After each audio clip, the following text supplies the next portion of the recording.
Chapter 669. From the capital to Suzhou, the round trip would take at least a month. With Shui Rui secretly sending people to investigate, Yushu could not be at ease. She temporarily put aside the matter of helping Yunhua find her son and did not mention it again. The trip to the princess tomb had greatly benefited her. This benefit was not material but cognitive. Although the dark cloud that had been hanging over her head had not disappeared, the pressure brought to her by the words, "life breaker," was not as great as before. First of all, the importance of the Book of Mystery Maiden was far beyond her imagination. According to Yunhua, it was related to the selection of the heir. It could completely control the politics and the current situation. Therefore, in order to lure Yunhua to show up, Emperor Zhaoqing did not hesitate to let Jing Chen and her leave the capital and put himself in danger. Yushu imitated Shui Rui's train of thought to assume Emperor Zhaoqing and Datitian's mentality. She compared the Scourge of Mystery Maiden, Life Breaker, and the Book of Mystery Maiden as a condition for the continuation of the De and royal family's peace. Then, Emperor Zhaoqing and Datitian's actions of luring the snake out of its hole proved that the Book of Mystery Maiden was more important than the Scourge of Mystery Maiden, and the Scourge of Mystery Maiden were more important than the Scourge of Mystery Maiden. Yunhua and Datitian's accounts of the method of breaking the Scourge of Mystery Maiden were very different. It could only be said that one of them had lied.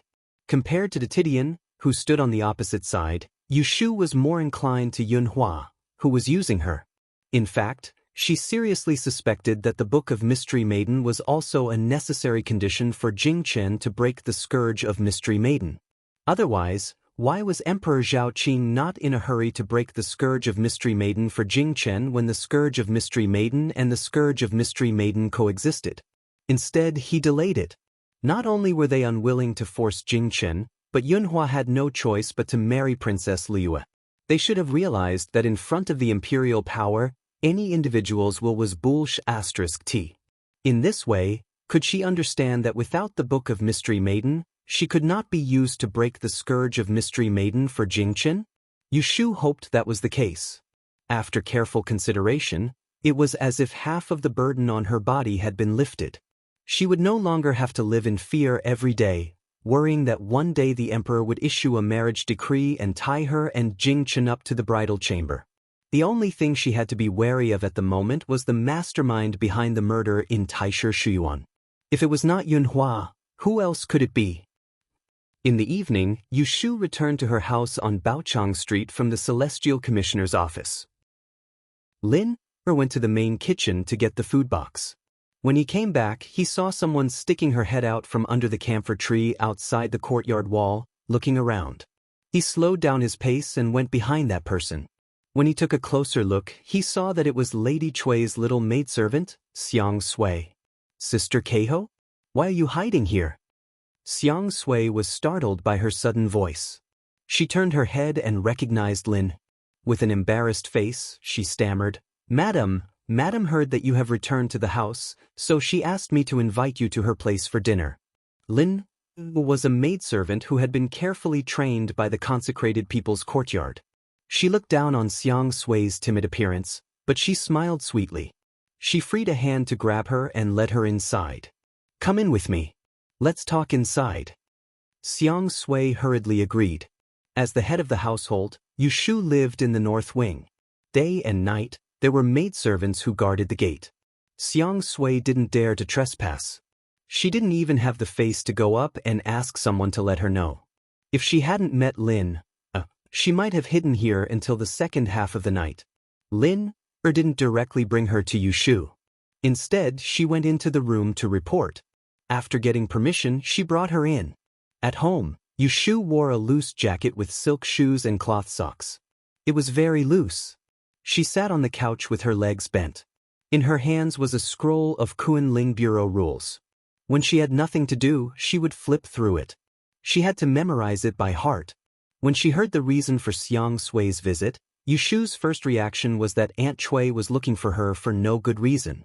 However, she couldn't leave her alone. "You go back first. Tell my mother that I will go see her after dinner." Xiang Sui felt as if she had been granted amnesty. She ran out the door and left. Lin flattened her lips. who was serving the dishes, saw this and secretly glared at her. She deftly arranged the bowls and chopsticks, scooped the soup, and pulled Lin away. When Yu Shu ate, she didn't like people standing by her side to act as stakes. This was something that Yun Do, who had been by Yu Shu's side, had warned her about when they entered the door. The two maidservants went out. They didn't dare to go too far in case Yu Shu couldn't hear them. They stood in the corridor and whispered to each other. In the future, don't be so strange. If mistress sees you, what will you do? Exen reprimanded this young sister who had been lucky enough to be picked out by Yu Shu from the residential courtyard. Jie, don't be angry. I know I was wrong. Lin took advantage of her young age and hugged Exener's arm to act spoiled. Seeing that Exener's expression had improved, she began to gossip. I've been walking around in the inner courtyard recently and heard everyone say that the foreign in the East Wing is hard to serve. Every day, she has to set out a table full of dishes for her 3 meals. There's no need to talk about chicken, duck, and fish. However, I can't see what foreign he orders in her room. If she doesn't have a portion, she will say something bad in her courtyard. If people hear it, they will gossip. Occasionally, they will lose their temper and even scold our mistress. It's really too outrageous. Exing furrowed her brows. It wasn't that she didn't hear people talking nonsense these past 2 days. However, so what? Furan Shui was their mistress's mother. It wasn't their place to control her. Even if they talked nonsense in front of mistress, they had to be careful not to make mistress unhappy. However, they couldn't pretend to be deaf and mute. Jie, I think someone should report this to mistress. No one dares to say anything. How about I go? Lin volunteered. However, Exen shook her head. I know you have a sharp tongue and want to show your loyalty. However, it's not something we should learn. I'll go discuss it with Yun Do tonight. She has been with mistress longer than us, so she has less scruples when speaking. Even if she wants to curry favor, it's not our place. Exen was, after all, 2 years older than Lin. She was thoughtful and persuaded Lin with a few words. She didn't want to offend Yun Do, the head maidservant in name. After the meal, Yu Shu strolled around the big garden. After digesting the food, she went to see Aunt Chui. The luxurious house on Baochang Street was a big house with 4 entrances. The middle area was separated by a garden. There were 2 side courtyards on the east and west side. Yu Shu lived in the north side courtyard. Zhao Hui moved into the west side courtyard. There were 2 independent courtyards in the east side courtyard. One was Qingshi Zhai and the other was Yuyong Pavilion. Both were newly painted with red walls and green tiles. Aunt Chui occupied Qingshi Zhai alone. At this time, Aunt Chui had already eaten dinner and was enjoying the new seasonal fruits provided by the kitchen. There was a small tea table with a few plates of pastries and a pot of fragrant tea. Yu Shu entered the house and glanced around. Her eyes fell on Aunt Chui. She hadn't seen her for a few days. Aunt Chui seemed to have gained weight. Her cheeks were rounder. She looked brand new from head to toe. Her silk clothes were newly made. There was a long string of jade beads around her neck. It was a gift that Yu Shu didn't allow her to appear at the housewarming banquet and coaxed her. You're here. Aunt Chui was especially enthusiastic to see her today. She smiled and waved at her. Come and sit. I just peeled the pomegranates. Try them and see if they're sweet. She pushed the small bowl filled with red pomegranate seeds to Yu Shu. Yu Shu picked up 2 and put them in her mouth. The sweet and sour taste was actually not bad. The expenses of the food were all taken from the public account. Yu Shu didn't have time, so she entrusted the incoming and outgoing projects to Zhao Hui to manage. Every month, she would allocate a large amount of silver to the public account for her to use. Mother, why are you looking for me? Yu Shu was sure that Aunt Chui didn't call her over to eat pomegranates. It's nothing important. Aunt Chui looked at her expression. Seeing that she didn't intend to continue asking, she had to take the initiative to say, at the beginning of next month, it's Yin Foran's birthday. She sent me an invitation. I'm a shy person, so I want you to accompany me to the banquet. Yu Shu refused without thinking, I don't have time. You go by yourself. Aunt Chui immediately pulled a long face. It's just a banquet. You're still putting on airs here. I don't believe that you can't find half a day's time no matter how busy you are. The een foreign she mentioned was the one in the former Assistant Minister Yin's Fu that Aunt Chui missed. She didn't think of anyone else. Yu Shu raised her eyebrows and said, I can find time, but how important is that een foreign? Is it worth for me to personally go to her house to congratulate her on her birthday? Nonsense. She is the official Assistant Minister's foreign. Bah! Yu Shu spat the pomegranate seeds that she had chewed clean into the small plate and sneered. Isn't it just a 5th-level official's wife? There are at least 100 or 85th-level officials in Anling City. If you hit her with a pole, you can hit 7 or 8 of them. Not to mention that her words were harsh, this een foreign once had ideas about her. She coaxed the brainless Aunt Chui and sent a matchmaker to propose marriage, hoping that she would fill in the hole for her family's infamous third young master. Aunt Chui was so angry that she couldn't catch her breath. She blurted out, No matter what you say, I have already promised her. If you dare to not go, I will go out and say that you are not filial. I will say that you disobeyed your mother. Yu Shu's face turned cold. She frowned and said, You promised her? Who did you promise? It seemed that the idea of visiting her house to congratulate her was not from Aunt Chui's own initiative. Someone had instigated it, asking her, the dignified Miaoling maid, to congratulate the assistant minister's wife on her birthday was really embarrassing for that een foreign. Aunt Chui dodged her eyes. She turned her head and said angrily, I know that now that you are an official, you are arrogant and look down on others. But no matter what, the een family is your mother's old master. If I let it go, it can be considered as half a master of yours. We can't be ungrateful. You can't turn your back on others just because you are rich. Anyway, I have said this. If you embarrass me, I will also embarrass you. Yu Shu was amused by her unreasonable and shameless behavior. She rolled her eyes and immediately changed her attitude. She replied, Don't worry. Okay, I will accompany you, okay? Concubine Chui quickly turned her face away and smiled. That's my good daughter. Chapter 670. In the blink of an eye, it was the end of the month. In the span of a night, Yu Shu became busy. For some reason, the secret book of the Moon Palace was delivered to her hands 5 or 6 days late. Because she had to rush to make the September book, she stayed up for a few nights and didn't even return home. Yu Shu knew that this was probably because the Empress didn't like her hugging noble Fei Shui's thighs, so she started to give her small shoes to wear. Yu Shu wasn't afraid of this. If Empress Rui didn't care about her, that would be abnormal. What was worth mentioning was that in the last few days of the month, people came to her fu to send invitations and gifts under all sorts of pretexts. Without exception, they were all families that had daughters in the palace. Yu Shu didn't have any greedy thoughts, so she wasn't surprised or happy. Previously, after she had shown her skill at the Gentleman Hibiscus banquet, she had experienced what it was like to receive gifts. Also, the crystals that were delivered to Beijing were always in high demand. Each month, there would be a large amount of silver coming in. She really didn't care about normal gold and silver. She ordered the steward of the front yard, Zhou Hu, to guard the gates and not allow a single copper coin to roll into her fu. She accepted all the invitations so she could know when someone had the intention to curry favor with her. At the end of the month, the next month's Book of the Earth was delivered punctually from the Kunling Bureau into the palace. This time, there was no need to remember noble Fei Shui. There was no need for favoritism. She methodically followed the rules of the Kunling Bureau to arrange the days that the palace Fei would serve her. She was meticulous and didn't miss a single detail.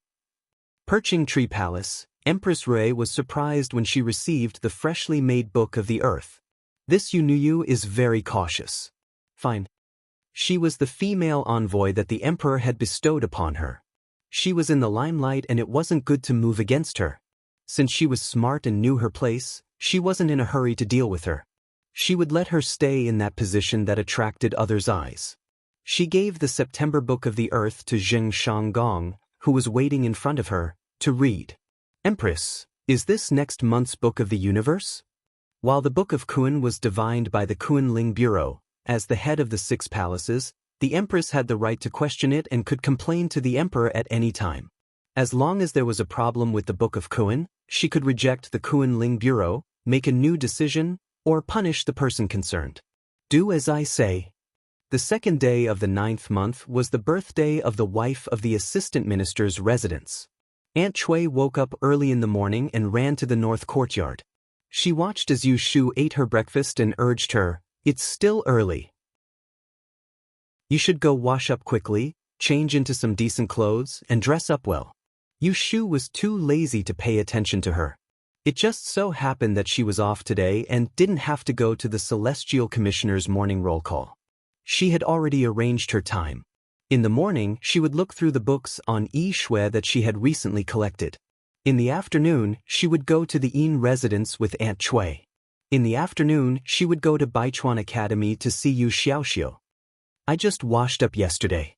What's there to do? I still have business to attend to. Mother can go back to your courtyard and wait. There are carriages and horses at home.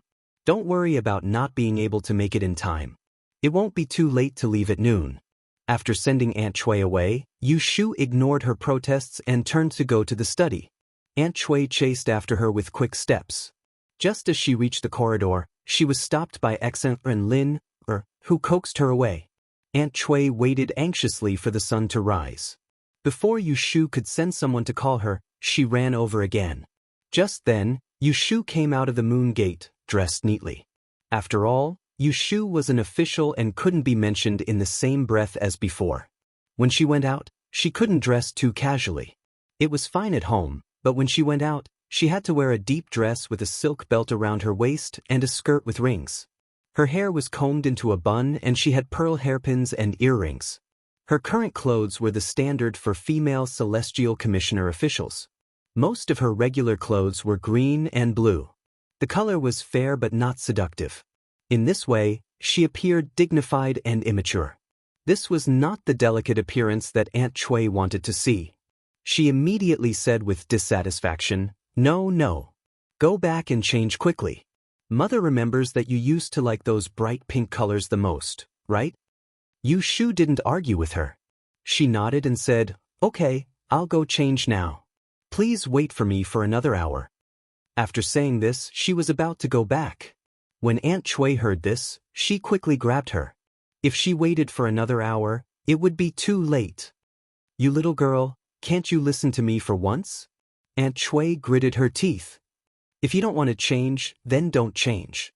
Yu Shu snorted. "Then let's go." She couldn't wait to see what trap that Madame Yin had set for her. The assistant minister of the Ministry of Revenue, Yin Zhurong, was the illegitimate son of the current left prime minister, Yin Tianho. He became an assistant minister before he was 30 years old. Moreover, he held the position for 7 or 8 years. He was mediocre but could be reappointed. No one would believe that it wasn't because of his family name. Madame Yin was also the daughter of a civil official. She had a prime minister as her father-in-law. She worked hard and gave birth to 3 sons in a row. She was flattered all day, so it was hard for her not to be arrogant. However, since ancient times, doting mothers often spoiled sons. None of the 3 sons of the assistant minister's official wife were presentable. Some of them had a bad reputation like third young Master Yin. Just because his family name was Yin, he couldn't find a good marriage. This was what Yu Shu knew about Yin Zhurong's family. Aunt Chui and Yu Shu arrived at the gate of the Yin residence by car. After delivering the congratulatory gifts, they were led into the garden. On the way, they met a madam walking in front of them. Aunt Chui unexpectedly called out to her and pulled Yu Shu to greet her. "Madam Chiu, this is my daughter, Yu Shu. Shu, come and say hello to Auntie." Coincidentally, this Madam Chiu was an acquaintance of Yu Shu. She was the wife of the assistant minister of the Ministry of Works, Chiu Jiming. A few months ago, the young miss of the Chiu family pretended to be crazy to avoid marriage. Chiu Jiming was desperate and tried to find Yu Shu. After that, he owed her a favor, so he helped her build the luxurious residence on Baochang Street. Madame Chiu naturally saw Yu Shu. When she saw Aunt Chui's drooling face, embarrassment flashed across her face. She first said to Yu Shu, "I haven't seen you for a long time. How is official you?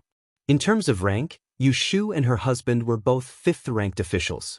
In terms of friendship, Yu Shu had saved her daughter's life. Madame Chiu was a sensible person. She didn't take advantage of the situation and put on the airs of an elder in front of Yu Shu.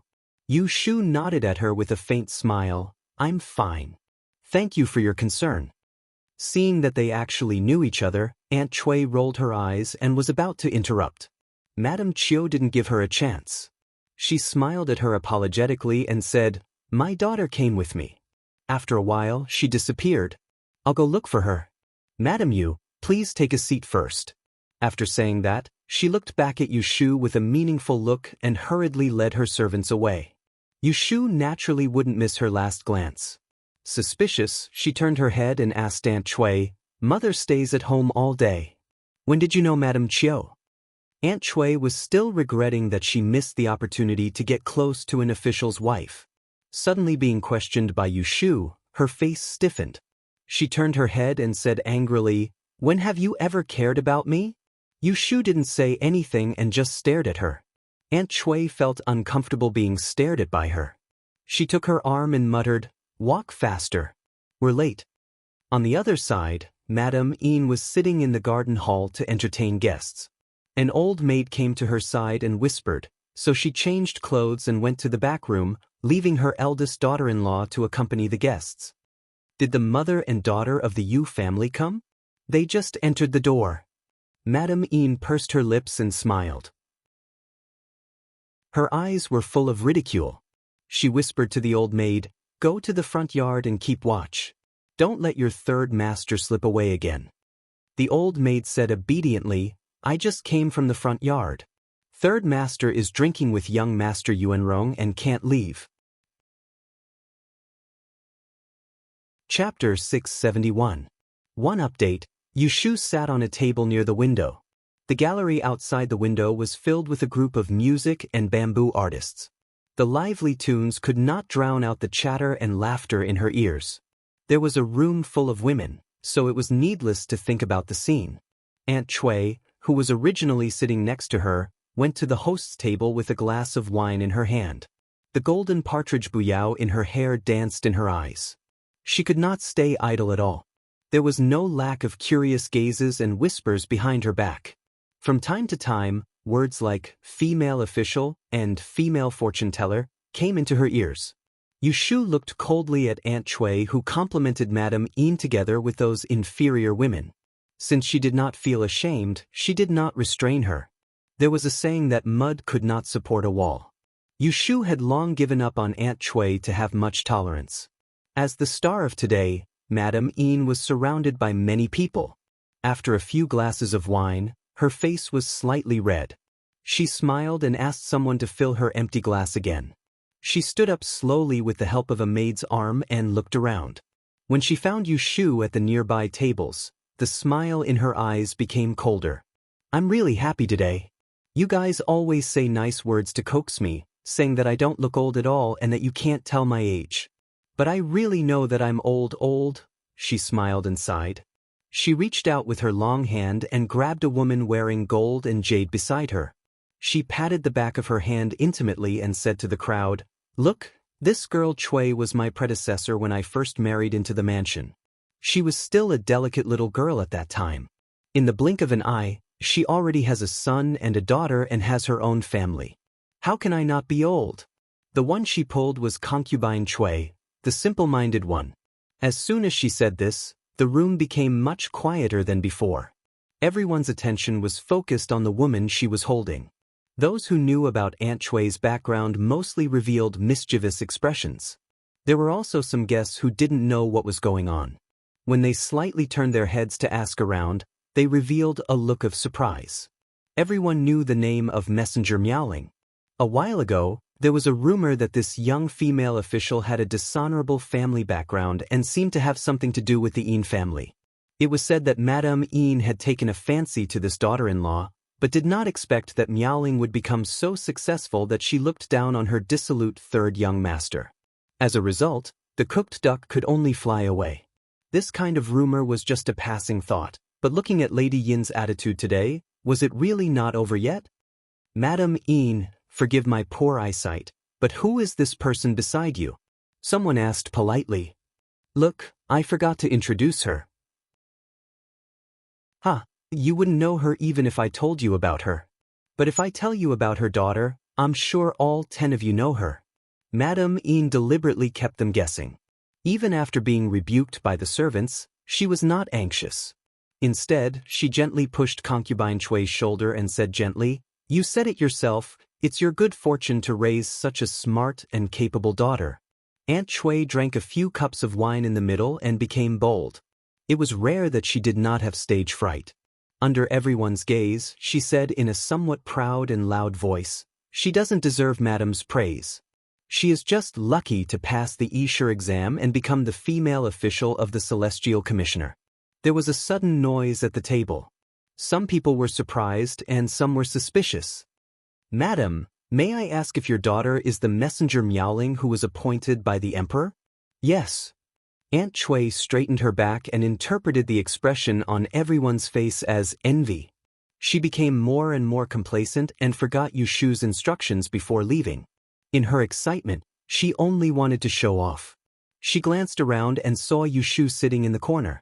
She waved her hand and said, Shu, come here and greet all the madams. In a different scene, her behavior was just like that of a street monkey, and Yushu was the monkey that she would bring out to show off. As soon as everyone stopped talking, the room suddenly became quiet. The musical instruments in the gallery outside changed a sharp tone, and everyone's eyes fell on a person by the window.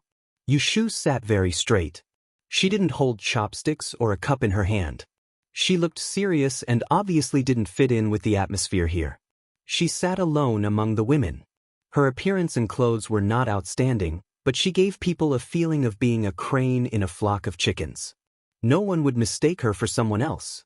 The guests were all waiting to see her make a fool of herself, thinking that she was really unlucky to have such an unpresentable mother. She had worked so hard to become an official, yet she had to shamelessly act like a slave. She really did not feel ashamed. Madam Een was not surprised by Aunt Chui's reaction. Looking at Yushu's gloomy face, she secretly sneered, A nasty girl is a nasty girl no matter where she is. Letting her marry into the Een family is flattering her. After today, even if this girl cries and begs to be a daughter-in-law of the Een family, it depends on whether she is willing or not. Yushu didn't know when she had become a thorn in others' side. Based on the scene in front of her, she could just fling her sleeves and leave, but afterwards, she would have to bear the reputation of being unfilial. Her mother was standing here. No matter how embarrassing it was, she couldn't turn against her mother. In the past, Yushu didn't care about this little reputation at all. But now it was different. She had an official position, and it was less than 3 months ago. She hadn't obtained the qualification to attend the court and could be impeached at any time. It was obviously not worthwhile to show off a moment of anger. Moreover, before she came, she had expected that Madam Een would make an issue of her family background, so she was not unprepared. Mother, Yushu answered, took a glass of wine from the table, got up, walked around the table, and walked to the host's table. In a few steps, she stood in front of Madam Een. Today is Madam's big day. I propose a toast to Madam. After saying that, she drank the wine to show respect. Seeing that she could bear it, Madame Een let go of Aunt Chui and reached out to hold her wrist. As she looked at her, she said amiably, Good girl, you're really the same as your mother in the past. You've grown so beautiful. I don't know which boy will benefit from you in the future. Alas. As soon as she said that, all the guests at the table were speechless. Madame Yin's words didn't sound wrong, and she was just teasing the younger generation. But after thinking about it for a while, they felt that it was inappropriate. It was impossible for a serious girl to be joked about her marriage in public. Madame Een obviously didn't take her seriously and talked casually like her own maidservant. Only Aunt Chui couldn't tell that it was a good thing. She hurriedly said, Look at what you said. Madam, you have to pay more attention to this girl's marriage. Everyone was speechless again. They looked at Yushu with a little more sympathy for her for having such a shameless mother. Yushu frowned. She finally figured out that Madame Ian was so against her because she had sent a matchmaker to propose marriage to her, and she couldn't vent her anger. She began to regret coming here with Aunt Chui. She thought that Madame Ian had set a big trap for her, but she didn't expect that it was just a show of force and a quick tongue. It didn't even hurt or itch, so she was too embarrassed to hit him in the face. So she secretly remembered the sarcastic faces at the table and didn't mention them. Seeing that Yushu didn't say a word and didn't dare to say anything, Madame Ian was immediately relieved and didn't continue to say anything to disgust her. She turned her head and gave Aunt Chui, the silly girl, a smile and said, "In that case, you have to drink with me 3 times, or I won't care about you." Aunt Chui agreed and quickly took 3 glasses of wine to toast her. Yushu saw that and didn't stop her. After she put down the glasses, she quietly pulled her back from Madame Yin's hand. "Mother, your face is red. Go and sit down." No, I have to toast Madame 3 more times. Are you happy today?" Aunt Chui dragged her feet and refused to leave. She wanted to grab the glasses. Suddenly, someone pressed her shoulder. She looked up and saw Madame Yin's suggestive look. "Girl Chui, you can't drink anymore. Take a rest." Aunt Chui was a little sober. She looked back at Yushu and remembered the business today. She was a little flustered. She responded to Madame Ian and took her daughter to their seats. After sitting down, Yushu kept a straight face. Seeing this, no one dared to come forward to talk. Aunt Chui's eyes darted around. After a while, she whispered to Yushu, "Mother has drunk too much. I want to go out to relieve myself. Come with me." Yushu glanced at her and said, "We'll go back when we're full." Aunt Chui didn't want to leave. She pulled her and said, "I can't hold it in anymore." There were people staring at them. Yushu didn't want to pull her, so she left the table and the two went outside. At the bottom of the corridor stood a line of servant girls. When they saw them come out, they went forward. Aunt Chui waved her hand and said, "Take her to change." "Madam and Miss, this way please." As soon as they left, the room became lively. It wasn't good to talk when there were people here, but now, there were all kinds of talk. Was that really a female messenger appointed by His Majesty? She can't be a fake, right? They say she's a descendant of an immortal, but she doesn't look like one at all. She doesn't have 3 heads and 6 arms. It's really rare to see her today. Hearing about her is better than meeting her in person. This female imperial official is really born from the lower realm. Hey, who said that Madame Ian has her eyes on her as a daughter-in-law? If it were me, I wouldn't let my son marry her even if she gave birth to an immortal. That's too insulting. Look at her mother, she's really off. The assistant minister of the Ministry of Works, Madame Chiu, sat in the middle of the table. Listening to the gossip and ridicule, she kept her head down. When someone tried to pull her over to say a few words, she just smiled back and didn't join in the fun. Listening to the people's words getting fiercer and fiercer, to the point that Yushu and her daughter were about to be flattened to the ground, Madame Chiu looked at Madame Ian, who couldn't stop laughing, and thought, "A group of stupid women. Don't they know what position Yu Lianfang is in now? What's the point of offending a female imperial official of the Kunling Bureau? You'll all go back and cry." On the other hand, Yushu and her daughter were led out of the back garden by the servant girls of the Ian residence. They walked along a quiet path and were brought to the elegant room where the guests changed clothes. When they entered, it was actually a suite. There were tea chairs and snacks outside, and the room was filled with a faint fragrance. If the windows weren't closed, it really didn't look like a place for people to pee. "Where's the toilet?"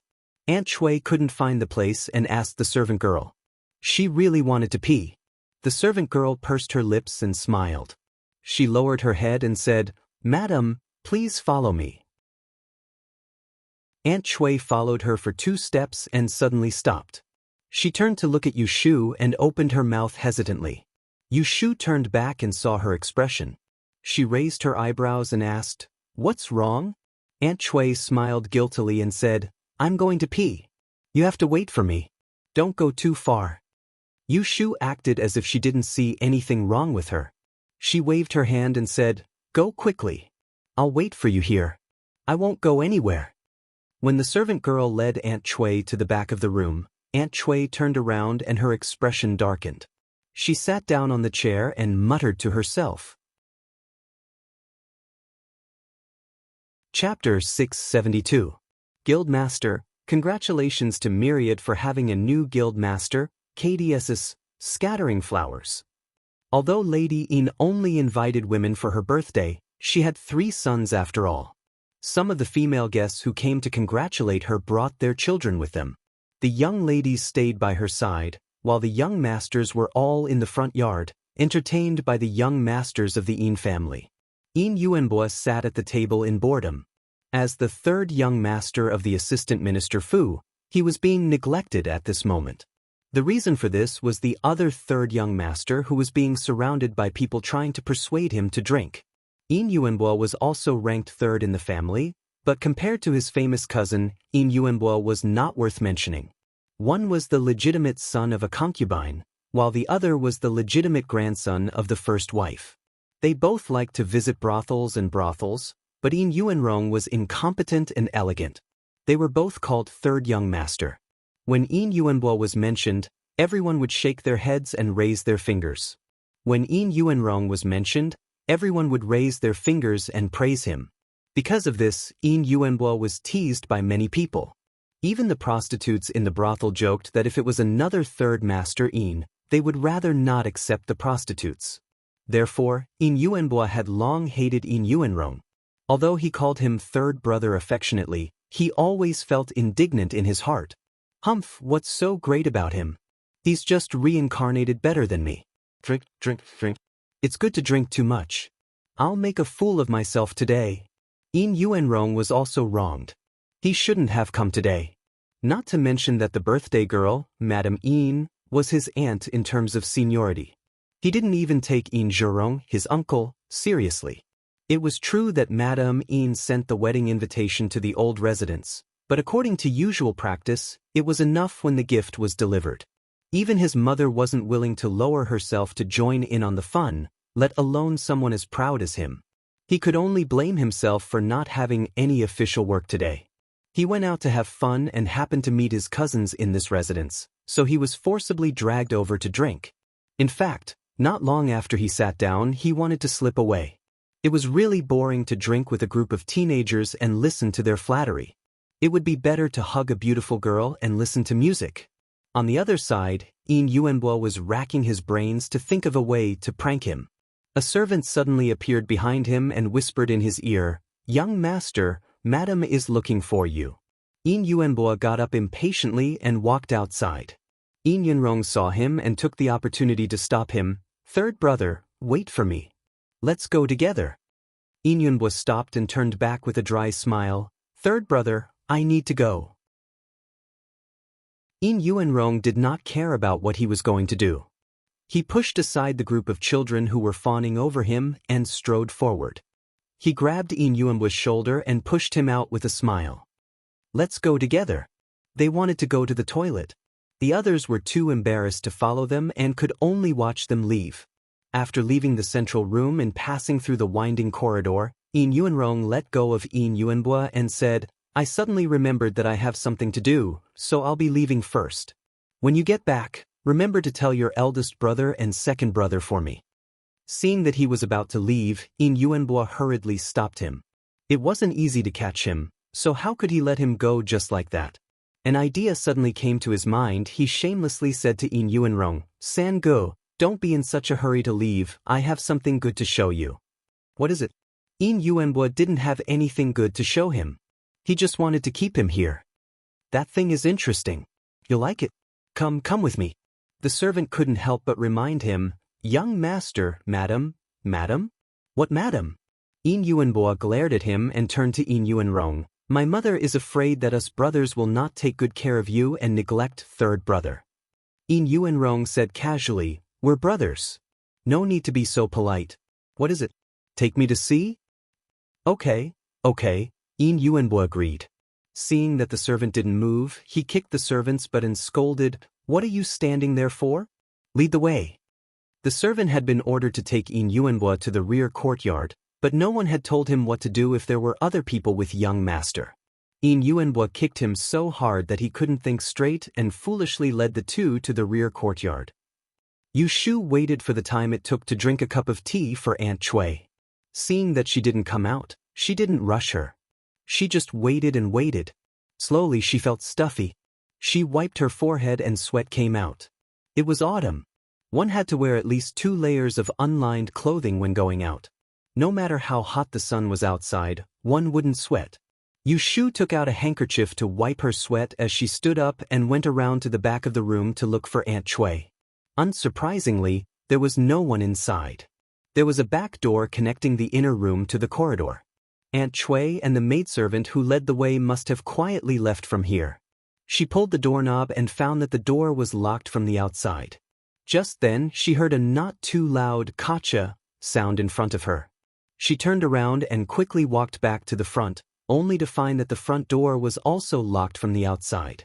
The windows in the room were all closed, only letting in light but not wind. The front door and back door were both locked. There was no doubt that she was trapped here. In this situation, Yu Shu wasn't in a hurry to shout for help. She still couldn't figure out why Madame Yin had locked her in this room. How did Aunt Cui be persuaded by her to follow an outsider to harm her? She walked around the room a few times and looked at every corner, but she didn't find anything special. Yu Shu wiped her sweaty neck with a handkerchief and sat back on the chair irritably. She frowned. Why was it getting hotter and hotter? If she wasn't very clear-headed and there wasn't any strange smell in the room, she would really suspect that Madame Yin was so bold that she dared to drug her and wait for an opportunity to find someone to tarnish her innocence. If Madame Yin didn't have a pumpkin on her neck, she should know the consequences of doing this. Did she really treat her as her own maidservant and kill her indiscriminately? She was an official of the imperial court with a black veil on her head. Once something happened, how could she, the wife of an assistant minister, bear the responsibility? Yu Shu didn't think that Madame Yin was so stupid. The teapot on the table was empty. Soon, Yu Shu's mouth was dry and the back of her clothes was wet with sweat. Her close-fitting clothes were sticking to her body, making her feel sticky and uncomfortable. Yu Shu couldn't bear it anymore. She loosened her belt, took off her outer robe, threw it on the chair, took off her shoes, and stepped on the ground barefoot. Yu Shu looked down at the ground and walked back and forth a few steps. She sneered and said, "I was wondering why it was so hot." It turned out that there was a fire dragon under the ground. In her luxurious house on Baochang Street, there were several bedrooms with fire dragons under the ground. The porcelain pipes were buried under the floorboards. They would heat up the moment they were burned. Although the charcoal was useless, they could drive away the cold in winter. Ordinary rich people couldn't afford such things. The room was getting hotter and hotter. Yu Shu's chest and back were wet with sweat, and the makeup on her face was smudged. She pulled the chair under the window and sat on it with her legs curled up. She fanned herself with her clothes while thinking about Madame Yin's tricks. She didn't know how much time had passed. Just when she was about to faint from the heat, there was finally some movement outside the door. With a click, the lock was unlocked. Yu Shu immediately stood up. She didn't even bother to put on her shoes and ran to open the door to get some fresh air. She was about to suffocate to death. "Third brother, you said that you have something good to show me. Why did you bring me here?" "Oh, we're almost there. Don't worry." The voice was just in front of her. She could vaguely see figures. Yu Shu could tell that they were 2 men. Her mind turned quickly. In a flash, she closed the door in front of her with a bang. Such a loud sound alarmed Yin Yuanrong and Yin Yuanhua, who were not far away. They looked up at the tightly closed door in front of them and looked at each other. "What happened just now? There seems to be someone. Let's go and take a look." The 2 of them came to the door one after another. As the owner, Yin Yuanhua went forward to push the door. He pushed it, but the door didn't move. He shouted unhappily, "Who's hiding inside? Come out. Why did you run when you saw a young master? Did you do something bad, huh?" Yu Shu stood at the other side of the door with her hands against the door. Her face was black. The inside side of the door was not bolted, so it couldn't be locked from the inside. Her current appearance was indeed shameful. It was fine if her clothes were disheveled, but her chest and back were both wet. How could she let the two stinky brats see her? If she had a coat, she could still cover it, but she had taken it off just now, so she couldn't reach it. If she walked away, the people outside would be able to break the door and enter. If someone saw her in such a sorry state, they would go out and disturb the guests who were eating wine in the garden. Even if there was nothing wrong, people would still talk about it.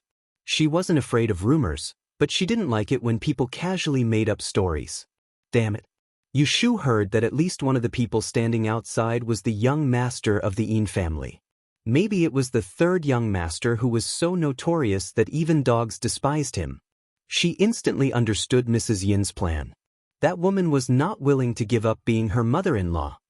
I told you to come out. Did you hear me? Yin Yuanhua only thought that there was a servant hiding inside. He shouted several times, but no one answered. He felt embarrassed in front of Yin Yuanrong, so he kicked the door angrily. Bastard, come out. But this good-for-nothing usually didn't practice martial arts, so he was not as strong as Yushu. He kicked hard until his legs were numb, but the door was still closed. Yin Yuanrong was amused. He held back his laughter and said to Yin Yuanhua, "Third brother, don't be angry. Let me do it." Yin Yuanhua reluctantly stepped aside. Yin Yuanrong turned his toes and was about to kick. As soon as he lifted his leg, he heard a cold voice coming from the door. "Who's outside? How dare you be so presumptuous?" It was a woman. Yin Yuanrong's ears pricked up, but his legs didn't move. He stared at the crack of the door and asked, "Who are you? Why are you hiding? Are you a thief?" Yushu took a deep breath and suppressed the anger that was about to erupt. She said, "I am the lady messenger Miaoling who was personally bestowed the title by the emperor.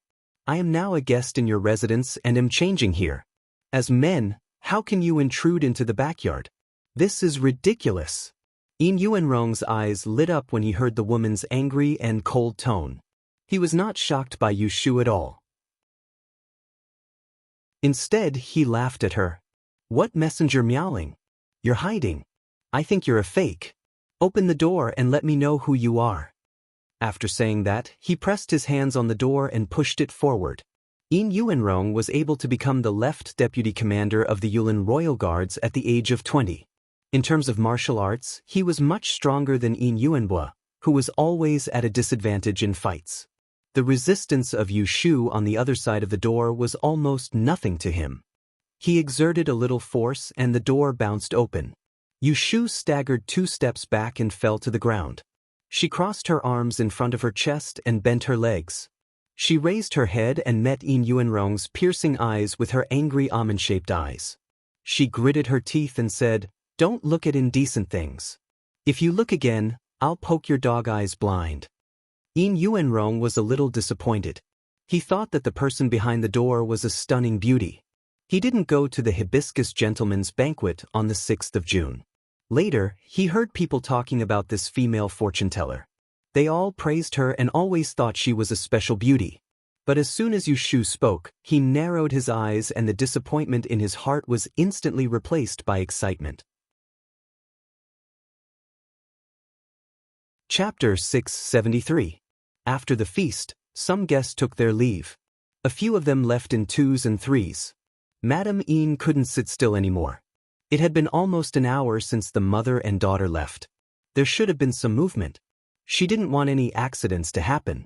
Just as she was thinking, a person rushed in from the corner door of the reception hall. Lady Yin saw that it was old maid Zhao, who she had sent to keep an eye on. From her expression, it seemed that something had happened. She was delighted and pretended not to see her. She turned her head away and waited for her to come forward. Unexpectedly, old maid Zhao didn't follow her previous instructions and shouted. Instead, she moved closer to her and whispered, "Madam, it's bad." Lady Yin thought that she was confused and frowned. However, when she heard the next sentence, she froze. Young Master Yuanrong went to the backyard with the third master. They saw Miss Yu's untidy appearance. Lady Yin's expression couldn't help but change. The people around saw it and asked, "What happened?"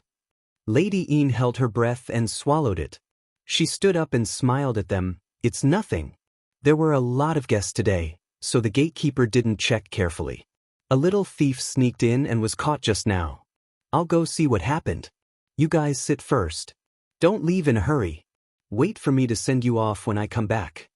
The guests didn't know the truth, so they all agreed. Lady Een left with her people. As soon as she went out of the door and down the corridor, she turned her head and questioned old maid Zhao. What did you do? Why did young Master Yunrong go to the backyard? She had been planning for today's matter for many days.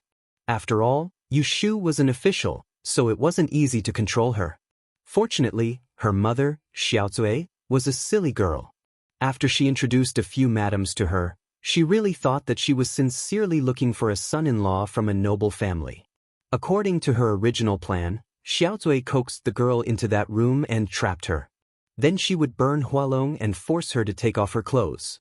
Then she would have someone bring Yuanbo over. When Yuanbo saw her untidy appearance, with his temper, he definitely wouldn't let it go. After that, old maid Zhao would go to the garden to find her and expose the matter in front of the guests. Half of the plan would be accomplished. It was a fact that her son had seen her in such a disgraceful state. As long as Yuanbo insisted that it was the lass who seduced him on purpose, the guests today would be biased towards the Een family when the news got out. It would be the lass's fault for being indiscreet. With this in mind, no matter how important that lass's official position was, she would not be able to marry into a good family. She would not even be able to become a legal wife. Now that she had succeeded, all she had to do was wait for the storm to blow over, then she could coax and scare Xiao Cui. In the end, this famous female fortune-teller might even cry and beg to marry into her family. Lady Een had made a good plan, but she had never expected that Een Yuanrong would interfere. With the appearance of such a person, her entire plan was ruined. Old maid Zhao said timidly, "This servant also doesn't know. I clearly only asked third master to come to the back courtyard, so why did young Master Yuanrong come along? This servant followed your instructions to lock and open the door, but third master didn't manage to kick the door open. Instead, young Master Yuanrong broke through the door. Both of them saw Miss Yu's sorry state. Madam, what should we do now? Should we make this matter public?" Lady Een clasped her hands together and twisted her fingers. After thinking it over again, she knew that she couldn't do it. She slapped old maid Zhao's face and angrily said, "Useless thing, shut up. Let's go, quickly take me there." Make it public? How could she make it public? Since Een Yuanrong was involved, this matter could only be hidden. The third young master of the West residence was her eldest sister-in-law's favorite grandson. The old lady was extremely biased towards him. If she really did something dirty in her residence, even if she didn't do it on purpose, would the Prime Minister's estate believe her? They would definitely think that she had deliberately schemed against them. Just that powerful eldest sister-in-law alone wouldn't forgive her. When Lady Een rushed to the backyard, Een Yuanrong hadn't left yet. Yushu hadn't left in anger either. Together with Een Yuanbo and the other two, they were sitting in the elegant room where the fire dragon had been burned, waiting for her, the mastermind. There were originally only 2 chairs in the room. Yushu had pulled one to the window earlier, and she was sitting there. She had already put her coat back on, covering her almost soaked-in clothes. Apart from her hair being a little messy, no one could tell that she had just been in the sauna for an hour. On the other chair, Een Yuanrong sat with his legs crossed and one hand supporting his chin. He stared at Yushu without any scruples. Een Yuanbo stood at the door and asked someone to bring a chair from next door. The room was too stuffy, and he couldn't stand the heat. Yushu's face was cold from beginning to end. She ignored everyone. Een Yuanrong teased her for a long time, but she didn't even give him a cold look in return. However, he didn't give up. After a while, he took the initiative to strike up a conversation. "Are you really the female official who attracted the rain at the Water and Land Conference?" "I don't think so." "How old are you?" "Are you 15? Are you of marriageable age?" Yushu had washed her face with sweat and wiped off her makeup. Her curved eyebrows and flushed face made her look very young and tender. "Still angry? I told you I didn't do it on purpose. If you had said you weren't wearing clothes, I definitely wouldn't have barged in." He deliberately emphasized the words, "not wearing clothes," hoping to provoke Yushu. Even if she quarreled with him, it would be more interesting than him talking to himself. "Say something. Why aren't you saying anything? Are you mute? Sai, how about this? Tell me clearly why you're hiding in this room without clothes. I won't tell anyone. If you won't say, then I'll just make a random guess. Are you admiring my reputation? Did you know that you would meet me today, so you didn't wear clothes in an attempt to seduce me? Isn't that right? I guess I'm right. You tacitly agree.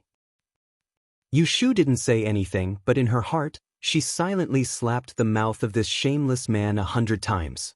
Lady Yin walked to the door and happened to hear Yin Yuanrong's last 2 sentences. Her eyes flashed. Mother! Yin Yuanbo jumped up from his chair to greet her. Lady Yin pulled him back and pinched his palm hard, hinting for him not to speak.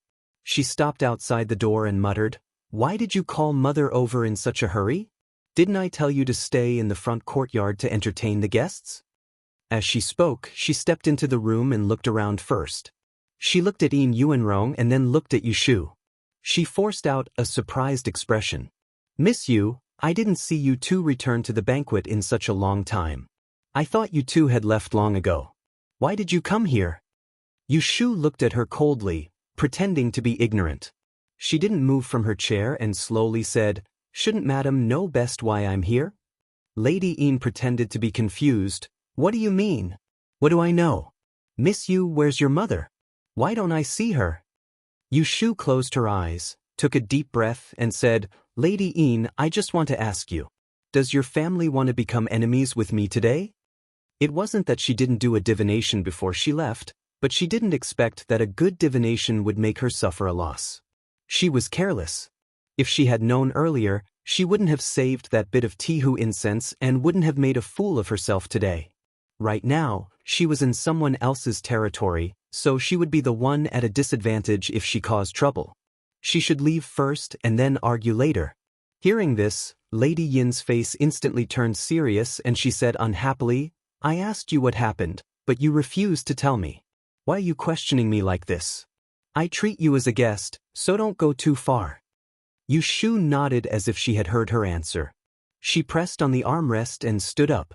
She lowered her head to rearrange the hem of her sleeves and said, If you respect me, I will respect you tenfold. Don't regret humiliating me today.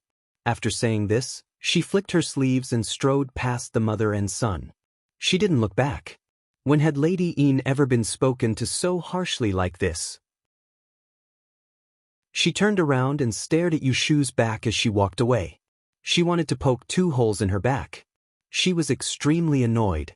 If it weren't for Yin Yuanrong's presence, she wouldn't have let her go so easily. On the other side, Yin Yuanrong also came to a realization. He wasn't stupid, but he didn't understand the situation at the beginning. Just now, after hearing Yushu's words, he had a rough idea. Could it be that his aunt wanted to bring Yin Yuanbo and that little girl together, but he ruined her plans? Yin Yuanrong rubbed his chin and didn't want to stay any longer. He got up and bowed to the gloomy Lady Yin. He chuckled and said, There's nothing for me to do here, so I won't disturb you anymore. I'll go back first. What else could Lady Yin say? It couldn't be better that Yin Yuanrong didn't ask about it.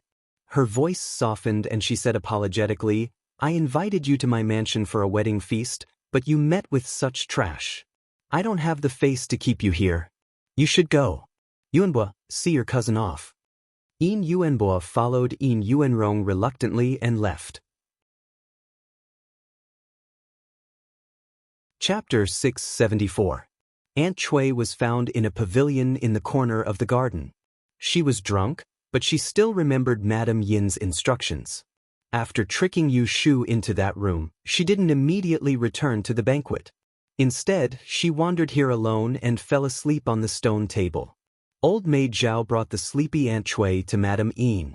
She didn't know that things had gone wrong, so she asked Madame Yin excitedly, What's wrong? Has it been done? Has San Lang from the Prime Minister's mansion taken a fancy to my daughter? Madame Yin Deng refrained from slapping her in the face and scolding her for daydreaming.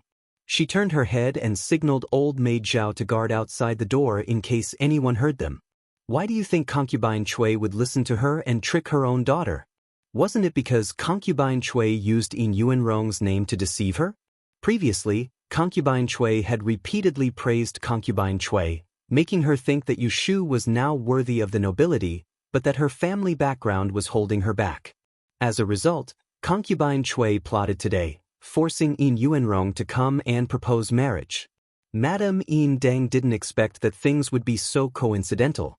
Yin Yuanrong really got involved by accident and messed up the plan. Why don't you go back and ask your good daughter what she did? Madame Yin said angrily. Aunt Cui sensed that something was wrong and became nervous. What did she do? Did she run away? Didn't she bump into the Prime Minister's young master? Madame Yin sneered and said, I did bump into her, but before I could act as a witness for her, she scolded me in front of my nephew and left with a flick of her sleeve. I can't afford to offend your precious daughter. With such a character, I don't dare to act as a matchmaker. Just take what happened earlier as my good intentions were in vain. Let's forget about it. You can go back now. Aunt Cui said with a red face. She was angry and embarrassed. She patted her thigh and said, That wicked girl, how dare, how dare. Madam, please don't be angry. I'll definitely teach her a lesson when I get back. I'll beat her to death. At this point, Madame Yin had no patience to deal with her.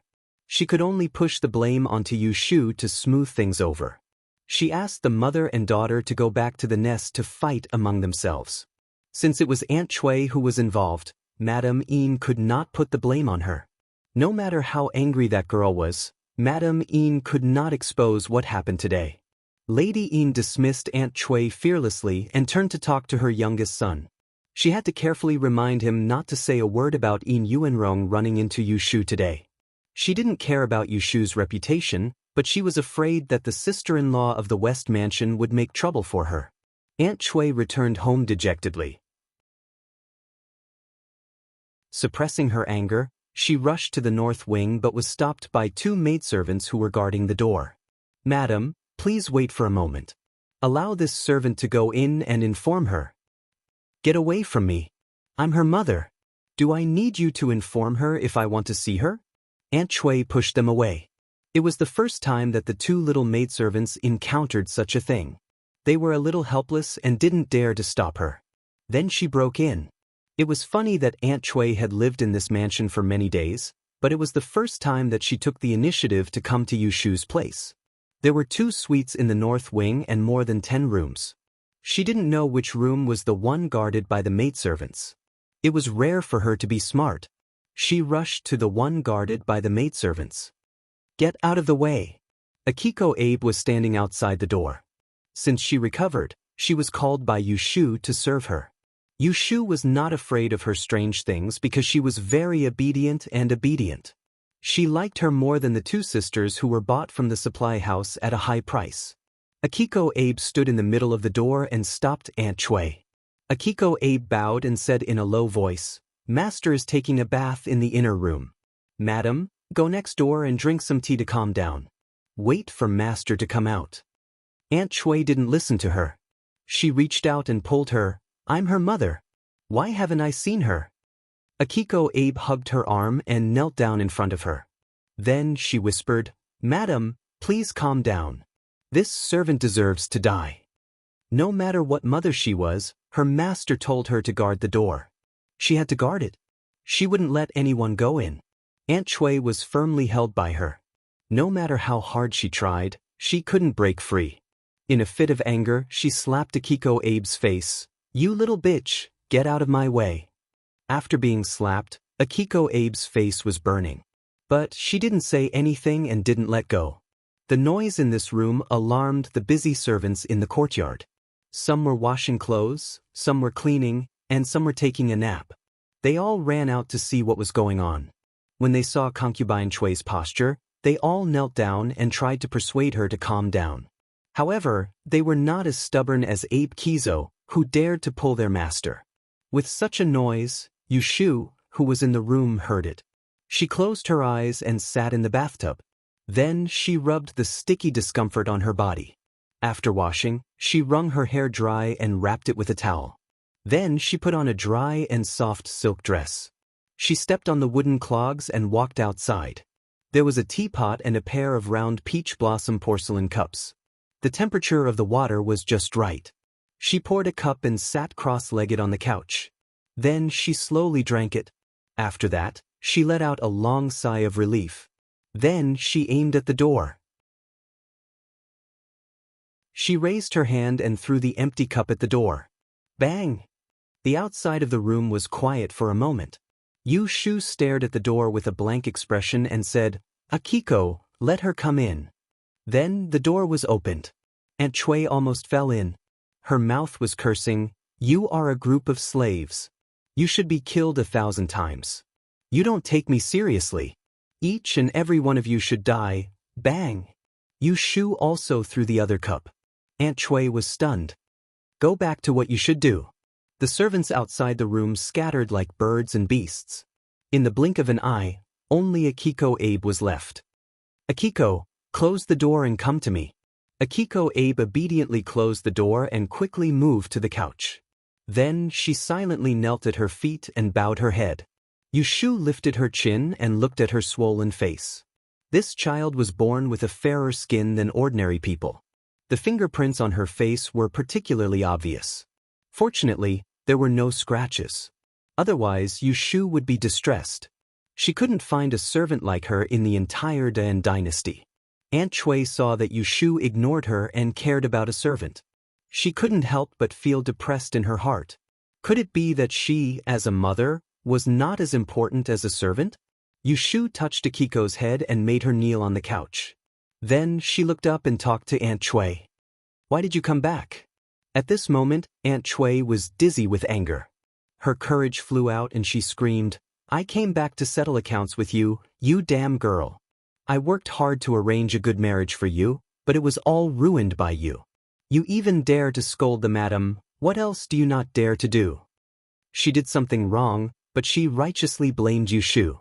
Fortunately, Yu Shu had just taken a bath, so her anger had dissipated by half. Otherwise, she might have done something outrageous. Not knowing what kind of magic potion Madame Yin and Deng had fed Aunt Chui, Yu Shu simply didn't defend herself. She waited until she finished scolding and gasped for breath before she slowly said, "You arranged a good marriage, but you lied to me to take off my clothes and wait for people to offend me?" Aunt Chui angrily said, "Is he an ordinary person? He is the son of the Prime Minister's mansion. His character and appearance are first class. He is a good husband that can't be found even with a lantern. What kind of noble person do you think you are? Will you lose a piece of your flesh if you let him see you? If you can marry into his family, you will burn incense for several lifetimes. You will smile even in your dreams. Why are you dissatisfied with a marriage that can't be found even with a lantern, ah?" Her voice was so sharp that it almost pierced through the roof. Looking at her flushed face and fierce look, Yu Shu suddenly felt that it was very meaningless to argue with a woman like her. Even if she could persuade her today, she would still take the opportunity to be muddle-headed tomorrow. She knew that this person didn't learn her lesson. She was selfish, greedy, and only cared about profit. Perhaps to Yu Xiaoxiu, she still had some motherly heart, but to her own daughter, she was the culprit who caused her to be unable to climb into the young master's bed when she was young and beautiful and had to leave her hometown to live a hard life. She couldn't love her from the bottom of her heart, so she didn't think about her and didn't even care about her life. Even if her food and clothes were given by Yu Shu, even if her face when she went out was given by Yu Shu, she wouldn't care about Yu Shu at all, because she felt that it was natural. In her view, these were all things that her daughter owed her. She enjoyed them with a clear conscience and didn't feel the slightest bit grateful. If she was really an honest ancient woman with such a mother, who didn't hesitate to plot her daughter to take off her clothes in order to cling to the rich and powerful, then she would probably kill herself. Fortunately, this was not her mother. Fortunately, she had no feelings for this woman. All the tolerance and kindness she gave her was only for Yu Xiaoxiu, her younger brother. You want to be in-laws of the Prime Minister's Fu? Do you think that your current life isn't good enough? Yu Shu asked. Right now, you have to have 10 sets of clothes made of fine cloth every season. I allowed it. You have to eat a table full of food and drink every time you have to drink bird's nest snow fungus. I also allowed it. That woman said that the clothes didn't have jewelry to match, so I spent several hundred taels to have a goldsmith make them and send them to you. Whatever you want, I will give it to you. What are you still dissatisfied with? Every time Aunt Chui heard her say this, her anger would weaken. In the end, she opened her mouth but couldn't be fierce anymore. She said with a lack of confidence and grievance, "I'm doing it for your own good." Yu Shu shook her head and calmly told her, "I don't need you to do what's best for me. Let me ask you, today at the assistant minister's fu, have you ever thought that if I was forced to take off my clothes and the person I saw when I opened the door wasn't the young master of the prime minister's fu, but a random manservant or a guest who accidentally barged in, and that person already has a family background, would I still want to protect my reputation and become someone else's servant or concubine? If this gets out and my reputation is ruined, there will be an imperial censor who will report me for misconduct and become a celestial commissioner. I will lose my salary and no one will curry favor with me. Think about it, will you still be able to live such a luxurious life?" Aunt Chui was stunned and her face slowly paled. People were like this. Rather than scolding and harming others, it was better to let her know that she almost harmed herself. Only then would she panic and know that she was wrong. "I let you go out to relax and make friends, not to cause trouble for me. This time, you almost harmed the entire family. If I don't care about you, sooner or later, you will implicate us and we will all have to beg on the streets. For the sake of the entire family, from now on, you don't need to leave this door. It's best to stay in your small courtyard and live the rest of your life in peace." Today's matter had finally exhausted Yushu's patience with Aunt Chui. From now on, she would not tolerate her even a little for Yu Xiaoxiu. Chapter 675. Aunt Chui came out of the north courtyard in a daze and was escorted by 2 maidservants all the way to her Qing Shizhai. Because of Yu Shu's last words, she was so scared that she sobered up. This wasn't the end. Before dinner, Yu Shu sent Xiner to pass a message. She closed the door and only told Aunt Chui. "Young lady said that Madam must be cautious in the future in the fu. Those dirty and insulting words of the past must not be spoken again. Although it's in our own home, we can't prevent the servants from secretly saying it. If it is spread outside, it will ruin our family's reputation. People will think that Madam is not benevolent and young lady is unfilial. The imperial censors in the court will have good ears. There will be many people in the capital who are jealous of our young lady's position as celestial commissioner. They will all look for opportunities to hit us when we are down. If we don't take advantage of it, it will be difficult to keep our reputation. At that time, even this residence will be taken back. We may have to live under someone else's roof and rely on Madam He's family to live." After listening to these words, Aunt Chui was frightened and broke out in a cold sweat. She didn't even have the strength to resist. Xiner passed the message and remembered her expression. She turned and left, returning to the north courtyard to pass the message to Yu Shu.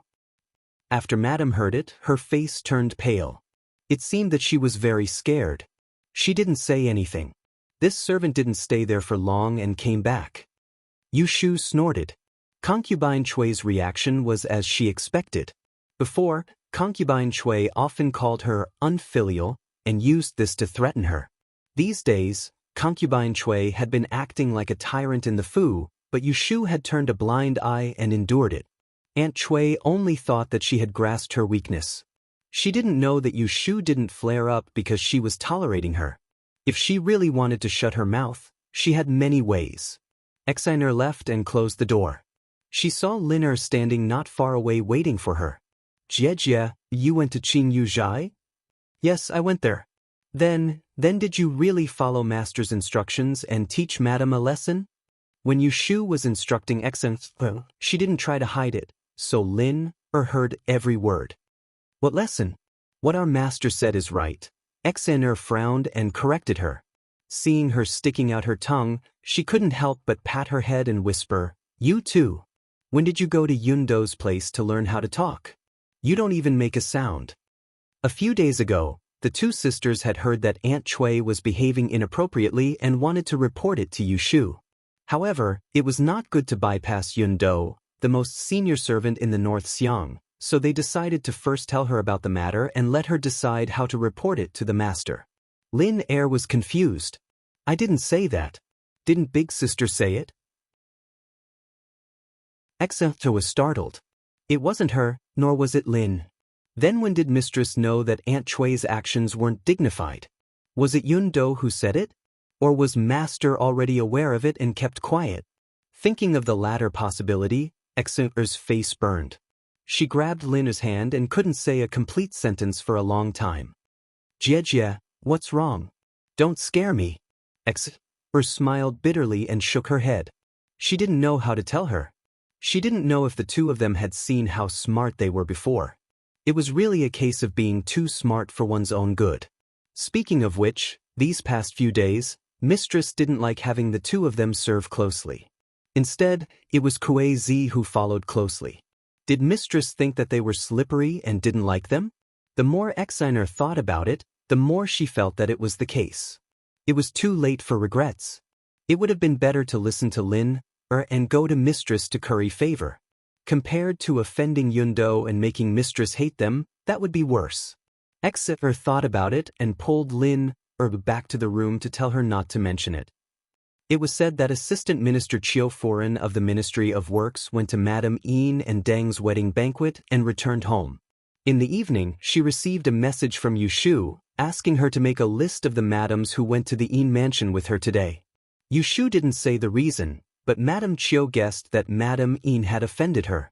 She hesitated again and finally didn't refuse.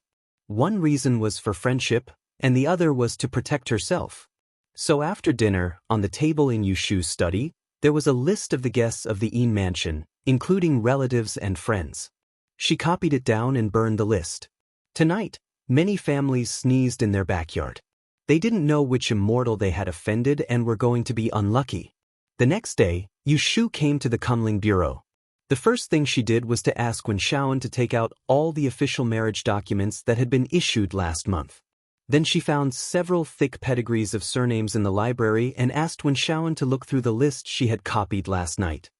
Assistant Minister of the Ministry of Revenue, Yin Zhirong, check the children of his family who are waiting to be married. If there are none, check the close relatives of his family for 3 generations. Wen Shaoan was very skilled. He flipped through the genealogy of the Yen family with one hand and copied it with the other.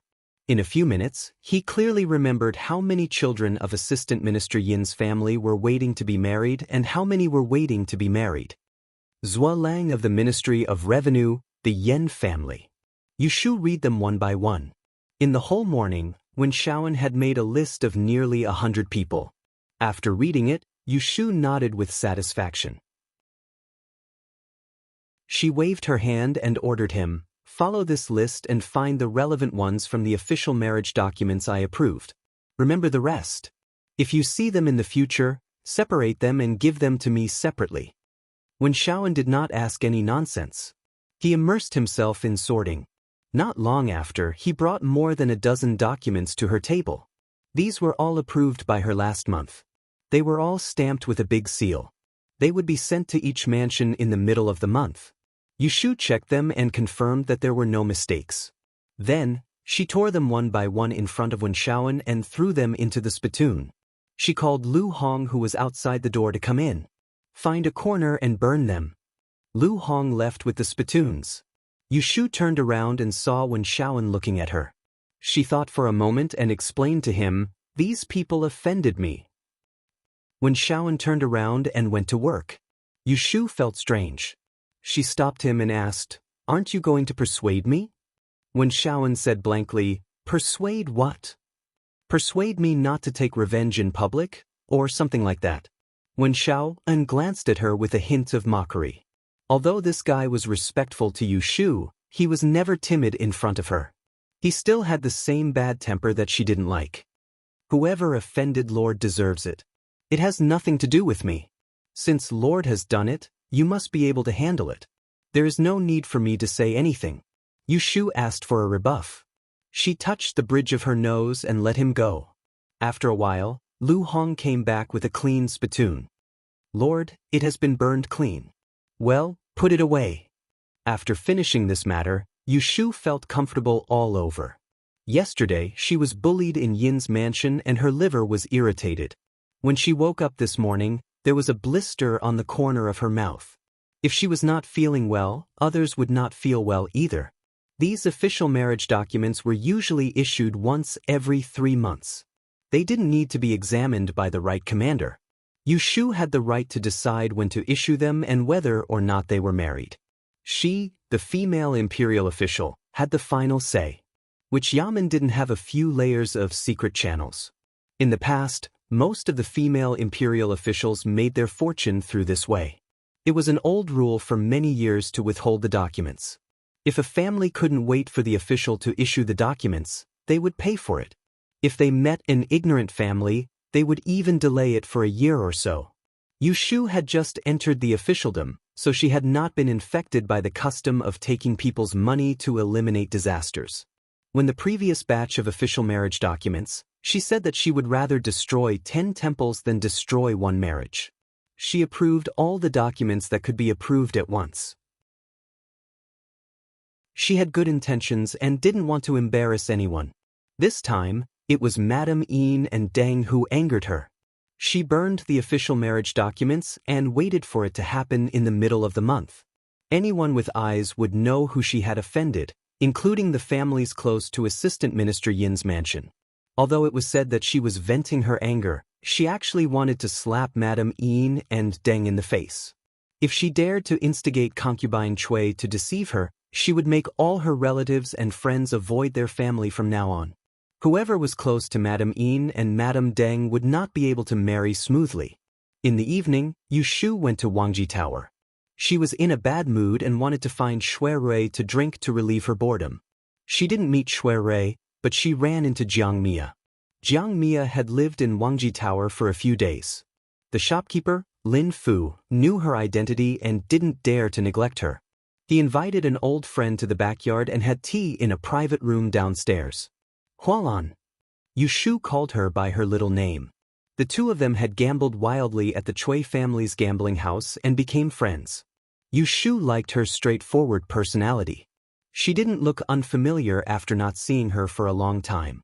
Are you looking for my eldest brother? He's not here. Jiang Mia smiled and said, Why are you looking for him? I'm looking for you. Yushu stood next to her suspiciously and asked, What's the matter? Yes, a happy occasion. Jiang Mia took out a gilded invitation from her sleeve and handed it to her. It's my mother's birthday in 3 days. Please come as a guest. Yushu frowned. She felt uncomfortable when she heard that someone else was having a birthday celebration. She had just suffered a loss at Madame Yin and Deng's wedding banquet. Her anger hadn't subsided yet, and now she was here again. To tell the truth, she didn't want to go. Jiang Mia saw that her expression wasn't right and stopped smiling. She said unhappily, You don't want to come? Are you looking down on me? What are you talking about? Yushu said, It's you who is looking down on me. Jiang Mia sneered, How am I that snobbish? I invited you here because I like you as a friend. All the girls in Shangjing are lovey-dovey. Only you and I have the same taste. That's why I personally came here. If you don't want to come, then so be it. There's no need to say such self-deprecating words. Yushu was speechless. How was she self-deprecating? Wasn't it just a casual remark? Fine, this person really wasn't someone who could be joked about. I'll go. She accepted the invitation. She didn't want to lose this friend just because of a moment of unhappiness and willfulness. Only then did Jiang Mia smile happily. After chatting with her for a while, she left in a hurry. Yushu couldn't wait for Shui. She drank half a pot of wine to drown her sorrows and then went to sleep at Wangji Building. As a result, when she woke up the next day, there was another big blister in her mouth. Whenever she opened her mouth, she would feel a sharp pain. Yushu was very depressed. In the morning, she went to the Celestial Commissioner's office to check in. After handing over a few official matters to Wen Shaoan, she patted her butt and left. The people in the office pretended that they didn't see her slip away. Jing Chen, the chief officer, was very secretive all day long. For a high-ranking official like Yushu, who could say anything bad about her? Yushu didn't take a sedan chair. When she went out, Su Qing brought a horse. She mounted Little Red and led 2 bodyguards to parade through the street. She didn't even change her official robe. She only untied the top of her black muslin hairpin. The people on the roadside all bowed their heads to make way for her.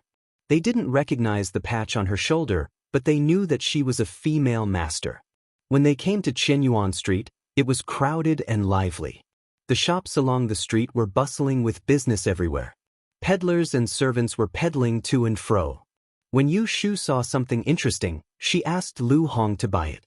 However, she didn't visit the shops. She didn't get off the horse until she arrived at the treasure house under the name of the Tai Heng Chamber of Commerce. There was a fair-skinned young shop assistant standing outside the treasure house. When he saw Yu Shu get off the horse, his eyes lit up. He hurriedly went forward and bowed to invite her in. This lowly one greets official Yu. You're early today. Yu Shu had come to see Pei Jing several times, so the doorman recognized who she was. Yu Shu threw a silver coin at him and walked into the hall with her sleeves tucked up. She went directly to the second floor. The shopkeeper left the customers who were looking at the goods, picked up the corner of his robe, and trotted to catch up. Lord Yu, you have time to come and play today, Coincidentally, head steward Pei isn't in the shop today. How about I accompany you to take a look? In this day and age, there were several levels of difference between businessmen and officials. Only people like Pei Jing, who came from the Department of Mathematical Analysis, had a better situation. Everyone else had to smile and salute when they saw an official. It's not a problem. I'm just looking around. If you're busy, then go do what you need to do. The shopkeeper smiled. What's there to be busy about? Aren't I idle right now? A new batch of treasures arrived from the south. They haven't been recorded yet. Can you take a look? If there's anything that catches your eye, then I'll keep it for you. Once it's recorded, I'll send it to your residence. He knew this young mistress. Right now, she was the one who was in charge of the crystal stone business in their shop. Every month, they received tens of thousands of strings of credit. All of it depended on this young mistress's support. She was the god of wealth, so how could he not serve her carefully? All right, go and get it. Yu Shu's mouth hurt as soon as she opened it, so she tried to say as few words as possible. There were several rooms on the second floor, some big and some small. Each room had a tea table. There was no door, only a bamboo curtain to cover it. Not only did it respect the customers, but it also showed that the shop had windows in the north and south, so it was spacious and bright. Yu Shu was naturally invited to the innermost room. As soon as she sat down, good tea and water were served. There was a plate of sweet fruits and a plate of peeled walnuts and almonds. It wasn't much, but it was very considerate. However, Yu Shu had blisters in her mouth, so she couldn't eat anything. She only took the fragrant tea and took small sips to moisten her throat. The shopkeeper slipped away quickly. Yu Shu walked around the room with her hands behind her back. She looked at the things on the treasure-snatching grid. Gold carvings, jade horses, drinks, they were all real things. When she came a month ago, these things weren't there. It seemed that they were all newly added. This treasure house had made a fortune from selling crystals, but it was all on Pei Jing's account. The profit was also their own. After waiting for a while, the shopkeeper did not return. Instead, someone came in from the next room. It was quite a commotion. The wall was not soundproof, so when the customer who just came over spoke, she could hear it clearly. I heard that your shop sells a crystal stone that can attract wealth and ward off evil spirits. Bring it here and let me have a look. It was a woman. Yu Shu found the voice familiar. She took a few steps towards the foot of the wall. This time, it was the shop assistant who served the customers who replied, Miss, if you want to appreciate the crystal, you have to wait until the 15th of this month to come to the shop. It was the woman's soft voice again. I'm not looking at you for nothing. Just bring it here, I'll buy it. The shop assistant said, if you want to buy crystal, you have to place an order first and pay half of the deposit first. At the end of the month, you can come back to get your queue number. But I have to say, the latest queue number will be 3 months later. I don't know if you can wait that long. The woman paused and then said, do you have ready-made crystals? I'm willing to pay 5 times the price.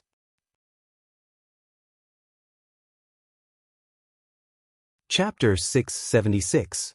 The crystals in the treasure house were very popular. Pei Jing sent his confidant to the south to purchase a large number of raw crystal stones and returned to the capital last month. If Yu Shu was willing, she could supply him with enough purified crystal stones, but Pei Jing did not intend to do so. He and Yu Shu agreed to receive the orders first, and then use 50% of the total orders of the month as the output. The remaining 40% would be delayed to the next month, and the month after that. In this way, the shortage of crystal stones was ensured, and the price would only rise and not fall, so that this business could be operated for a long time. The big boss behind the Taiheng Chamber of Commerce was not an ordinary person, so he was not afraid that someone would force his way in. There was never a lack of rich people in Anling City. Now there was one next door who was willing to pay 5 times the price to buy the crystal stones. The assistant who accompanied the guest could not make the decision, so he asked the guest to wait for a while and asked the shopkeeper. Hearing this, Yu Shu could not help but feel suspicious. Just then, the shopkeeper came in with a few trays. Seeing her standing at the foot of the wall, he was about to say something, but she raised her hand and stopped him. She whispered, "Put down the things, I have something to ask you." The shopkeeper understood and asked the servant to put down the trays quietly. He waved his hand and left, following Yu Shu to the other side of the compartment. "Who is the person next door? Go and ask and then come back to me." "Okay, I'll go now." The shopkeeper hurried out, and about a moment later he came back and reported to Yu Shu, "Milord, there is a girl next door with 2 servants. The carriage is waiting outside the door. This girl seems to have a bad leg, so they made a soft frame and carried her up." Yu Shu asked about her appearance and confirmed that it was Shu Yun. She could not help but guess her purpose. If she only wanted to buy crystal stones, she could have asked the servants to do it. Why did she drag her 2 broken legs and go through a lot of trouble to come here personally? For some reason, Yu Shu always felt that Shu Yun was vaguely coming for her. That lady is willing to pay 5 times the price. "I want to see the goods today." "Sir, do you want to sell them?" The shopkeeper asked Yu Shu for instructions. Although there had been many customers who were willing to pay a high price to buy the goods, Boss Pei had stipulated that they could only sell them in private. However, if Yu Shu asked, they could make an exception. The shopkeeper thought that Yu Shu knew the people next door, so he was trying to be clever. Yu Shu understood what he meant. She snorted and said, "I'll sell it. Why wouldn't I sell it? But 5 times is not enough. You go and tell her that if she wants the stock, she has to pay 10 times the price. Otherwise, she has to wait for 3 months. How about this? If she agrees, don't give her anything big. Just pick a few yellow and white crystal bracelets and let her choose." He was not afraid that she would buy it, but he was afraid that she would not be able to afford it. The shopkeeper was also a smart person. Hearing this, he knew that he had misunderstood. It turned out that the neighbor next door was not this lady's friend, but her enemy. After thinking for a while, he agreed to it. Yu Shu sat and waited for the sound next door. When she heard someone talking, she walked to the foot of the wall. The shopkeeper raised the price to Shu Yun according to what she said. Shu Yun agreed without much hesitation. In the end, she took the 2 yellow and white crystal bracelets at 10 times the price. The white crystal bracelets were priced at 300 taels. The price of the yellow crystal bracelets had risen to 400 taels last month. In other words, Shu Yun had spent 7,000 taels to buy 2 crystal bracelets that cost less than 20 taels. Yu Shu leaned against the wall and laughed. No matter what Shu Yun wanted, she had earned this money. There was no reason to reject it when it was delivered to her door. However, this junior sister Shu Yun really did not lack money. She was not like her silly senior brother, who lost his travel expenses as soon as he went down the mountain and was reduced to sleeping in the wild. The other side paid the bill and got the things in their hands. They were not in a hurry to leave. Instead, they asked around, "Shopkeeper, let me ask you." "Yes, Mississippi." The shopkeeper put away a stack of banknotes and smiled politely. "This crystal gem is only available in your shop, right?" "That's right. There are hundreds of shops in Anling City, but only the treasure house under the name of our Taiheng Chamber of Commerce sells it. You can't find other shops." "I heard that this thing was raised by the great divination girl this year. Is it true?" This was not a secret. When the crystal was first put on the shelves, Pei Jing used this as a gimmick, so the shopkeeper did not hide it. Yes, because our treasure house's shopkeeper Pei is a close relative of official Yu, so. On the other side, Yu Shu sneered. Look, she knew it was coming for her. Shui Yun did not ask much. After confirming that the crystal was Yu Shu's work, she asked someone to carry her downstairs. The shopkeeper sent her away and returned to the second floor to report. He handed a stack of banknotes to Yu Shu and smiled apologetically. Lady, would you like to take this money first or leave it for us to settle the accounts? If Yu Shu had not asked, he would not have dared to accept 10 times the money. Because it was an exception, he would have to give an explanation if Chief Pei asked. All right, keep it and keep the accounts. If my uncle asks, tell him that I was the one who asked him to do the transaction. Yu Shu waved her hand. Pei Jing would show her the accounts at the end of every month. The two of them would split the profits equally. She was not so short-sighted. The shopkeeper chuckled in his heart. He thought about the big red packet he would get at the end of the month. Chief Pei had never been a stingy person. He did not forget his subordinates when there were benefits. Go and pick a set of crystal jewelry from the shop. I don't want any other colors. I want purple and red. Yu Shu instructed. She was going to Prince Dongjing's residence in 2 days. The birthday gift for Duchess Wei could not be too shabby. A set of crystal jewelry would be sold at double the price. She could buy it directly from Jubao Pavilion. She took a set of red and a set of purple. Yu Shu had never seen Duchess Wei's wife before and did not know which one was suitable for her. She took them all away and went back to look for Shui Rui later. An hour after Shui Yun left, Yu Shu also came out of Jubao Pavilion. The shopkeeper respectfully sent her on the horse. He was very respectful when he saw the 2 armed guards accompanying her. He watched them leave before turning back to the shop. Lady, where are we going now? Back to the yamen or the residence? Lu Hong asked. Go to the Supreme Court and look for your master Shui. It was not time for lunch yet. Yu Shu waited on the street opposite the Supreme Court yamen. She did not let the guards go in to look for Shui Rui. It was not appropriate for her to abduct Shui Rui from work from time to time. At noon, Shui Rui came out from the front door with a few colleagues and subordinates behind him. They had changed into casual clothes and looked like they were going for a drink. Yu Shu was not a shy person. She did not hide. She rode on the horse and stroked Little Red's big head, waiting for Shui Rui to find her. Shui Rui saw Yu Shu and the others when he walked down the doorstep. He apologized to his colleagues. Brother Zhou, Brother Li, I'm afraid I can't get together today. I have something to do and will leave first. Let me treat you another day. The 2 interrogators were older than him, but they wouldn't put on airs in front of him. After teasing him for a while, they let him be. As he watched Shui Rui walk towards the opposite street, Magistrate Li had good eyesight. When he saw the woman on the horse, he exclaimed in surprise. Isn't that the Celestial Commissioner's supplement? Who is this lady? Don't you know Lord Zhou? Hee, that person is the renowned emissary Miao Ling, the one who was commended by His Majesty during the Water and Continent Conference. Our Lord Shui and this emissary are sworn siblings, so I'm afraid she has come here for something. Lord Li looked over and observed Yu Shu's words and behavior. She had an extraordinary temperament and a decent appearance. He had an idea and asked his colleague, Is this lady married? Immediately, a very good colleague laughed at him. Old Li, I know you are worried about your younger brother's marriage. You ask everyone you meet, but you have to see if they are a good match. This messenger Yu is currently serving as the Celestial Commissioner. She reached the 5th rank at the age of 10. It's rare to see a female official. Moreover, His Majesty has personally seen her. There are many people who have their eyes on her. How can you have a chance? Hearing this, Lord Li felt a little guilty, but he was not convinced and said, What's not a good match? My younger brother is also a talented man with a clean family background.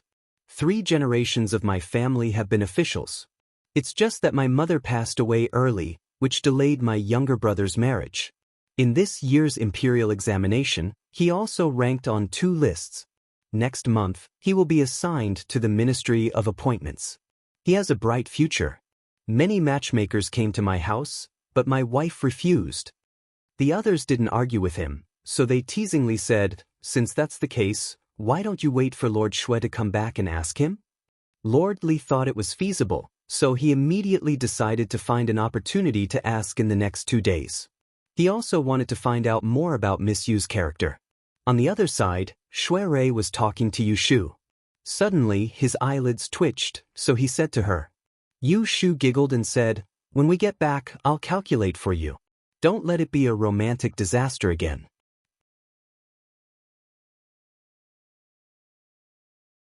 Chapter 677. When Shui heard that Jiang Mia personally sent an invitation to Yu Shu, his expression was a little strange. Seeing that she specially went to pick out a gift today, he didn't know how to explain it to her. Madame Wei, who quietly entered the capital, unexpectedly held a big birthday banquet. It could be said that she had ulterior motives. It was said that with Princess Chang Shu's presence, many prestigious families in Anling City accepted the invitation and made sure to bring young ladies of suitable age from their residences. Even their Shui residence was no exception.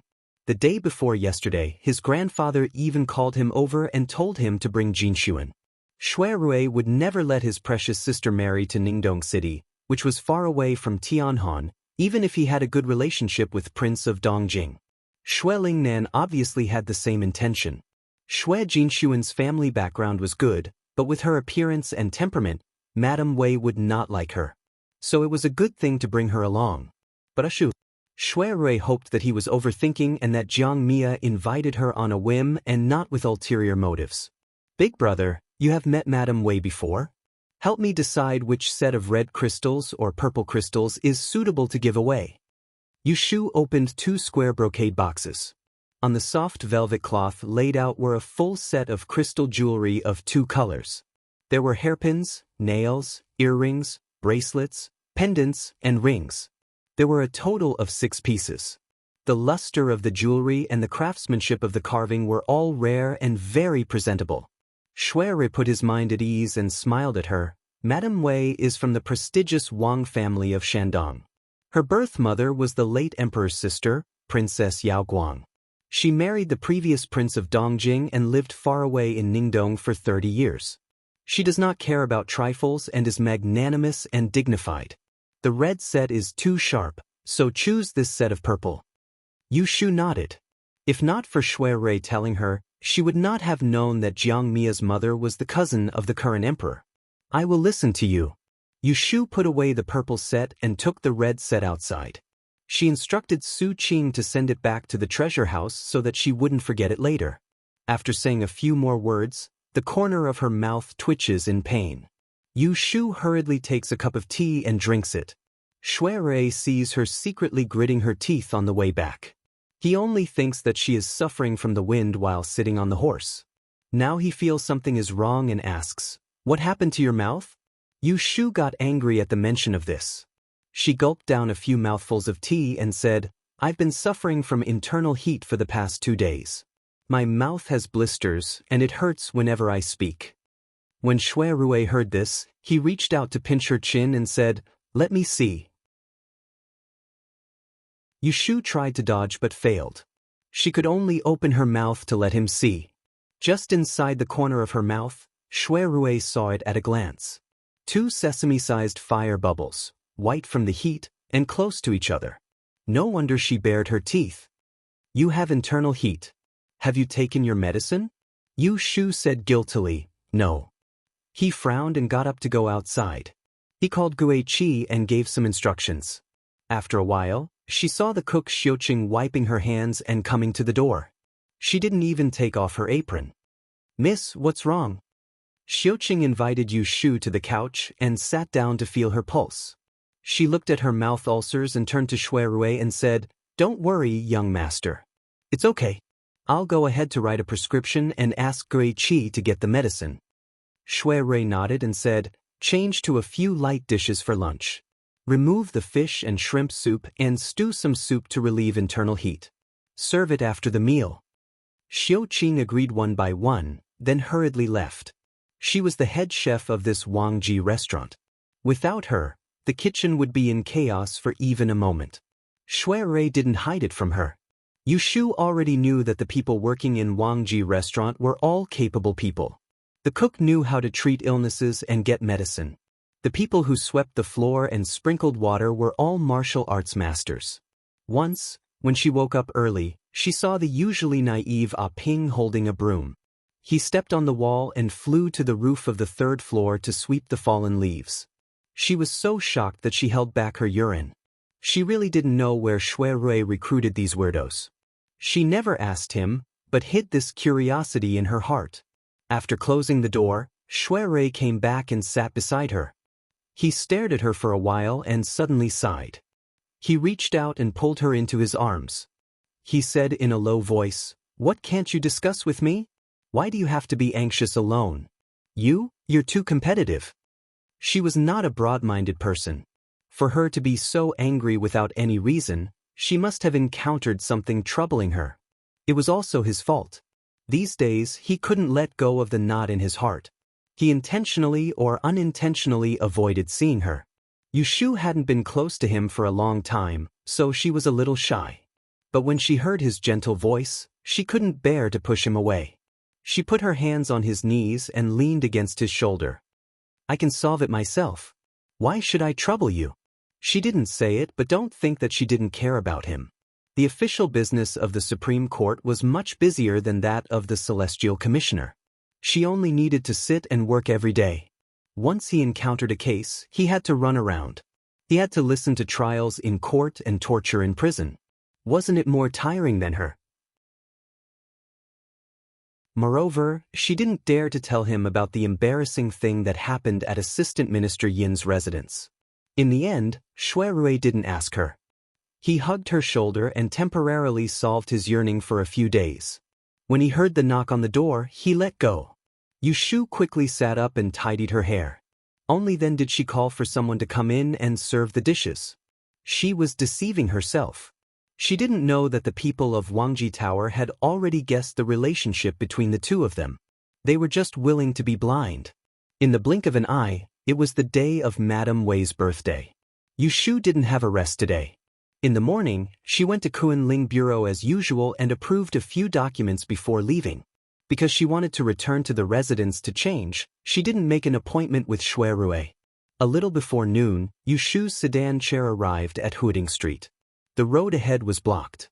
Lu Hong asked her outside if she wanted to wait for a while or get down to walk. Yushu thought that she wasn't a noble person, so she got down the sedan chair and waved at Abe Kizo, who was riding a mule behind her. The child quickly got down and trotted forward. "Master, take the congratulatory gift and follow me." The sedan chair bearers found a place to rest. Yushu took a maidservant and 2 guards through the streets that were congested with carriages and horses and arrived at the entrance of the Prince of Dongjing's residence. The Jiang family was a marquis with a different surname. They had been guarding outside for many years. This residence had been empty for many years, but it didn't seem to be in dire straits today. Bright red lanterns were hung up in broad daylight. A pair of white jade lions reclining in front of the door was scrubbed clean and specially tied with red silk around their necks. A scarlet carpet was laid on the doorstep and extended to the middle of the road. It was a festive scene. The person welcoming the guests at the door wasn't an ordinary person. There were only women in the residence, so it wasn't appropriate for them to receive guests in the front yard. Thus, Madame Wei invited a cousin of Lu's clan, Duke of Guangping, Lu Deong, to stand at the door. Although the Duke was almost 40 years old, he had to call Madame Wei little aunt in terms of seniority. When Yu Shu saw the unfamiliar face at the door, she cleverly took a few steps back. When other guests came forward to greet him, she realized that he was a second-rank duke. She led Abe Queasy up the stairs, handed over the invitation, reported her name, and paid respects to the door god. After the Duke of Guangping saw the invitation, he couldn't help but take note of it. He smiled amiably and said, "So this has made you. I didn't expect you to be so young. I've always loved to learn and be mysterious. I respect people like Meiju the most. When I send the invitation to your residence, you must come."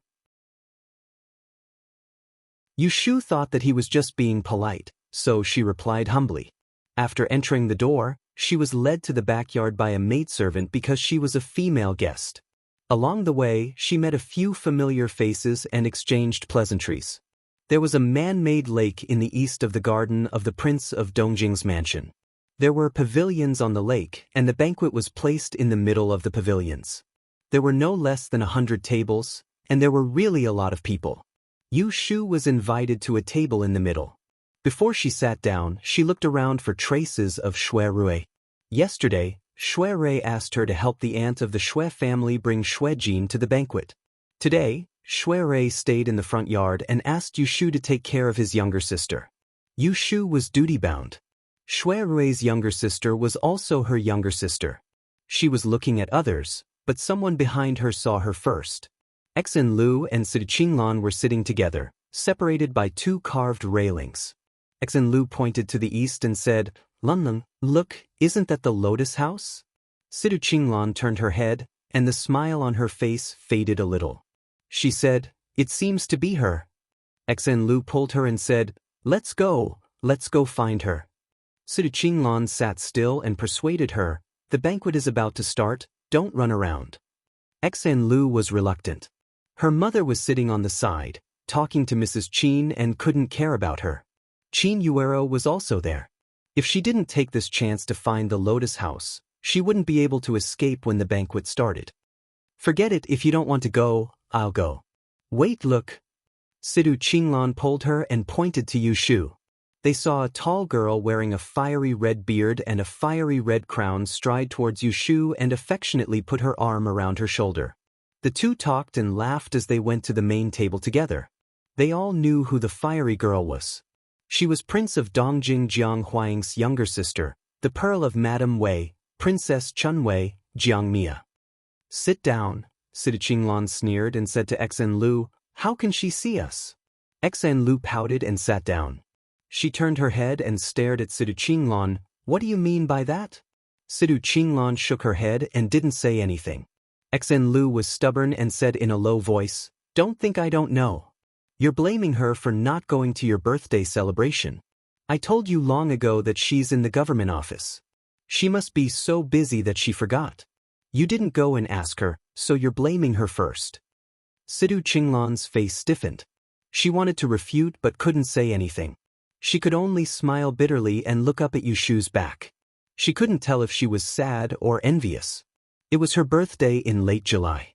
She had invited Yu Shu early, and she had promised to come.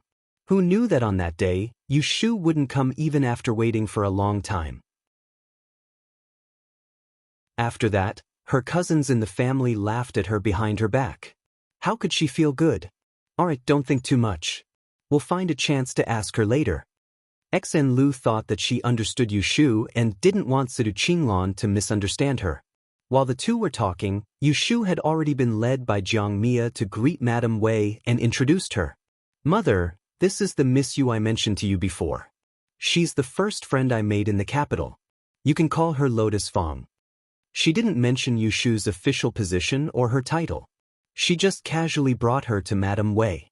Madame Wei glared at her daughter before turning around and smiling kindly at Yu Shu. She said, "My daughter isn't particular about etiquette. It must have been hard for you to play with her. You must have suffered a lot from her. Good child, do you have a small name? Or should I call you Lianfeng?" Yu Shu agreed. "Madam can call me Lotus Fong."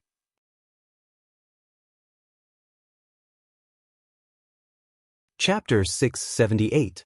The scene of Yu Shu being led to the main seat by Jiang Mia was noticed by many. For Country Foreign's birthday banquet, all the Foreign and Tai Tai who had women of suitable age in their fu had brought their daughters. Everyone knew what Country Foreign was planning. Some came excitedly and some were unwilling. For some people, it was a good thing that they couldn't even dream of to be able to hug the thick thigh that was Dongjing Wangfu. The Jiang family had controlled a large army to defend the northeast for several generations. They had wealth and power. If the family could have a Wang Fei, even if it was a different surname, it was enough for them to be proud. Princess Chang Shu had personally come out to take care of it. This clearly showed that the emperor placed great importance on Prince Dongjing's marriage. But these people definitely didn't include the Count's Rui family. While country foreign was recuperating, it wasn't convenient for her to take her daughter out. Ren Rui Shi, the married daughter, had brought her younger sister Rui Zizhu to the birthday.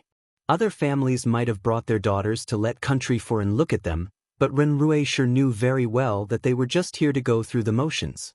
The daughter of the Rui family couldn't marry into the Jiang family, and Rui Shi couldn't marry into the Jiang family. Everyone else was kept in the dark, but Ren Rui Shi had received Empress Rui's orders. The Jiang family must not be too close. Previously, Jiang Huaying had privately stationed troops in Ningdong City and had hundreds of thousands of garrisons. Thus, Emperor Zhao Qing summoned Lady Wei and her daughter to the capital. On one hand, it was to beat down King Dongjing's rebellious heart, and on the other, it was to restrain the Jiang family's wild ambitions. Empress Rui helping country foreign pick a daughter-in-law was just a way to appease the Jiang family. It wasn't that Emperor Zhao Qing wanted the officials in Jing to be close to the Jiang family. Quite the opposite, he didn't want to see such a situation. Therefore, the daughter that married into the Jiang family today would become an abandoned chess piece in the future. The daughters of the Count of Zhongyongfu had always been precious. How could they be lost here? Ren Rui Shi watched coldly as Yushu was brought forward by the Jiang family's little Junju. She really can't be missing anywhere. A jumping clown dared to try and get everything. She really didn't know the immensity of heaven and earth. Dejia! Rui Zizhu, who was beside Madame Ren, heard her talking to herself and looked to the east, vaguely guessing who she was talking about. Zhu, when the banquet starts, don't wander around. If someone asks you a question, just smile and don't speak carelessly. Do you understand? Madame Ren reminded her sister. She was afraid that Madame Wei would take a fancy to her outstanding appearance. If old foreign went to the palace to beg, even the empress would not be able to refuse. Rui Zizhu nodded obediently. She couldn't help but look at Yushu with some envy. She thought to herself, I'm the daughter of the Earl's mansion, but I don't have as much freedom as that female official. I can be friends with whoever I want, and I don't have to care about what other people think. Lady Wei and Princess Chang Shu sat on the seats of honor, and on both sides of the table were noblewomen. Jiang Mia wanted to pull Yushu to sit with her, but she tactfully refused. Jiang Mia couldn't force her and could only send her back to her seat before returning to Lady Wei's side. If it was someone else, they would definitely be flattered to the point of not knowing what to do. However, Yushu felt that Jiang Mia was a little strange today. How should she put it? She seemed to be too enthusiastic towards her. Yushu didn't think that she had that level of charisma. If they were to talk about friendship, it was just that after challenging the Chui family's gambling house together, they progressed from dislike to friendship. They were far from being intimate. Then there must be another reason for her special treatment just now. Wasn't there a saying that one who is unaccountably solicitous is hiding evil intentions? Yushu was vigilant, so she didn't move closer to Lady Wei. She returned to her seat and pretended to be unaware of the curious gazes around her. She looked around and finally found Xue Jinshuan's petite figure not far away. The Xue family didn't have many people. The one who brought Xue Jinshuan out today was Xue Rui's second aunt, Madame Exin. Although Madame Exin was the wife of the assistant minister and the daughter-in-law of the prime minister's residence, she didn't sit at the VIP seats. It was likely that Lady Wei had purposely arranged this. Firstly, no one knew about Jiang Huaying and Xue Rui's friendship. Secondly, Empress Rui and noble consort Xue were fighting in the palace. With Princess Chang Shu present, second Madame Xue could only sit at the back. Second Aunt Xue was arranged to sit in the same pavilion as her sister-in-law, second Madame Exin. She didn't feel lonely and didn't forget that her niece was afraid of strangers. It just so happened that Exin Lu was present, so he pointed at her and asked Xue Jinshuan, "Does San Yang know who this is?" Xue Jinshuan lowered her head and didn't speak. There were too many people here. She wanted to go home, but her older brother told her to obediently follow her second aunt and not cry. Her older brother also said that older sister Yu was also here and that she didn't need to be afraid. Second Aunt Xue felt a bit awkward. Exin Lu embarrassedly answered, "Younger sister of the Xue family doesn't remember me? When we were young, we flew kites together." Ever since that case 3 years ago, Xue Jinxuan had almost never appeared on such occasions. The young misses of the various families all privately said that she was the one who killed the emperor's beloved daughter, the 10th princess. They avoided her like the plague, let alone taking the initiative to visit her to play. As a result, she didn't even have a good friend among her peers. Hearing Xen Lu's words, Xue Jinxuan quietly raised her head and glanced at her. She bit her lips and didn't say anything. Xen Lu was very bored. He rubbed his head and turned his head to whisper to Sidu Qinglun. Seeing Xue Jinxuan's lonely appearance, the looks in the eyes of the people around her changed. Whether they were gloating or sympathizing, they just didn't show it. Second Aunt Xuen naturally knew what these people were thinking, but she couldn't do anything. That last Jinxuan had been like this for a day or two. Even her own mother couldn't do anything about it, so how could she worry about it?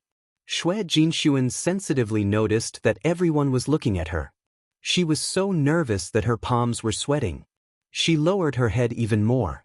Her eyes were sore. She wanted to cry but was afraid of being seen. Seeing this scene, Yushu was hesitant whether to go over or not. Now she didn't think much and got up and walked over there.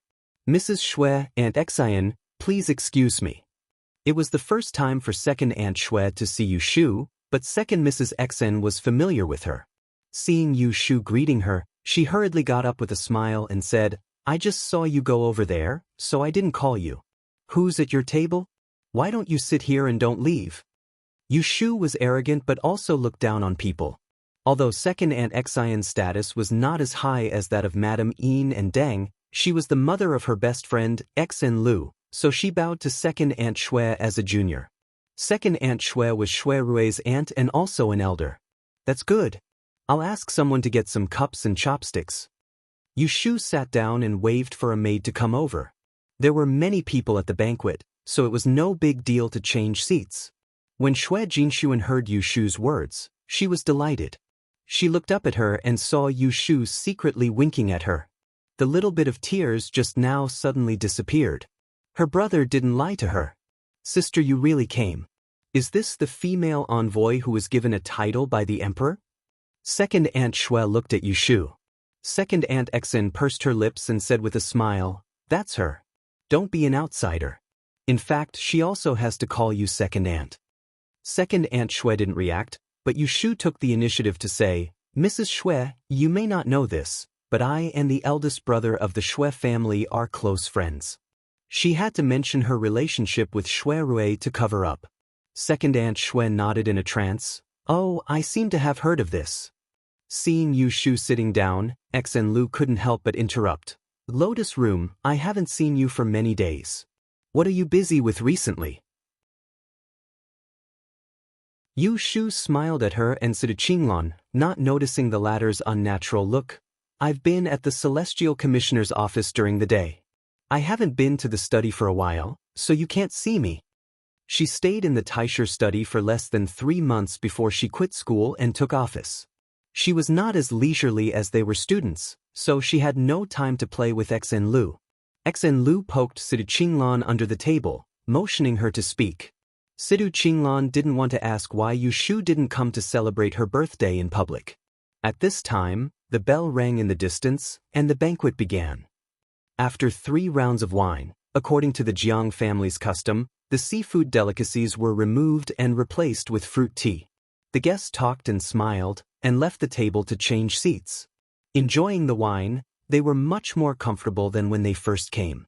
Princess Changshu's cheeks turned red after being persuaded by others to drink a few more cups, but she didn't forget the purpose of today. She cleared her throat, and when everyone looked at her, she suggested, We are old women, and we find it interesting to drink wine and listen to music. We don't care if those little girls can sit still. Don't just play with us and we'll be restricting them. What do you think, old madam? Madam Wei nodded with a smile. Princess is right. Princess Changshu smiled. Old madam, give me an idea. Let's have some fun together. Madam Wei was already prepared. She clapped her hands, and 4 maids walked out from behind the gauze cabinet. Each of them held a brocade box in their hands, and the shape was varied between round and square. Under everyone's puzzled gaze, Madame Wei explained, I have 4 riddles, and they are all in the boxes. There are also 4 riddles that have been dictated by these maids. If any young lady at the banquet is the first to guess my riddles, the item in the box will be given to her. Let me say this first, in these 4 boxes, one of them contains my Jiang family's heirloom. Whoever is fated to get it, I won't be stingy. As soon as she finished, the crowd at the banquet became noisy, and there was a lot of discussion. Princess Chang Shu smiled and clapped her hands. That's great. You can't regret getting your Jiang family's heirloom. As she said this, she had people spread the riddles in all directions, so that all the guests would know. Jiang Mia's cold eyes swept over the eager faces around her, and she sneered inwardly, do these mediocre women want to fish in troubled waters? Is it so easy to be my sister-in-law? Why don't they take a piss and look at themselves in the mirror? Which one of them is worthy of my imperial brother's finger? She stood up and walked a few steps towards the railing, feeling the breeze on the lake. She looked in Yushu's direction and thought, she's just a barely satisfactory candidate. I still need to think about how to convince her mother. Yushu did not know that she had been targeted by Jiang Mia. When she heard that Madame Wei wanted them to guess riddles, she did not think much of it. She heard Xen Luer ask her, Lotus Room, what is the Jiang family's heirloom? Do you know? She shook her head and smiled, how would I know?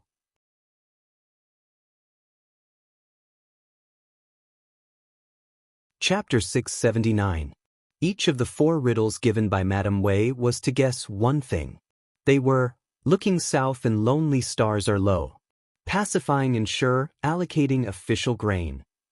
Once China is united, how can the 2 places be separated? 1 arrow to stop yearning, 1 night is like 100 years. Each of the 4 maids holding a brocade box held a riddle and recited it. If anyone did not hear it clearly, they could ask them to recite it again.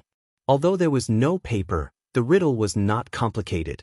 It was only 1 or 2 sentences, and one could remember it after listening to it twice.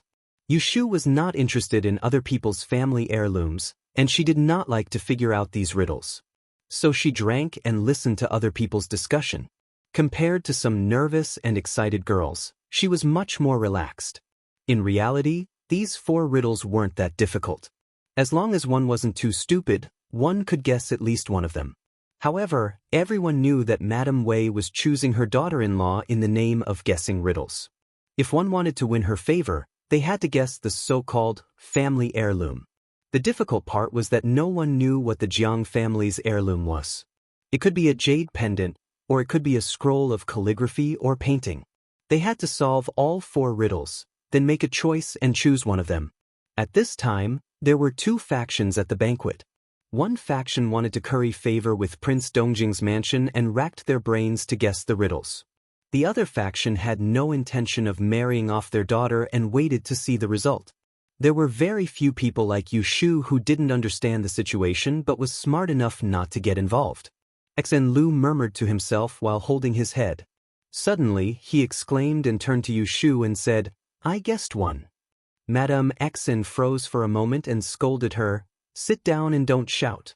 Have you forgotten what I told you before coming? Xen Lu pursed his lips and did not argue with his mother.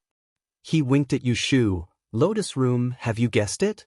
Yushu shook her head. Xen Lu asked Sidu Qinglan again. The latter was using her finger to draw something on the table. She smiled and said, I also guessed one. Xen Lu asked her, which one? Is it the one in South Gazing Lone Star? I guess it is jade. What about you? Her voice was not loud but people nearby heard it. Someone coughed as if blaming her for revealing it. Sidu Qinglan nodded and glanced at Yushu, who acted as if nothing had happened. She said softly, I also guessed that. Xen Lu's eyes lit up and poked her, then say it quickly. You can even get a jade if you guess it correctly. Maybe it is the Jiang family heirloom. It was not so simple. Sidu Qinglan sighed inwardly, her gaze fixed on the waterside pavilion not too far away. The graceful Madame Wei was currently speaking with Princess Chang Shu. Her gaze swept to the sides from time to time, clearly observing the young ladies at the banquet. The people sitting at that table were all high-ranking noblewomen, and at the very least, they were virtuous ladies.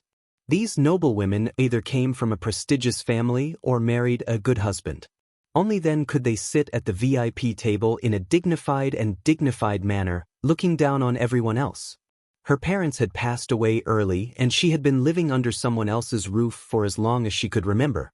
Her aunt and uncle were not harsh to her, but in their eyes, she was always an outsider. They did not love her like their own daughter. Her grandfather was especially close to her, so the whole family was on guard against her. They were afraid that a girl with a different surname would secretly learn the Fong family's secret art. 2 years ago, her aunt arranged a marriage for her and almost sent her to a faraway place. Her grandfather was especially close to her, so the whole family was on guard against her. They were afraid that she, a girl with a different surname, would secretly learn the Fong family's secret art. 2 years ago, her aunt arranged a marriage for her and almost sent her to a faraway place. She should have been able to adapt to the circumstances and listen to the arrangements of her elders, but to find an ordinary man to marry and serve her parents-in-law from then on, she was indeed unwilling. Ever since she was young, she had always looked forward to the day when she could become a celestial supervisor and become a respected lady. But as she grew older, she realized how unrealistic this wish was. Regardless of whether her uncle and the rest would have the patience to wait for the day she became a celestial commissioner, even if the Fong family had the opportunity to arrange a junior to become a celestial commissioner, it would not be her turn to take advantage of it. She had been disappointed but also full of hope. Just 2 months ago, when she heard that Yushu had taken up a post in the Kunling Bureau and knew that Yushu was lacking an official, she had an idea. After thinking for a long time, she wanted to find a suitable time to mention it to Yushu. Thus, she shamelessly invited Yushu to celebrate her birthday. In the end, she did not go. After her birthday, she heard that Yushu had already chosen an administrator. So she missed such a rare opportunity, a chance to escape the shackles of the Fong family. She had been depressed, vexed, and resentful, but all these emotions had turned into panic when she found out that her aunt was looking for another marriage partner for her. She was afraid that she wouldn't be able to escape this time. If she really listened to their arrangements, married a mediocre person, and lived a life that she couldn't control from then on, then her years of hard work, struggle, and hard work would all be in vain. She was unwilling. That was why she was sitting here today. She was not supposed to come. In the morning, her aunt had already taken third cousin out, but they came back halfway. Because third cousin suddenly had a stomachache, she was changed to accompany them. People who studied Jiang Song believed in destiny, but they also had to believe in themselves. Sidu Qinglan lowered her head and looked at the riddles that she had blurred on the table. Her eyes slowly showed determination. People answered the riddles one after another. The 4 maids of Madame Wei wandered by the lake. If anyone had the answer, they only needed to ask one of them for confirmation. The first to be solved was the riddles that Exen Lu had also guessed. Presumably, some people could not solve all 4 riddles and were afraid that someone else would take the lead, so they decided to show off first. Looking south, lonely star low, I guess it's Jade, right? Yushu heard the voice and looked over. It was a little girl she had never seen before. She spoke in a clear voice and was not bad looking. One of the maids bowed to her with a smile and pointed, "Miss, you guessed it correctly. Please follow me to see old madam." "Ah, I guessed it correctly." The little girl's surprise did not seem to be fake. Under the urging of the elders beside her, she blushed and followed the maids. Yushu touched her chin and thought that it was strange. It took Exen Lu a long time to figure out such a simple puzzle, and only now did someone say anything. Shouldn't everyone be fighting to get the prize? What were they waiting for with their necks raised? Or is it that the intelligence of the little girls here today is below average? Sigh, someone got it first. Exen Lu stared gloomily at the little girl who guessed the riddles correctly. He saw the girl take a brocade box from Madame Wei's hands and open it in front of everyone to take out a watery jade ring. Her eyes were full of hidden bitterness. The only consolation was that this jade was not the Jiang family's heirloom. After eliminating one, some people couldn't hold back anymore. They beckoned for the maids to guess first. Soon, another person solved another riddles. Pacifying ensure dynasty and distributing official grain. The answer was a box of sugar figurines. This was easy to explain. Anyone who knew history would know that there was a Tang dynasty a few hundred years ago. There was a turmoil at the end of the dynasty called Ensure Dynasty. The official grain was rice. Tang plus rice, didn't it mean sugar? Needless to say, this sugar figurine was definitely not a family heirloom. Now there were only 2 left. Yu Shu wasn't interested in participating at first, but the atmosphere became inexplicably tense. Everyone around her was talking about the riddles, so she pondered along. China's thoughts are united. How can the 2 places be divided? The 2 places can't be divided. Land is earth, and the 2 earth can be Gui. China is the Central Plains. The Central Plains are united, and a stroke in the middle is Shen. No, how does reading explain it? Reading? 20? Words with the same sound? This is shoes. An arrow sets yearning. 1 night is like 100 years. Is this also a word fanatic? It doesn't seem like it. An arrow is an arrow, and this should be the side. Yearning is the other half. Let's not worry about it for now. She looked at the second half of the sentence. 1 night is like 100 years. This is easy to understand. 100 years implies death.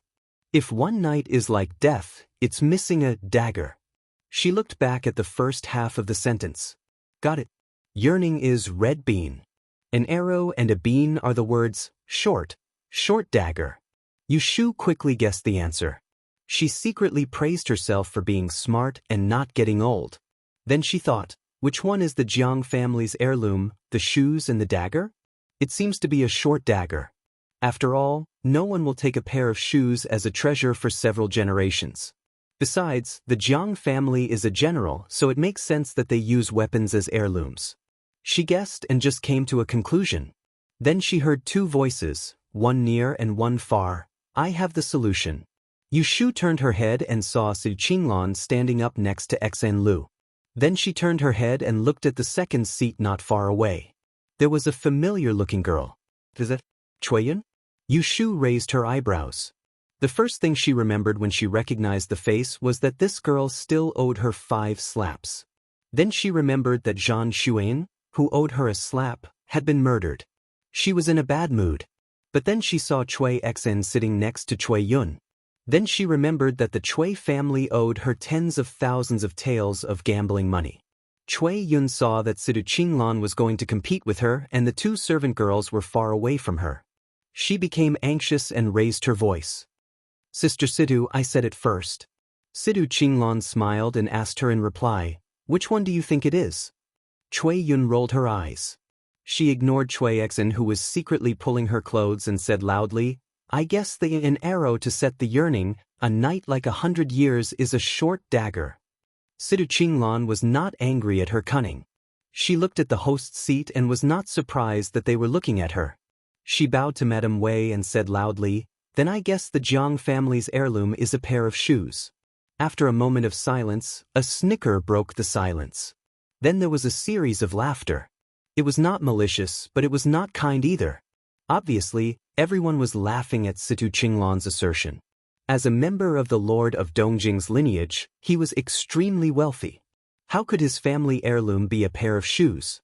However, the mockery of the crowd did not last long because Madame Wei stood up and took a box from the servant girl.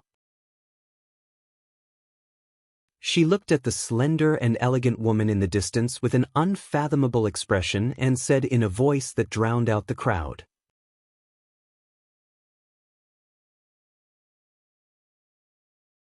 Chapter 680. The Jiang family's heirloom was actually a pair of shoes. Everyone, including Yu Shu, thought it was a joke. However, after Madame Wei told them the story of her ancestor, everyone came to a sudden realization and completely dispelled their suspicions. This could be traced back to a few generations ago.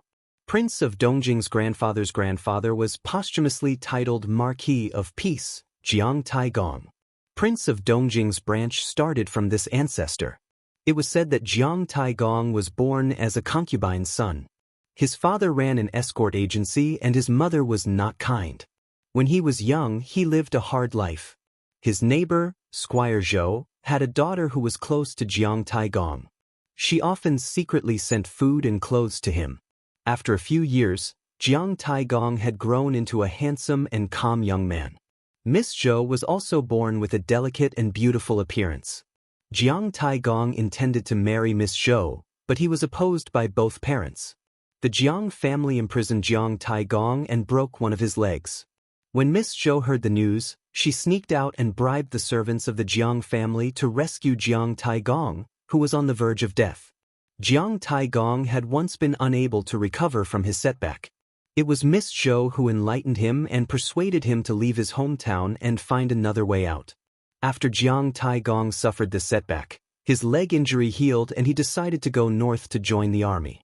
Before he left, Miss Zhou prepared clothes for him and urged him again and again not to mention the important matter of their marriage. Jiang Taigong felt that he was not worthy of her, so he did not dare to mention it. After that day, he left his hometown and went far away. Coincidentally, the Jin army invaded and the north was in chaos. The Yin dynasty was rarely peaceful. The imperial court recruited soldiers on a large scale. Jiang Taigong changed his appearance and started from a small corporal. His ancestors ran an escort agency and learned some martial arts. After 1 or 2 years of training on the battlefield, his talent in military strategy showed. He was not afraid of death and often acted as the vanguard to kill the enemy. Gradually, he made a name for himself. After more than 10 years, the north was pacified and the young man returned to his hometown. He had become a brave and skillful general. He could finally hold his head up high and become a man who brought honor to his ancestors. The only flaw was that he had been a bachelor for more than 10 years, and was still single even after he reached 30 years of age. He had never forgotten Miss Zhou, who had shown him great kindness. However, after all these years, perhaps she had already married and had children around her knees. Perhaps the heavens were taking pity on her. Jiang Taigong sent people to inquire about Miss Zhou's whereabouts. He wanted to repay her kindness that day. He found out that after he left his hometown more than 10 years ago, Miss Zhou bade farewell to her parents and left home. She went to the temple to shave her hair and become a nun, vowing not to marry. The ending of the story could be imagined. Now that she was middle-aged, Miss Zhou was no longer beautiful. She admitted that she was not worthy of him, so she closed her door and refused to see him. But Jiang Taigong still wholeheartedly wanted to marry her. He knelt 3 times in front of the temple gate and finally moved Miss Zhou's heart. As a result, this affectionate Miss Zhou eventually became Jiang Taigong's wife, and the couple's marriage was delayed. But it was a lifetime of happiness. This pair of shoes was sewn by my great-grandmother before I left my hometown to join the army. I couldn't bear to wear them, so I kept them at the bottom of the box. When I reunited with my great-grandmother, I took out this pair of shoes and passed it on to my descendants. It was to remind them not to be ungrateful, not to have no ambition, and to treat their wives well. Madame Wei was indeed from a family of scholars. This story, which was a bit vulgar in Yushu's eyes, was narrated vividly and thought-provoking by her. There were a few sensitive girls in the seats. When they heard the part about Miss Zhou shaving her hair to get married, they all shed tears of sadness. Then, they went to Jiang Taigong's temple and knelt down to beg for a good wife. Their eyes lit up with yearning. Yushu thought that if Madame Wei didn't purposely beautify the ancestor of the Jiang family, then this Jiang Taigong could really be called a real man with true feelings. At least, he was more respectable than Xue Pingge, Xue Shimi, whose wife stayed in the cold kiln for 10 years and gave birth to his children. Finally, when he became rich, he married another princess. Oh, there was also her big brother, that scum. May I know which family's young lady guessed this pair of shoes? Madame Wei looked at Sidu Qinglan in the pavilion not far away with kind eyes. Sidu Qinglan's eyes turned red after hearing the story. She bowed to Madame Wei and said, "My surname is Situ. Academician Fong of the Taisher Library is my grandfather." Country Foreign hadn't even heard of Situ Qinglan's name before.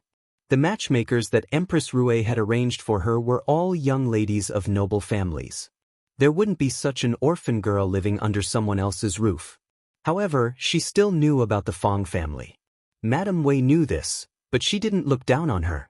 She smiled even more kindly and waved to Sidu Qinglan. "Good child, come over to my side. Let me take a closer look. What kind of clever mind do you have to be able to guess my riddle?" Seeing this, Sidu Qinglan's breath quickened and her cheeks turned red. Being stared at by hundreds of pairs of eyes, she didn't have stage fright. She lowered her head and smoothed her skirt. She walked out of her seat and crossed her hands in front of her stomach, walking forward step by step. Cui Yun, who also guessed the other riddle, was completely ignored.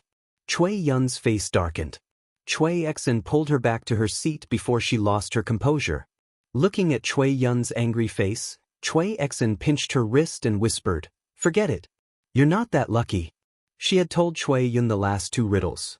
If Cui Yun said it all at once, no matter which one was the heirloom of the Jiang family, it would be hers. However, Sidu Qinglan appeared out of nowhere. Cui Yun thought she was smart and guessed the dagger first. Sidu Qinglan hit her right between the eyebrows. "Sister." Cui Yun was not convinced. But Cui Exen glanced at her coldly. Cui Yun didn't dare to argue with her. She just said in a low voice, "Humph, I'm not that lucky, but she is? She's just an orphan girl. She can't even be a concubine for Prince of Dongjing." Fortunately, her voice was not loud, so no one heard her. Cui Exen didn't care about her complaints. She looked back thoughtfully at Yu Shu, who was sitting at the same table as Sidu Qinglan. She frowned and thought, how could Sidu Qinglan guess it was that pair of shoes? It seemed that Yu Lianfang had a special relationship with Commandery Princess Chunwei. Could it be that Yu Lianfang was adding fuel to the fire and ruining her plan? Yu Shu didn't know she was implicated. She was whispering to Exen Lu about Sidu Qinglan. "Situ is so careful. I didn't guess it was a pair of shoes. I thought it was a dagger." Exen Lu stuck out his tongue and said, "I also thought that annoying Cui Yun guessed it right." Exen Lu had this advantage. If she was on good terms with you, she would share the same hatred. Cui Yun didn't offend Exen Lu, but she once targeted Yu Shu. Yu Shu didn't like Cui Yun, so Cui Yun gave Cui Yun the cold shoulder. Childish, but worthy of friendship. Of course, if it wasn't for Yu Shu who sacrificed herself to save Exen Lu's life from Ji Xingxuan, this silly girl would have died a wrongful death. The two of them didn't know what was going on. The elders beside them felt more complicated. Second Mrs. Exen took a sip of wine and said to her sister-in-law, Second Aunt Xue, "I don't know if it's fate or, ahem." Second Aunt Xue interrupted her and gestured to the younger ones beside her with her eyes, hinting her not to talk nonsense. Second Mrs. Exen pursed her lips and didn't say anything else. Anyway, the Exen family wouldn't touch the good relationship of Prince of Dongjing's mansion. This was a lesson from her father-in-law. They just had to listen to it. Others could do whatever they wanted.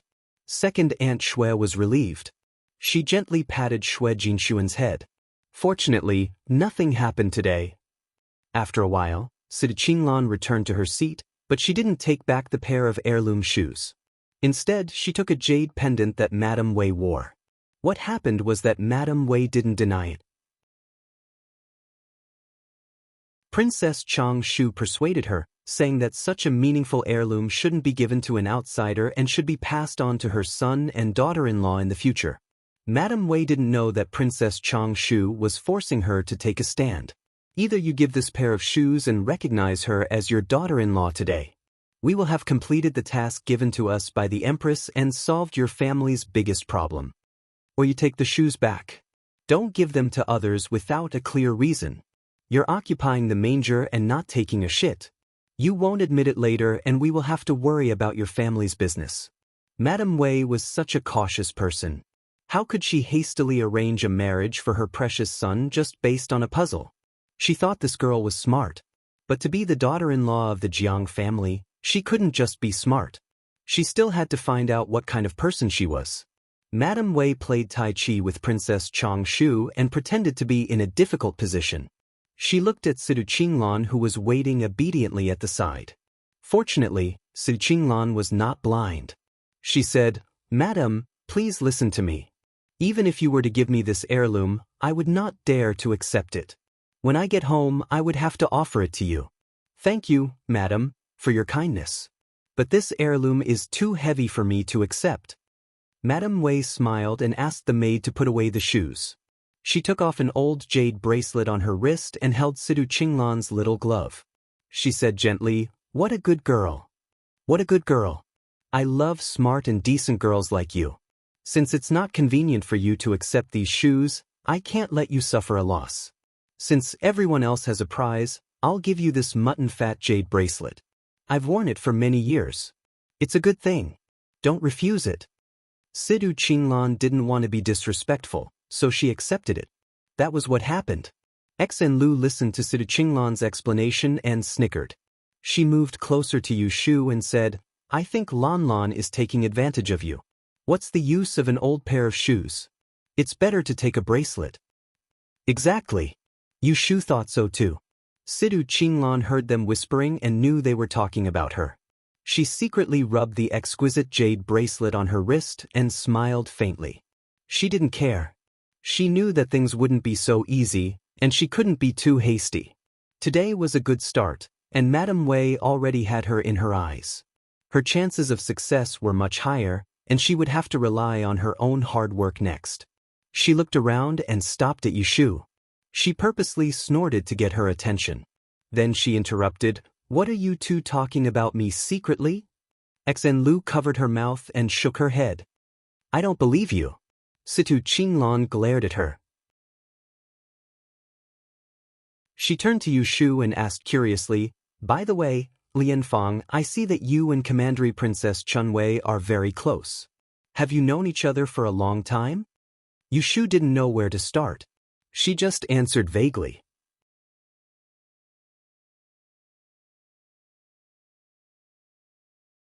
Chapter 681. The banquet lasted until dusk before the guests of the Prince of Dongjing residence dispersed. Madame Wei sat cross-legged on the horizontal couch.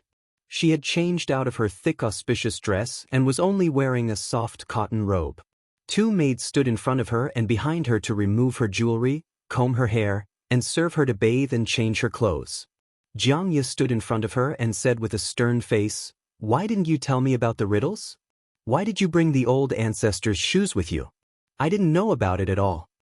Madame Wei lifted her hand and twisted off the ring on her finger. She glanced at her and said, "Do you think I can't see your little thoughts? If I told you, you would definitely leak it out in advance. This is an important matter of choosing a wife for your brother, not something you can mess around with." "I'm not messing around." Jiang Ye was unconvinced. "Didn't you promise me to take a good look at the person I chose? In the end, not only did you make arrangements, you even gave the bracelet my brother gave to someone else. You didn't even ask if I liked it."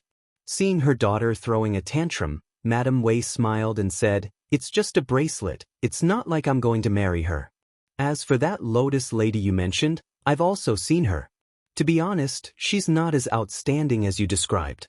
Look, I gave her 4 riddles, but she couldn't guess any of them, right? I think it's because she doesn't want to cling to the Prince of Dongjing residence, unlike some powerful women who only want to fly up the branches and become a phoenix." In any case, she didn't like that Miss Situ. She was so pretentious and disgusting. Madame Wei laughed even more happily.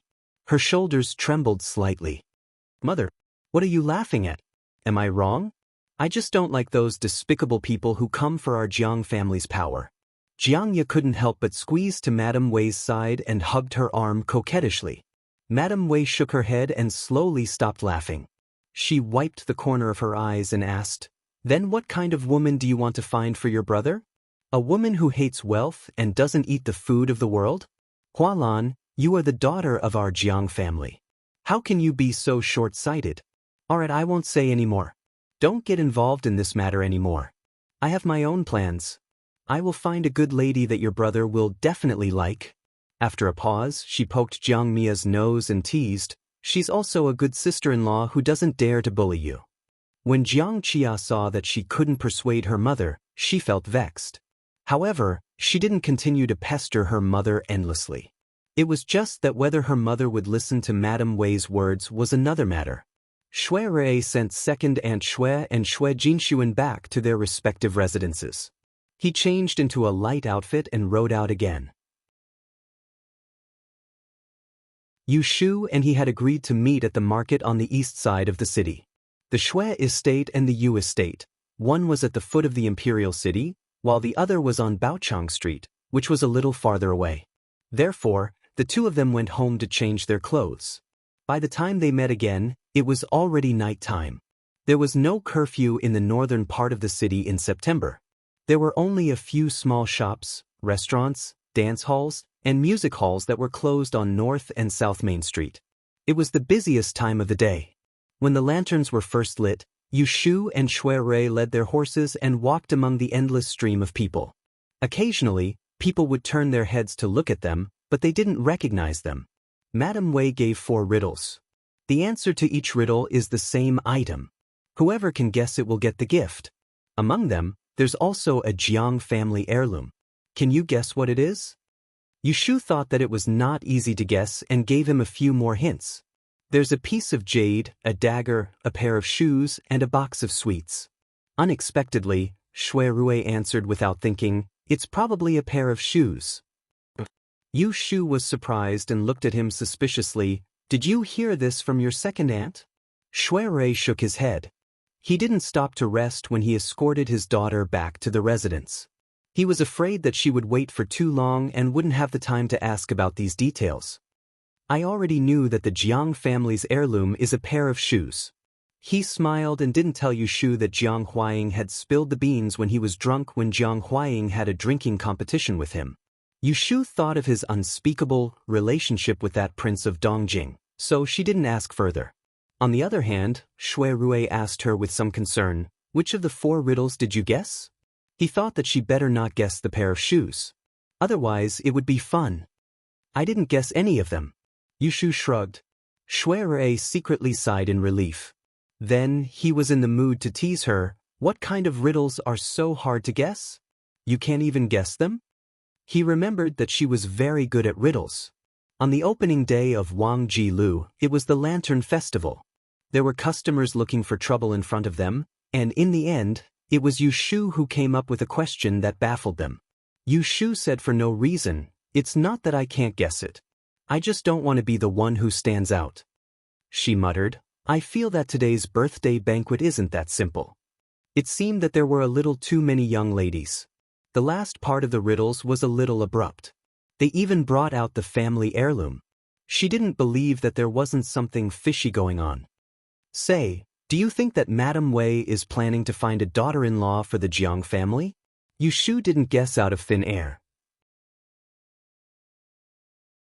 Prince of Dongjing was still a bachelor over 30 years old. There was a rumor that the emperor intended to marry Prince of Xiang's daughter, Princess Shiwen, to the northeast. Even though it was left unsettled, the position of Princess of Dongjing had always been up in the air. Shui Rui's eyelids twitched. He turned his head to look at her and didn't know whether he should answer or not. Yu Shu caught the movement in his eyes. With one look, she knew that he was up to no good. She immediately stopped walking and said in displeasure, It's really as I thought. It seems that you already had a plan. Why didn't you tell me? Shui Rui saw that he couldn't hide it from her, so he confessed, I was thinking that this has nothing to do with you. It's just you coming over to pay your respects and have a banquet. After that, it'll be over. There's no need to tell you and cause you to worry and misunderstand. Yu Shu had been puzzled since she saw Jiang Mia today. She couldn't understand why she treated her so warmly and led her to Madame Wei the moment they met. When she heard Shui Rui's explanation, she instantly understood. So Jiang Mia had pulled her into the backup army of her eldest sister-in-law. This Jiang Mia, Princess Chun Wei, was truly a good person. To think that she had admired Jiang Mia's true temperament. It turned out that she was also full of schemes. To think that Shui Rui thought that this had nothing to do with her and didn't stop her from delivering herself to him. What am I worried about? She narrowed her eyes and looked at him. She suppressed the evil fire in her heart. Tell me, what are you afraid that I'll misunderstand? Shui Rui sensed her anger, but he didn't know where it came from. Since they were on the streets, he could only pull her sleeve and bring her against the crowd to a small alley. Ah shoo, don't be angry. If I said something wrong, just tell me. He lowered his voice and looked as if he knew he was wrong and wanted to correct it. Yu Shu said gloomily, "Why don't you go ask your good sworn sister?" After the incident with the Fate Destroyer, she fell out with Jing Qin. From then on, she hated people who disregarded her wishes and wanted to manipulate her life. Jiang Mia's actions could be said to have violated her great taboo. Fortunately, she was careful and didn't steal the limelight at Madame Wei's birthday banquet. But even so, Jiang Mia's pretense of being intimate with her had already caused trouble for her in the eyes of others. Shui Rui was very smart. When he heard her words, he instantly understood the crux of the matter. His face immediately darkened and he said in a deep voice, "You're saying that Jiang Mia didn't invite you to the banquet just to accompany her?" Yu Shu didn't say anything, but the annoyed expression on her face clearly told Shui Rui the answer. Fire burned in Shui Rui's heart. He knew that with Jiang Mia's reckless personality, it was very possible for her to act on her own. There was an 80% chance that Yu Shu's name and background were already placed on Madame Wei's desk. Seeing that he was silent, Yu Shu raised her head and looked at him.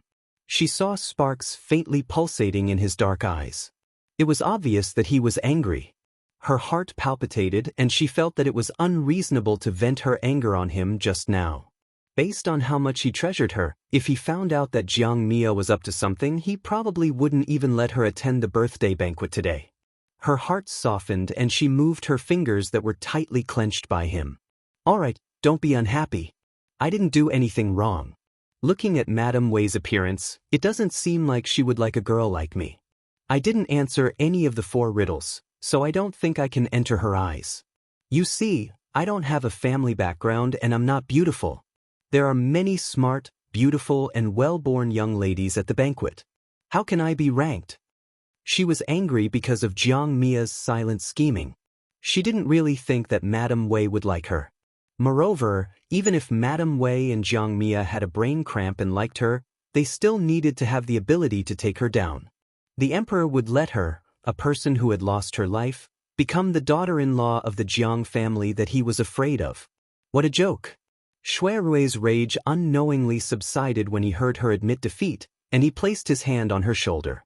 If it wasn't out of consideration that there would be people passing by here at any moment, he would probably be unable to refrain from embracing her in his arms, so as to let her know that in his eyes and heart, the woman she spoke of was instead the most satisfied and good girl in the world. "Then you don't blame me?" "Blame you for what? This matter isn't your fault." Yu Shu rolled her eyes at him and hit his chest. "At most, I will just ignore that Jiang Mia in the future." Shui Rui thought about it and said, "Jiang Mia is a very stubborn person. Even though I don't know why she has her eyes on you, if you want her to give up, she won't easily give up just because you ignore her. What can she do to me?" Yu Shu didn't agree. Before today, she thought of Jiang Mia as her friend and was willing to give her face. But after today, who did that girl think she was? Shui Rui smiled and sighed. He patiently explained to her, "Previously at the Chui family's gambling den, you also saw that Jiang Mia has a temper that wants to see the world in chaos. She loves to cause trouble. If others go along with her, it's fine. But if they don't, she will turn the world upside down and won't stop until she reaches her goal. In my opinion, you don't have to be in a hurry to fall out with her. Tomorrow, I will talk to her face and tell her not to have any ideas about you." When Yu Shu heard him analyze Jiang Mia's temperament in detail as if he knew her very well, she was a bit displeased but didn't take it to heart. She only asked him, "How are you going to talk to her? What if she doesn't listen?" Shui Rui's eyes narrowed slightly. His handsome face glowed softly under the dim yellow streetlight. He squeezed her soft shoulders and said, "If she doesn't listen, I will think of a way to send her back to Ningdong City so that she can't stay in the capital anymore." "Ah Shu, you don't believe me?" Under his affectionate gaze, Yu Shu couldn't muster up the slightest bit of rebuttal. She mumbled and said,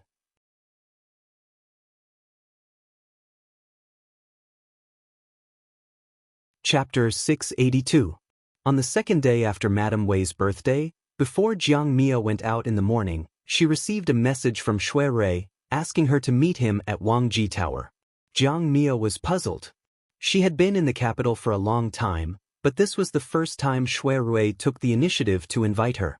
Before this, it could be said that he was avoiding her like the plague. Even though she was confused, she still arrived at Wangji Tower on time. She walked through the front door, and Gui Qi, who was in charge of welcoming guests, led her to the back courtyard, which was off-limits to outsiders. Shui Rui was waiting in the tea room downstairs. The moment Jiang Mia entered, she habitually mocked him. "What kind of wind is blowing on you today? You actually remembered me." Shui Rui's expression was indifferent. He did not smile indifferently after receiving her sarcasm and not bicker with her. "Sit, what tea do you want?" Jiang Mia's nerves were thick, but she had eyes. She could see that Shui Rui's expression was not good. She hesitated for half a step, walked to the opposite side, and sat down. She frowned and asked, "Who are you showing that stern face for? If you don't want to see me, why did you invite me here?" "Poor. It's dry in autumn, and it's easy to get inflamed," Shui Rui said to himself. Gui Ba, who was standing at the door, responded in a low voice and turned to prepare. This time, Jiang Mia clearly felt that Shui Rui was neglecting her. She was baffled. "Shui Lang, what do you mean? If you have something to say, just say it. Don't beat around the bush." "What's the hurry?" Shui Rui looked at her coldly and said, "Don't you know what you've done? Yesterday, old Madam's birthday banquet was obviously to choose a princess consort for your brother, but you invited Ashu. What are your intentions?" Hearing that, Jiang Qia finally understood why Shui Rui was angry. She did not feel guilty, but instead sneered, "You are so nosy. Do I need to specifically tell you why I invited her?" After a pause, she immediately realized that Shui Rui would come to her to denounce her, most likely because Yushu had said something to him yesterday. Otherwise, she would have sent the invitation to Yushu in the morning, and Shui Rui would have known about it. Why didn't he say anything before but waited until after the event? "What's wrong? Is she unhappy and complaining about me in front of you?" Jiang Mia furrowed her brows, not concealing the displeasure on her face at all. Mishiro said, "It's a good thing that others can only wish for, so what's there for her to feel aggrieved about? Could it be that my royal brother isn't worthy of her?" Hearing the disdain at the end of her words, the tone of, "I don't even think she's worthy of my big brother, so what's there for her to feel aggrieved about?" Shui Rui would become angry no matter how good his temper was. Originally, he wanted to be patient and reason with her, but he could not tolerate her. He immediately said coldly, "Parents' orders and matchmakers' words. How can someone else's marriage be decided by your words so easily? Ashu regards you as a friend, and she treats you sincerely, but you hide it from her and push her into the teeth of the storm. Jiang Mia, you are too presumptuous. How do you know that one person's honey is another person's arsenic? Your so-called good thing might not even be something that others don't care about at all." Jiang Mia had a rough temper to begin with. After being coldly criticized by him, she no longer had the slightest bit of her previous gentleness and magnanimity. When she thought that he was doing this for a younger sister, who popped out of nowhere, she instantly became furious. Under her thick eyebrows, a pair of phoenix eyes glared at him and said through gritted teeth, "My good intentions, but in your mouth, it becomes that I want to harm her? Shuang, who does that Yu Lianfang think she is? And what kind of friendship do we have? You actually indiscriminately scolded me for her sake. Did your head get kicked by a donkey?" At that time, when she found out that Shui Rui had acknowledged another adopted younger sister like this, she was very unhappy.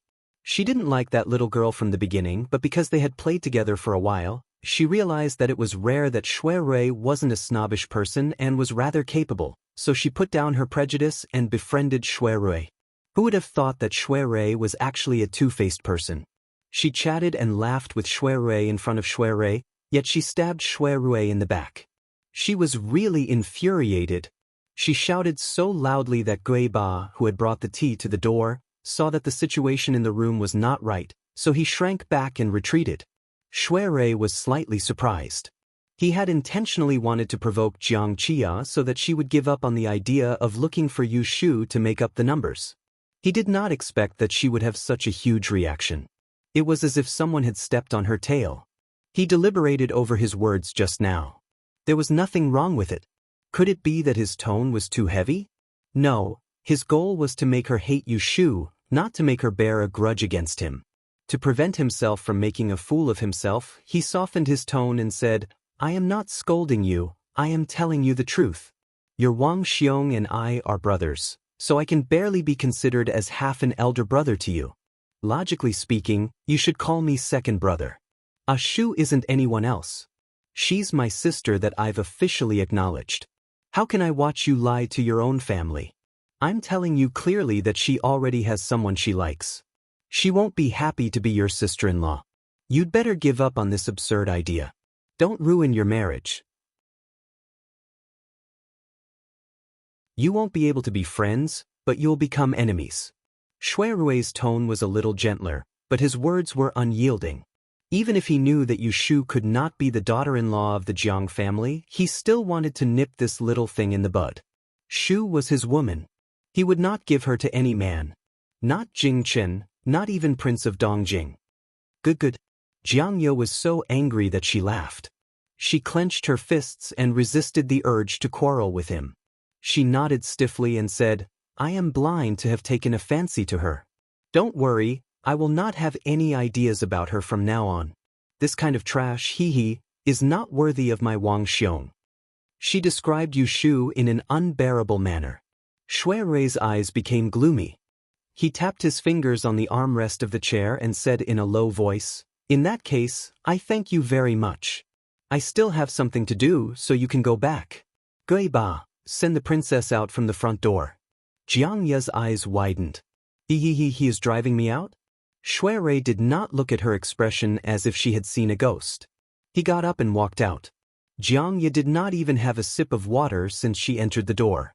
She waited until he was out of sight. She still could not believe that Shui Delong, who had a good temper, would not be angry even if she whipped him, but because of such a small matter, he fell out with her.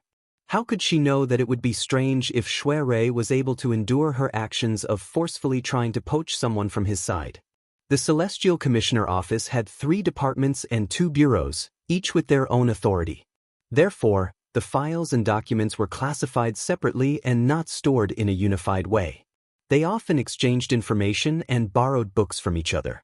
To prevent a mess, every department had to do a thorough cleaning every 3 months.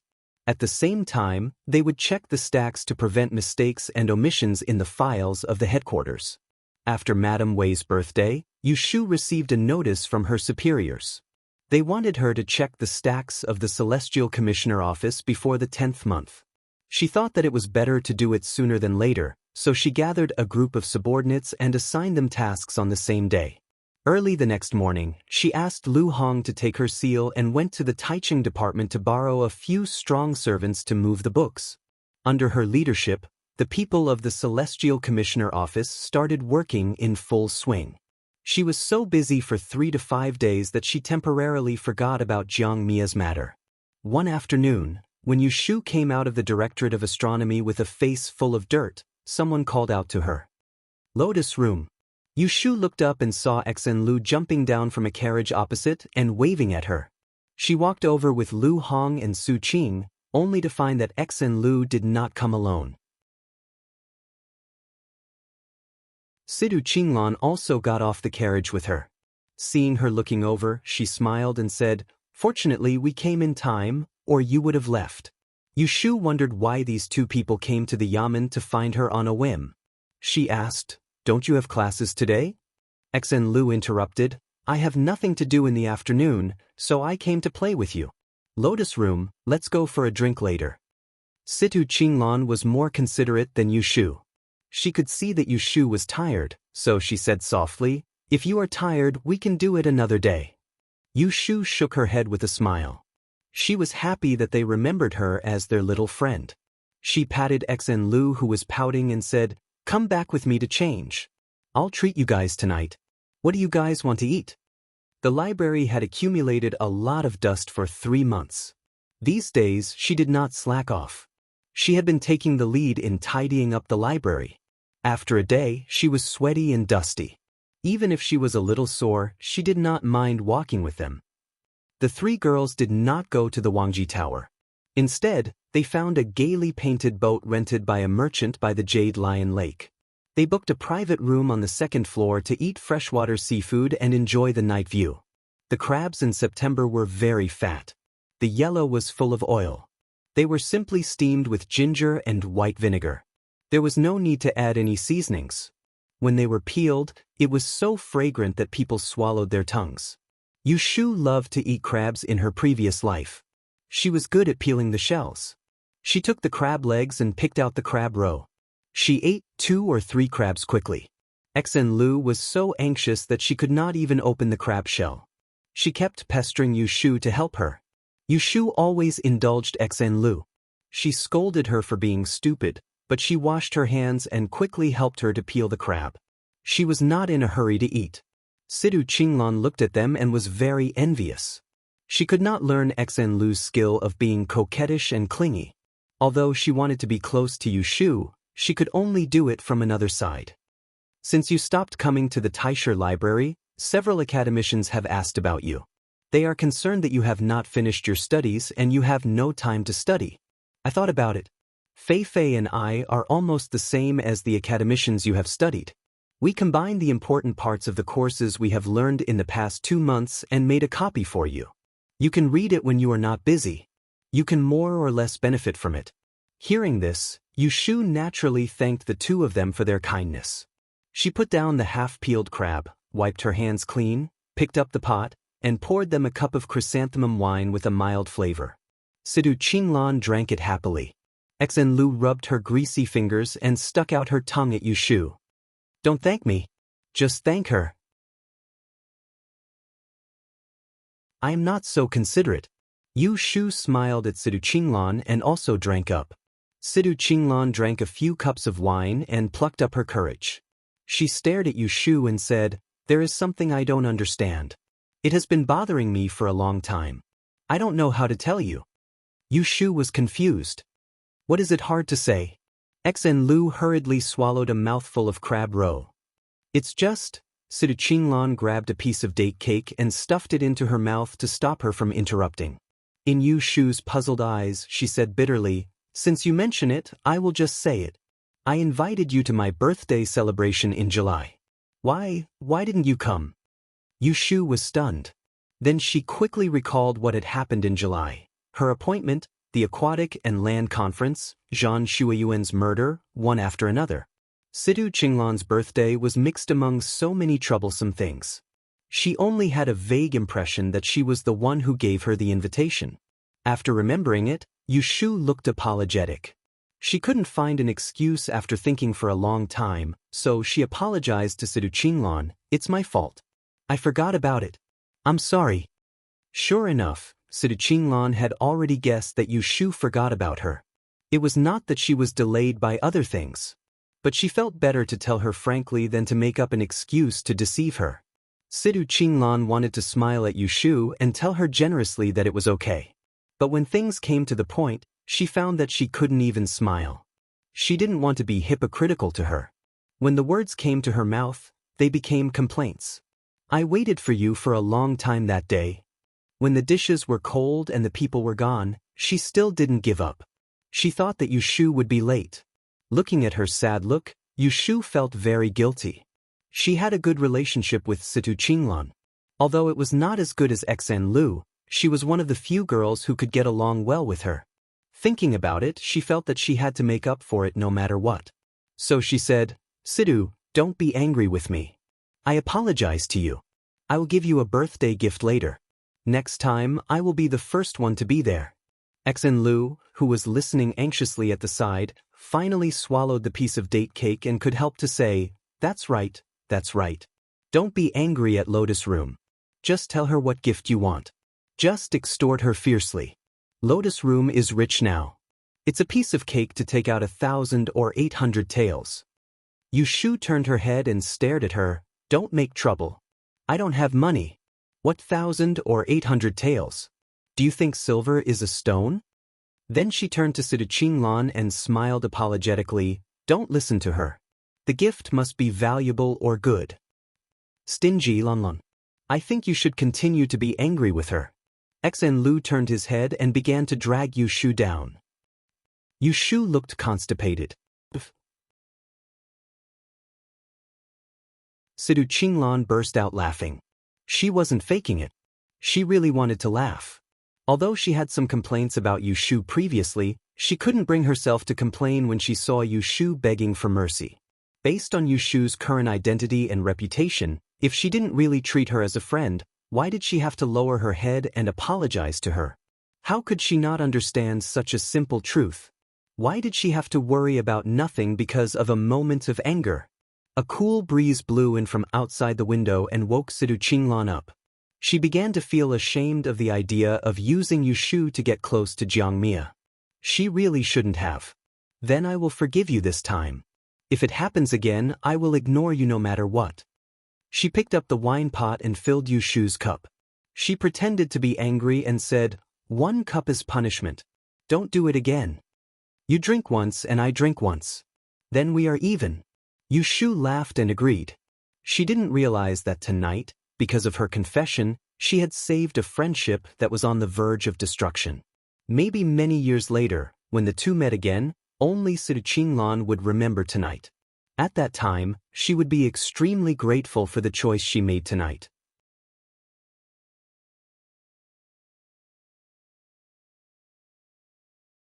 Chapter 683. The work of cleaning up the library lasted until the middle of the month. Yu Shu led a group of people to finish the work. Jing Chen, the nominal chief officer of the Kunling Bureau, showed up one afternoon. She hadn't seen him for a while. Although Yu Shu was curious about what Jing Chen was busy with all day long, she didn't ask too many questions. She only reported the internal affairs of the past half a month to him and picked out a few important documents for him to review. They talked about official matters. In the end, Yu Shu was ready to go downstairs to pack her things and go home. Jing Chen stopped her. "Xiao Yu, wait. I have something to say to you." Hearing the familiar name, Yu Shu slowly moved her feet back. She turned her head and said, "What do you want to say?" Come on, she did not want to chat with him at all. Especially after returning from the encounter, she had a lot of information about Yunhua. She was afraid that if Jing Chen asked her, she would not be able to answer. But she could not bear to lie to him. For example, who did Yunhua ask her to find that day? "Sit down." Jing Chen gestured to the seat by the window. He walked to the door, waved his sleeves gently and closed the door. Yu Shu had no choice but to sit down. She turned her head to look out of the window and urged him, "Tell me. Make it short." Jing Chen walked over with his hands behind his back. He stood by the window, just a shoulder away from her.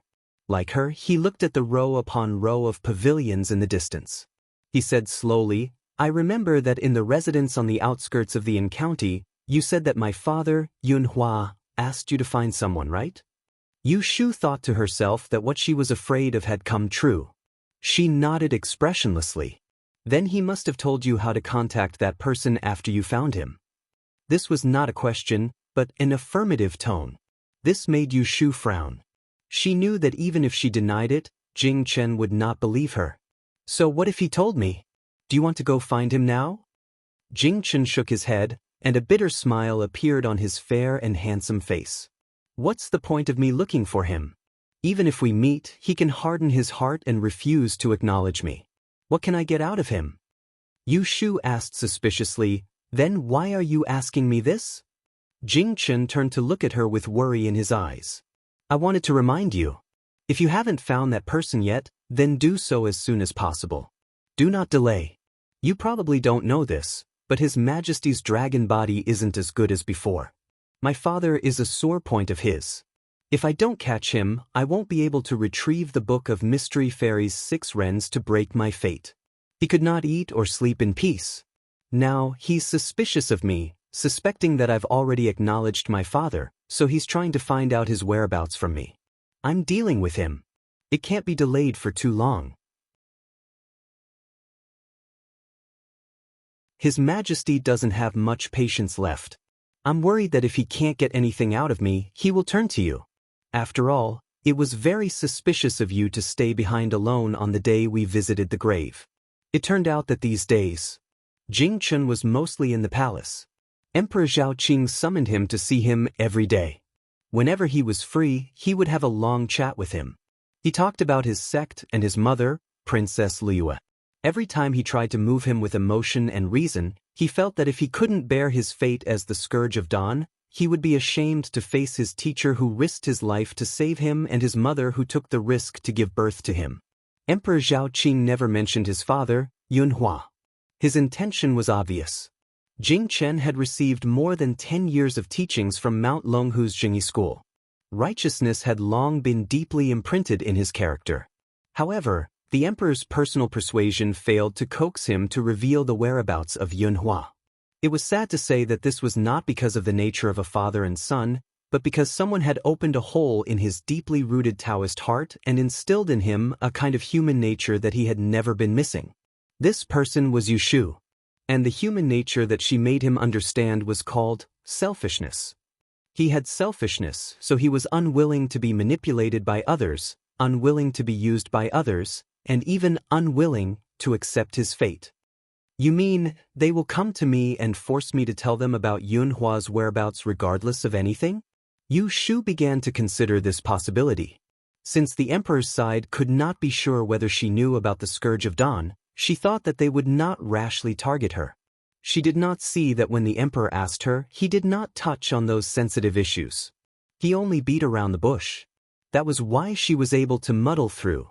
Otherwise, with the heaven-defying great insight technique, even if she colluded with Jing Chen, he would still be able to distinguish the truth from the lies. However, what if they were sure that she already knew? Would they have no scruples and could they torture her to extort a confession? Yu Shu's eyelids twitched, and she suddenly thought of a question. She raised her head to look at Jing Chen and blurted out, "Jing Chen, think about it carefully. Before this, no, recently after we came back from the encounter, did the Emperor ask you to keep the matter of the Scourge of Dawn and the person who ruined lives? Did he?" Jing Chen recalled for a while and slowly nodded. "On the second day after we came back, the Emperor asked me to enter the palace for questioning. When we left the palace, the Emperor mentioned something like that, but don't worry, I did not tell him the truth." Yu Shu was dumbfounded. Her back softly leaned against the chair, and she muttered, "It's over, it's over, it's over." In front of the Emperor, it was useless to lie. It seemed that the Emperor had long suspected that she already knew about it, so he had already asked Jing Chen for confirmation. That was to say, from the beginning, they did not have the layer of concerns she thought they had. Instead, in order to numb her, the Emperor deliberately pretended not to know about it when she was questioned in Taishi restaurant that day. Sure enough, the older, the wiser. In this way, in order to track down the whereabouts of Yunhua and find the Book of Fantasy Fairy, they could completely target her and break through her. "Xiaoyu, what's wrong with you? Did I do something wrong?" Jing Chen asked her nervously. Yu Shu waved her hand at him weakly. "We were so careful, but we made a mistake. Did you forget the Zhu family's grand insight technique? I mentioned it to you last time." What should she say? Blame Jing Chen? But he didn't know about the grand insight art until later. Blame Shui for not telling her about the grand insight technique earlier? But after he came back from the encounter, he was called by Minister Shui to give him advice. Who had a pair of eyes in front and back? Jing Chen was stunned. Doesn't that mean he already knew? Yes, that's right. Yu Shu interrupted him, stood up irritably, and began to walk back and forth in the room. You said that the Emperor is running out of patience. They are eager to find Yunhua and find the Book of Fantasy Fairy, so they will definitely look for me, because only the three of us may have seen Yunhua, and I am the most suspicious. The Emperor is reluctant to touch you, but it doesn't mean that he is reluctant to touch me. If they really want to harden their hearts and torture me, I am not afraid that I won't confess. It's fine if I don't know anything, but I do know the whereabouts of Yunhua. The more she analyzed, the more she gritted her teeth. She glared at Jing Chen fiercely. What kind of sin did she commit to owe this father and son? She almost died several times for her son, and now she had to protect her father from disaster. There was no end to it. It was simply intolerable. Jing Chen's expression was not good either. He stared at Yu Shu's restless figure and could feel her uneasiness. Guilt and sadness surged in his heart at the same time. He secretly clenched his fists and said, "Don't panic. Maybe it's not as bad as you think. You are the person who destroyed your life. How could they dare to use private torture on you?" Yushu suddenly stopped and stared at him faintly. She said, "You don't understand what the Book of Fantasy Fairy means at all. The troublemaker, the person who destroyed his life, and the heir to the throne were all involved in this. The Book of Fantasy Fairy was the most important thing. Without it, everything would be empty talk, including Jing Chen and her." She completely understood Emperor Zhao Qing's eagerness to find Yunhua's whereabouts and his desire to kill him. 20 years ago, Yunhua set the world on fire, and it really pierced through the sky. "No matter what, I won't let anyone lay a finger on you again," Jing Chen said in a low voice. His eyes that were once so clear that one could see the bottom had become cold at some point. Now, he was no longer the pitiful person who resigned himself to his fate. Yu Shu rubbed her eyebrows and told herself to calm down. It was too late to say anything now. She had to think about what to do next. If they came looking for her, should she confess or not? She had the 7-star ring to protect herself. Even if they asked her, they could not ask her the truth. She was afraid that they would use private torture on her. The only thing she could do now was to find Yunhua's eldest son as soon as possible and let them meet so that she could read the Book of Fantasy Fairy. Then she could take precautions when she had a look at it. She hoped that Jing Chen could delay for a while. The people that Shui sent to Yang to inquire about the news had not returned yet. In the evening, they arrived at Wangji Tower. When Yu Shu saw Shui, the first thing she asked him was, "Big brother, where are the spies you sent to Yang now?" Shui's expression changed. He estimated, "They have been there for more than half a month. If the inquiries are successful, they should leave in 2 days." He did send people to Yang, but it was not to help Yu Shu inquire about the unknown Suzhou magistrate, but to inquire about the traces of his biological parents living in Yang City. In the past half a month, he had accepted the fact that his biological father was the famous Yunhua Ez. However, he was not ready to meet him now, so he could not admit to Yu Shu that he was the person she was looking for. In his heart, Yunhua was a heartless man who abandoned his wife. His biological mother, Madame Han, and his adoptive father, Shui Zhao, died because of him. How could he let go of his prejudice and acknowledge him? In that case, it will take at least half a month for him to come back. Yu Shu talked to herself. She was secretly anxious, but she did not show it on her face. She did not intend to repeat what she said to Jing Chen today to Shui again, because it was useless to say it except to make him worry. He was already worried about her enough. He followed her all day long to clean up after her. If it was not for her, he would not have so many troubles. "By the way, I have something to tell you." Yu Shu sat up straight and naturally changed the topic. "Didn't you tell me a long time ago to pay attention to whether Jin Sun's name was in the wedding invitation cards sent to Kunling Bureau? Today, a new batch of wedding invitation cards was sent, and she was in it." Shui's expression changed, and he quickly asked in detail, "Who is the groom?" Yu Shu looked at him strangely. How come his sister was going to be engaged to someone? Did he not know who his brother-in-law was?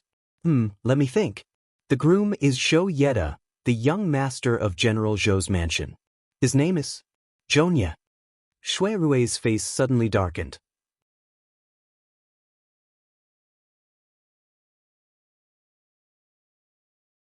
Chapter 684.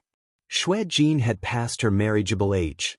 As the legitimate daughter of the minister's office, there were only a few people who came to propose marriage. This was because the incident with the 10th princess 3 years ago had caused too much commotion.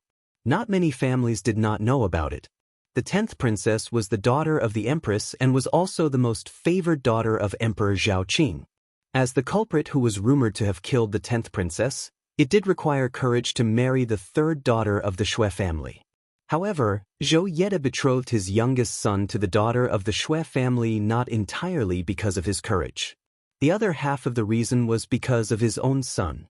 As for the 3rd young master of Assistant Minister Yin's Fu, Yin Yuan's reputation was bad enough. This Zhounya, compared to him, was even worse. In short, he ate, drank, gambled, and had all 5 poisons. Yu Shu had not heard of this person for the time being, but she knew that his father, Zhou Yeda, was the commander-in-chief of the Jinwu Guards. What kind of position was this? First of all, there were 2 groups of guards inside and outside Anling. One group was the Jiangyi army. They usually guarded the capital and could be deployed in times of war. The other group was the Imperial Guards, including the Yulin Royal Guards and the 12 Guards. The Yulin Royal Guards were the personal guards of the Emperor, while the Jinwu Guards were the head of the 12 Guards. For example, guarding the city gates, patrolling the city borders, and managing the city's public security were all from the Jinwu Guards. Zhou Yeda, as the commander-in-chief, was equivalent to a minister a few hundred years later. Even Yu Shu's 2 bodyguards, Lu Hong and Su Qing, used to be part of the Shambord Guards. Just looking at the family background of General Zhou, it was worthy of Xue Jin's birth. However, after seeing Xue Rui's expression, Yu Shu knew that he did not approve of this marriage. "What is wrong?" she asked. "Zhou Nie's character is bad." Xue Rui's words were concise. Yu Shu looked at Xue Rui's disgusted expression when he mentioned Master Zhou as if he was talking about a pile of shit. She slowly frowned and said hesitantly, "Since the marriage invitation has been sent to Kunling Ju, it must have been approved by your grandfather. Does he not know that Zhou Nie is unbearable? Why did he agree to marry him?" Xue Rui shook his head. His grandfather knew Zhou Nie's character better than he did. However, the reason he agreed to this marriage was not because of his grandson-in-law's character, but because of the power behind him. In the past, when Xue Lingnan was leading the army, Zhou Yeda was once a general under his command, and he was indebted to Zhou Yeda for his guidance. It was also because of this old friendship that the Zhou family took the initiative to propose marriage. Xue Lingnan thought that with the friendship between the 2 families, no matter how much of a bastard Zhou Nie was, Xue Jinshuan wouldn't lose out by marrying him. However, Xue Rui didn't think so. He hoped that his sister, who was timid and mentally deficient, could have a good partner who truly loved and cared for her. Otherwise, he would rather she remain a naive and ignorant child for the rest of her life. As an elder brother, he was very grateful. He could look after her for the rest of her life. This was a debt he owed. He should be the one to repay it. He didn't explain. Yu Shu was slightly anxious. As expected, Zhou Nie was a pile of shit. How could she watch as Xue Jinshuan married such a thing? How about this? I will hold back this marriage invitation. Why don't you go back and persuade old Master Xue? Xue Rui laughed coldly to himself. Grandfather has always been stubborn. Once he has made up his mind, no one can persuade him. Yu Shu's face turned fierce. If that's the case, then I won't approve the marriage invitation. Without the Kunling Bureau's official marriage certificate, can they get married on their own? There was a law in it. All marriages between the children of officials had to be approved by the Celestial Commissioner.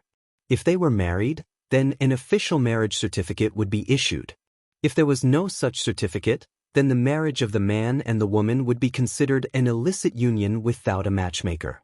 What both parties sent to the Kunling Bureau were the 8 characters invitation of both the man and the woman in duplicate. After the Kunling Bureau approved the 8 characters invitation, the 8 characters invitation would be sent back. 1 copy would be received by the man. Xue Rui was amused by her arrogant words. He stared at her and said, "It's easy for you to say. If you really do this, you will offend the 2 families. At that time, they will accuse you of neglecting your duties. The emperor can't be partial to you. If it's a light punishment, you will be suspended from your post. If it's a heavy punishment, you will lose your official position. How can you do that? Is it that serious?" Yu Shu wasn't frightened. Even though she was splashed with cold water by him, she didn't give up. She kept saying, "What's the big deal? Delay it as long as possible. If they really pursue the matter, then we can talk about other things." It was as if Xue Rui treated Yu Xiaoxiu as his own younger brother. To her, little sister Xue was also one of her family. For the sake of her sister's marriage, what was there to be afraid of even losing her official position? Which was more important? Was there a need to consider? Shui Rui saw that someone as smart as her only cared about Jinshuan and didn't consider the consequences. He was touched and held her hand, saying, "I know your intention, but you can't be so reckless. If you are really willing to help, I have another idea. Listen to it and see if it works." "Okay, then tell me what to do." "What I mean is that not only do you have to approve this horoscope, you have to do it as soon as possible. However, when you do it, you have to do something. Everyone knows that you and I are sworn siblings, so it's no surprise that Jinshuan is interested in Jinshuan's marriage. You have the death divination art, so you can determine that Jinshuan and Zhou Nie's horoscope contradict each other. If Jinshuan marries into the Zhou clan, then one of them will die on the wedding day. Therefore, this marriage is inauspicious and unsuitable. As for whether they believe it or not, it's not up to the two families. After all, within the capital, there's only Yu Shu, the art of determining death. With her reputation, who can verify the authenticity of her divination? Even if they don't believe it, there's no evidence. Plus, there's always one family that can't bear to risk their children. With Yu Shu's approval, this marriage can be considered to be annulled. That's a good idea. Yu Shu smiled and patted the back of Shui Rui's hand. She hurriedly said, "I'll go and approve it tomorrow morning. It'll be sent out in the middle of the month. There won't be any delays." Shui Rui wasn't as optimistic as her. He sighed and said, "If there's no other choice, I'm not willing to use this method. This method can only be used once, it can't be used once." Yu Shu thought about it and understood what he meant. Old Minister Shui was determined to find a suitable marriage for his granddaughter. If it doesn't work this time, there's always a next time. The siblings in the Shui family don't have a father. The marriage will be decided by Shui Lingnan. As for the other elders, Yu Shu's heart skipped a beat. She asked, "What does your mother think about Jin Sun's marriage?" "My mother, she can't make the decision." Shui Rui found it hard to say. When his mother was sober, she didn't recognize Jin Sun at all. She only knew that he was her eldest son. Whenever she saw Jin Sun, her illness would act up. This time, Yu Shu had nothing to say. She very rarely heard Shui Rui mention his mother, and her impression of Madame Shui, who she had never met, was limited to the fact that she was frail and sickly, and that she spent most of her time recuperating. Shui Rui didn't seem to want to talk about his mother. She didn't ask more. However, as a mother, she couldn't interfere with her daughter's marriage. It was obvious that she didn't have much status in the Shui family. There are only two ways to solve this problem once and for all. One is to find a good husband for Jin before your grandfather decides. Yu Shu poked Shui Rui. "Do you have a suitable candidate in mind?" Shui Rui looked helpless. "Do you think I haven't thought about it? But those with good character, future, and family background won't enter my grandfather's eyes. Those with good character and family background won't be willing to attach themselves to our Shui family. Those with good character and family background won't even consider Jin Sun." Yu Shu sighed and said, "It's easy to get a priceless treasure, but it's hard to find a lover." Shui Rui waved his hand. "Let's not talk about this. Tell me about the other one." Yu Shu said, "The other one is the worst plan. It's not good to use it unless it's a last resort. You reminded me. I'm the Celestial Commissioner. I can approve a marriage card, and I can also approve a marriage card for Jin Sun. I only need to approve her fortune as not to marry early. Otherwise, it will bring bad luck to her husband and children. In this way, no one will dare to come to your residence to propose marriage. In the next few years, you won't have to worry about Jin Sun's marriage. But if it ruins her reputation, she won't be able to get married in the future." Ordinary people didn't need to go through the Celestial Commissioner to marry their wives and daughters. However, there were also people who went to the barter shop to ask for a identification card. It was used to predict a woman's fate.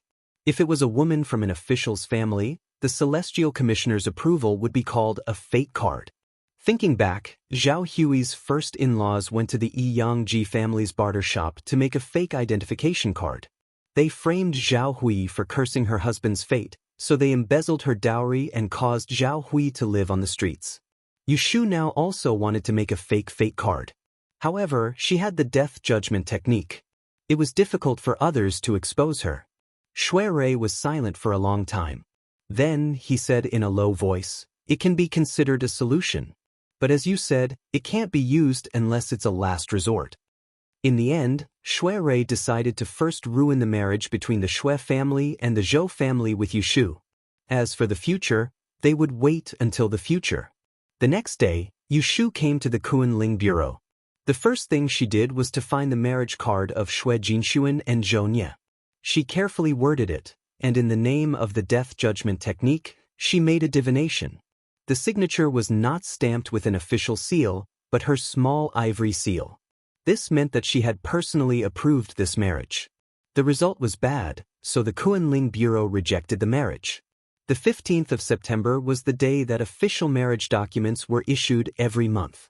Usually, the marriage card sent to the Kunling Bureau would receive the documents the following month at the latest, unless it was accidentally lost. However, this month, there were destined to be some families who would not be able to wait for the Kunling Bureau's official marriage documents. Xiao and take these 2 marriage cards. Together with the official marriage documents I approved, send them to the various manors as soon as possible. When Xiao and had already prepared everything, he took the marriage card from her hands and opened it in front of her. Originally, he wanted to confirm that there were no mistakes, but when he saw the woman's family, he was slightly stunned. The young lady of the right minister's Shui residence. He hesitated and did not go.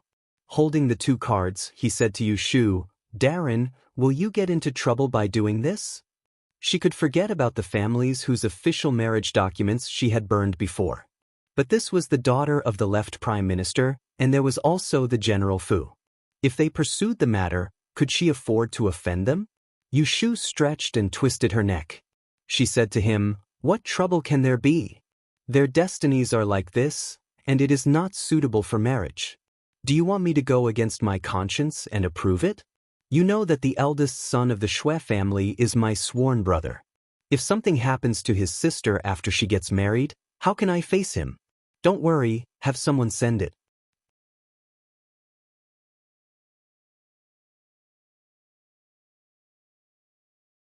Chapter 685. When it was the day for the official marriage documents to be sent out, there were a few families who did not receive a reply. After waiting for a long time without any news, they thought that the government needed to be bribed and deliberately delayed it. So they thought of ways to send gifts to the Princess Fu where Jing Chen was. Something happened to the chief and assistant of Kunling Bureau. Everyone went straight to Jing Chen and intentionally or unintentionally ignored Yushu. There was nothing wrong with what they did. Even the chief had relented, so how could the adjutant stop them? The idea was not bad, but they had underestimated one thing. Jing Chen, the right commander of the Celestial Commissioner, was a hands-off shopkeeper who did not care about anything. The person that Kunling Bureau was in charge of was actually Yushu. Jing Chen stayed in the palace for 2 days and was released by Emperor Zhao Qing. Returning to the Princess Fu, the steward eunuch dutifully presented the list of gifts that the Fu had received in recent days in front of him. Jing Chen asked him with confusion, "What festivals are being celebrated recently?" The Mid-Autumn Festival had long passed. There shouldn't be any happy events in September. The steward eunuch reported in full detail, "Your servant found out that these people are here to urge for letters. It seems that their Fu did not receive the official marriage documents from Kunling Bureau, so they came to beg you, master." Jing Chen nodded to indicate that he understood and then had him return the list of gifts. He said disapprovingly, "If they did not send it, then let them wait. Why are they begging me? This matter is not under my control. They sent the gifts to the wrong person." The steward eunuch? "Aren't you the right commander of the Celestial Commissioner? Shouldn't Kunling Bureau be under your control?" Although he said so, the next day when Jing Chen went to Kunling Bureau, he remembered to ask her when Yushu reported to him as usual. "How many families did not send the marriage documents?" "They've sent gifts to my residence." Yushu's expression didn't change as she asked him, "Which families?" Jing Chen was silent for a moment and said, "I did not notice." He paused and said, "Never mind, do as you see fit. I have returned the gifts." If there's nothing else, I'll go downstairs. Yu Shu's expression was calm, but she was laughing in her heart. Those people actually thought of asking Jing Chen to open the back door. They were simply flirting with the blind. Go ahead. Jing Chen knew that she didn't want to be in the same room with him, so he didn't force her. After all, he should be satisfied that she was talking to him so nicely. This month, there was more than one family that did not receive the official marriage documents. However, there were 2 families that received the 8-character stickers that were approved to be returned. In the evening, Xue Lingnan sat under the locust tree in the front courtyard, carefully reading the annotations on the yellow paper. It said that his granddaughter, Xue Jin, was seeking her life to soar to the stars. If she were to marry a man born to Xiao Zhu Inyue, her life would be in danger. Therefore, her marriage with the Zhou family's youngest son, Zhou Nye, was too inauspicious and unsuitable. Therefore, this request was rejected. After Xue Lingnan finished reading it twice, he said to the housekeeper, Su Li, who was waiting on him, "Go find Xue Rui." Su Li left to carry out the order. Not long after, he returned with Xue Rui, who had returned home. When Xue Lingnan saw him, he didn't get angry at first. Instead, he handed the 8-character sticker to him. What's going on? Tell me. Xue Rui already knew that there would be such a thing, so he didn't panic. He looked at the document with the same expression. Only when he glanced at the small red seal that said, Lotus Room, he was slightly stunned. He immediately recovered and said, Grandfather, what do you want me to say? Xue Lingnan said, This inscription is Master Yi's private letter. Whose name is Lotus Room? How dare a mere Kunling Bureau's empress have such courage? Tell me, who gave her the courage to obstruct the marriage between Jin Sun and the Zhou family? It was clear that he had guessed the reason and deliberately brought Xue Rui here to question him. Grandfather, do you think that I ordered it? Xue Rui said bluntly. Xue Lingnan's face turned cold. You don't need to think about quibbling. Since I called you here, I naturally have a plan. You don't like Zhou Nye and don't want Jin Sun to marry into the Zhou family, so you acted on your own and let your sworn sister abuse her power. Have you thought about it? If you ruin this marriage and delay Jin Sun's marriage, who will bear the sin if she can't get married in the future? Others couldn't understand what he was implying, but Xue Rui understood the meaning behind Xue Lingnan's words. Xue Lingnan was saying that if she missed out on the marriage with the Zhou family, if she couldn't find a suitable family in the future, then he wouldn't let Jin Sun get married. Even if she was over the age, he would still keep her in the residence. Xue Rui's heart was half cold, and he almost couldn't hide the disappointment in his eyes. Grandfather was harsh and unreasonable to him because he wasn't the flesh and blood of the Xue family. But to be so cruel to Jin Sun, his own granddaughter, was really disappointing. Grandfather, I have nothing to say. I don't think that Jin Sun will marry Zhou Nye, but that's because I only have this one sister. Others can disregard her, but I can't. This kind of forceful talk was not like Xue Rui's usual style. Xue Lingnan's expression became even worse, and he almost couldn't help but reprimand this unfilial son of his. He took a few breaths before he calmed down, but still said sternly, This time, I'll take it as you being rash and not argue with you. If there's a next time, don't even think about the official career that your sworn sister has obtained with great difficulty. It wasn't that he didn't want to pursue the matter, but since things had come to this, there was no point in pursuing it. The Zhou family received the 8-word calligraphy that was also doomed, and would definitely not marry Jin Sun. Even if he forced the Kunling Bureau to change the document, the result would still be the same. He understood Zhou Yeda's character. After warning Xue Rui, Xue Lingnan sent him away. After he was far away, he ordered Su Li, who was pretending to be deaf and mute, quickly get someone to prepare a simple gift and follow me to the general's residence. Rather than being thick-skinned and waiting for people to break off the engagement, it was better for him to go first. In the future, when the 2 families met, it wouldn't be awkward. Jing Chen had people return all the gifts. Thus, the next day, Yu Shu's residence was visited by people one after another. However, she left early and didn't meet any of them. When she returned home and heard about the matter, she saw the large pile of gift boxes in the doorway. Without a second word, she had people return the gifts unopened. Minister Yen of the Ministry of Revenue returned home from the yamen in the afternoon and heard another piece of bad news. The gifts sent to the residence of the imperial lady of the Kunling Bureau yesterday had been returned. What? The gifts were returned? He asked Lady Yen with a frown. That's right, Lady Yen said with a frown. They returned it early in the morning and didn't take anything. Master, tell me, who did we offend? The two officials of the Kunling Bureau returned our gifts together. Why didn't they send us the marriage certificate? Until now, they haven't given us an explanation. The second young master of the Yen residence had been ill last year and his body had been weak. Taking medicine didn't help. Minister Yen specially invited a great master to tell his fortune. He said that he needed a suitable marriage to offset the good fortune. After the marriage, he would naturally recover without medicine. Lady Yen found many matchmakers and finally found a suitable candidate 3 months ago. Moreover, the bride's family background wasn't bad.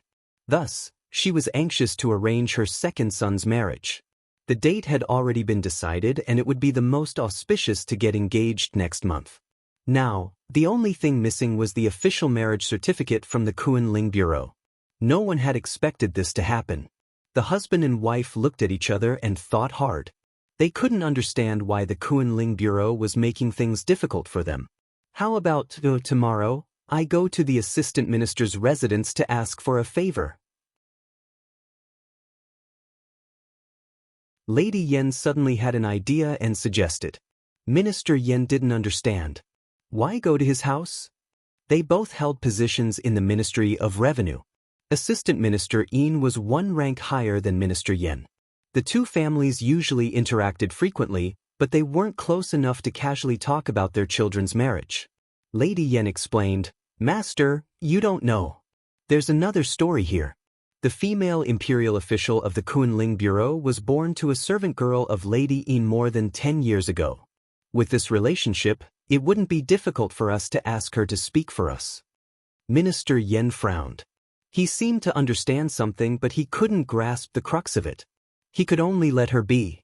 He didn't know that at the same time, he wasn't the only one who had the same idea as his wife. After seeing off the third guest of the day, Yin Dang put away her stiff smiling face and sat in the living room with a gloomy expression. In the past 2 days, people had been coming to ask for her help as a middleman to urge the Kunling Bureau to send out the official marriage certificate. As people came and went, Yin Dang sensed something was wrong no matter how muddle-headed she was. Why didn't these families receive the official marriage certificate on time? Why did they all happen to have some friendship with her? In front of the visitors, Yin Dang could only put on a smiling face and agree. Because she knew that even if she refused, others would think that she didn't want to meddle in other people's business and wouldn't think that she was in a difficult position. She held a banquet on her last birthday, invited Yushu's parents, and made everyone know that Aunt Cui used to be a servant in her family. In fact, it was nonsense to ask her to go to Yushu to speak for them. Especially after she made a fool of Yushu, how could she ask for a favor? Yin Dang even suspected that the whole thing was directed at her by Yushu. She deliberately delayed the marriage certificate to make things difficult for her. Yin Dang didn't forget the harsh words that Yushu said before she left that day. She said that she wanted to become enemies with her. But how could that girl be so daring? For a moment, Yin Dang was angry and suspicious. She didn't know what to do. In the evening, when Yin Zhorong came back, she told him about it. He didn't tell her that he locked Yushu up and made her take off her clothes. He only said that she was drunk at the banquet and said something she shouldn't have said. She revealed that Yushu's family background was not good, which made the new imperial official lose face. Master, do you think it's possible that Yushu has a vile heart and is deliberately obstructing the marriage contracts of these families, waiting for me to bow my head and apologize to her? After hearing her words, Yin Zhorong was angry at this woman's short-sightedness and laughed first. Madam, you are so silly.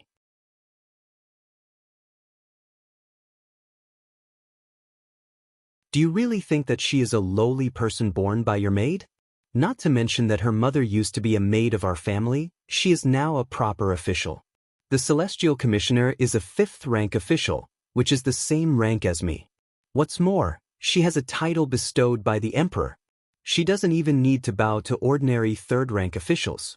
Now she is in the limelight, but you dare to make her look shabby in public. It would be strange if she could bear it. Yin Dang was embarrassed by his reprimand, but she didn't take it seriously. No matter how powerful Yushu was, compared to the Yin family, she was like heaven and earth. Yin Zhorong, a son of a concubine, could win Prime Minister Yin's favor and give him an important position in the Ministry of Revenue. It could be seen that he was not a mediocre person. After understanding the situation, she ordered Yin Dang, "Don't be unconvinced. Tomorrow, go to her and apologize. Everyone has children. We still have children who haven't married yet. Yushu will be in the Kunling Bureau for a long time. Don't be stubborn. If you really make enemies with her, you will hurt my children."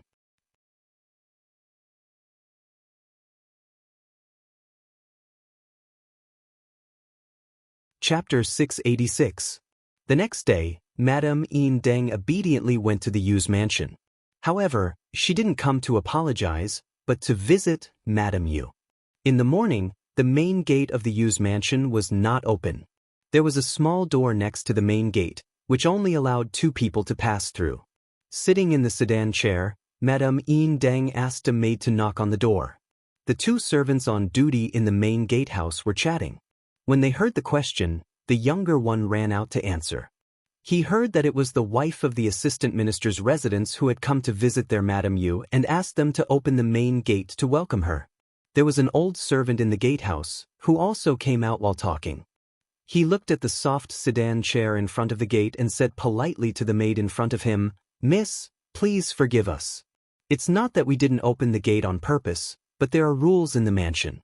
The Lord goes to the yamen during the day, and the mansion is not allowed to see guests. No matter who your master is looking for, please come after sunset."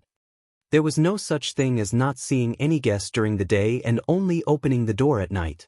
However, this was the rule set by Yushu. Inside and outside of this mansion, all the servants were personally selected and arranged by her. Of course, they only obeyed her. In the sedan chair, Madame Yin Deng was a little impatient. She thought that it was so difficult to open the gate. This mansion was really unruly. Unexpectedly, when the maid came back, she told her that the gatehouse did not open the gate and asked her to come back at dusk. Madame Yin Deng instantly pulled a long face and said angrily, "They don't want to open the gate, right? Go again and ask them to inform their madam that I came to see her and ask her to come out to welcome me." After saying that, she felt that she had gone too far. She didn't come to make trouble today. Thinking of her master's instructions last night, she quickly opened the curtain and called the maid back. "Don't say anything else.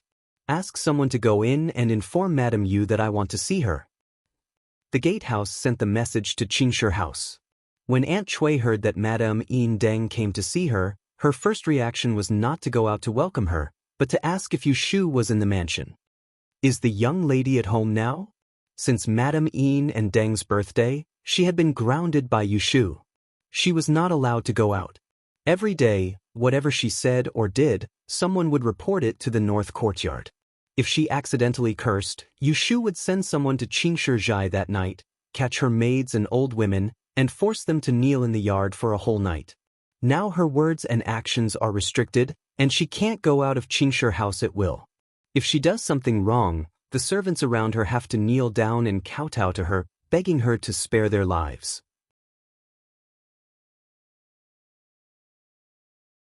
Aunt Cui could only curse Yushu in her heart for being disobedient, but she was afraid that she would cause her to lose her career and wealth, so she dared not say anything and gradually calmed down.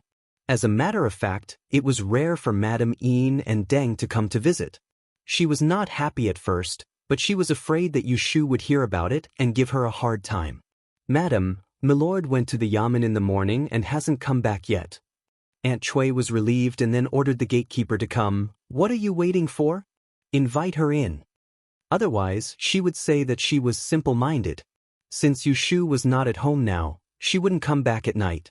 She knew that if she met Madame Yin and Deng, she would still be punished. The gatekeeper didn't leave obediently, but apologized to her and told her the rules set by Yushu, which meant that no one was allowed to visit when Yushu was not at home. When Aunt Chui heard that it was Yu Shu's order, she suddenly became listless. After hesitating for a while, she didn't dare to insist that the gatekeeper come in, but planned to see Madam in person. But when she was just about to go out, a group of servants came up to her and knelt down before her before she reached the gate of Qingshizhai, asking her to think twice and to spare her life. Aunt Chui had no choice but to go out of the gate. Madame Yin waited for a long time, but all she got was a lie that Madame Yu is not well and can't see guests. Sorry to trouble you to come here in vain. Please come again another day. The old gatekeeper bowed and stood beside the sedan chair to convey the message. Madame Yin had long been gnashing her teeth in anger. She snorted coldly and went home without saying anything. She didn't leave the gifts she brought when she came and carried them back. When Yu Shu came back in the evening and heard about it, she just laughed and ordered, "If she comes again, no matter what time it is, don't let her in. The gatekeeper did a good job today. Who can't be blamed? Tip them 2 months' worth of salary and give them 2 more meat dishes for dinner." Although she didn't see Madame Yin and Deng, Yu Shu clearly knew her mind. She just found that the situation was not right, so she came to mediate. But she couldn't put down her pride to ask for peace, so she picked up Aunt Chui, who was a pushover. This kind of person really didn't know how to write the word death until death was near. Madame Yin was full of anger. When she returned home, she smashed 2 cups to vent her anger. Just then, the third master of her family, Yin Yuanhua, came in from outside. When he saw the mess on the ground, he tooted twice and sat next to Madame Yin and asked with a fierce face, "Who made my mother angry? Let me teach him a lesson." Madame Yin looked at her youngest son and her anger subsided a little. She reached out and pinched him, saying, "It's all because of you." "Hiss, why is it because of me?" Yin Yuanhua grimaced. Madame Yin hurriedly rubbed him. She was angry, so she said it all. "Didn't I find a wife for you before? I wanted to find someone to control you as soon as possible so that you could control your temper and stop wasting your time. I didn't expect that I was wrong. That girl is not a person who knows her place." On the one hand, she refused the marriage proposal from the matchmaker, but on the other hand, she spread rumors everywhere, saying that she doesn't like you and that our family won't let her go. When Yin Yuanhua heard half of it, he became furious and slammed the table, saying, "Who is this bitch? Mother, tell me her name." Although the third master of the assistant minister's mansion was a playboy, he usually couldn't stand others looking down on him and comparing him with the third master of the West Mansion, Yin Yuanrong. Madame Yin snorted, "You have seen this person. She is the wretched girl that you and Yuanrong ran into on my birthday in the backyard." Yin Yuanhua instantly remembered. It was really because Yu Shu's disheveled appearance that day left a deep impression on him. Even if her face was not beautiful, he couldn't forget it for a while. "It's her." Yin Yuanhua recalled and showed disdain. "That kind of girl is not even as good as the girls in the pavilion of fragrances. Why did you choose her?" On one hand, he secretly rejoiced that the marriage did not go through. Otherwise, he would be ridiculed to death by his group of scoundrels for marrying such a mediocre and disorderly woman. Madame Yin explained, "Don't be fooled by her looks. She is a female disguise master from the Dian Academy. Now the Celestial Commissioner is a female official and is of the 5th rank like your father. If it wasn't for the fact that her mother used to be a maidservant in our mansion, do you think this kind of marriage would be easy to find?" When Yin Yuanhua heard this, his face became even uglier and he screamed, "Her mother is still our family's servant. Mother, are you muddle-headed? Why did you think of finding me a lowly person?" Seeing that her son was so angry, Madame Yin patted his chest and comforted him gently. That was in the past. More than 10 years ago, her mother left with a shiotsai and got rid of her slave status. "My son, don't be angry. It's all my fault. I shouldn't have told you these things. Don't be angry. The marriage did not go through. I will find you a good one in the future, one that will satisfy you, okay?" After comforting him for a long time and promising him a lot of benefits, Yin Yuanhua finally stopped making trouble. At this moment, someone outside reported that Master Yin had returned. Madame Yin hurriedly asked people to clean up the debris on the ground, but she didn't forget to grab her precious son who was about to leave. Don't mention what I just said to you in front of your father. I know. Yin Yuanbo was afraid to see his father, so he broke away from Madame Yin and ran away.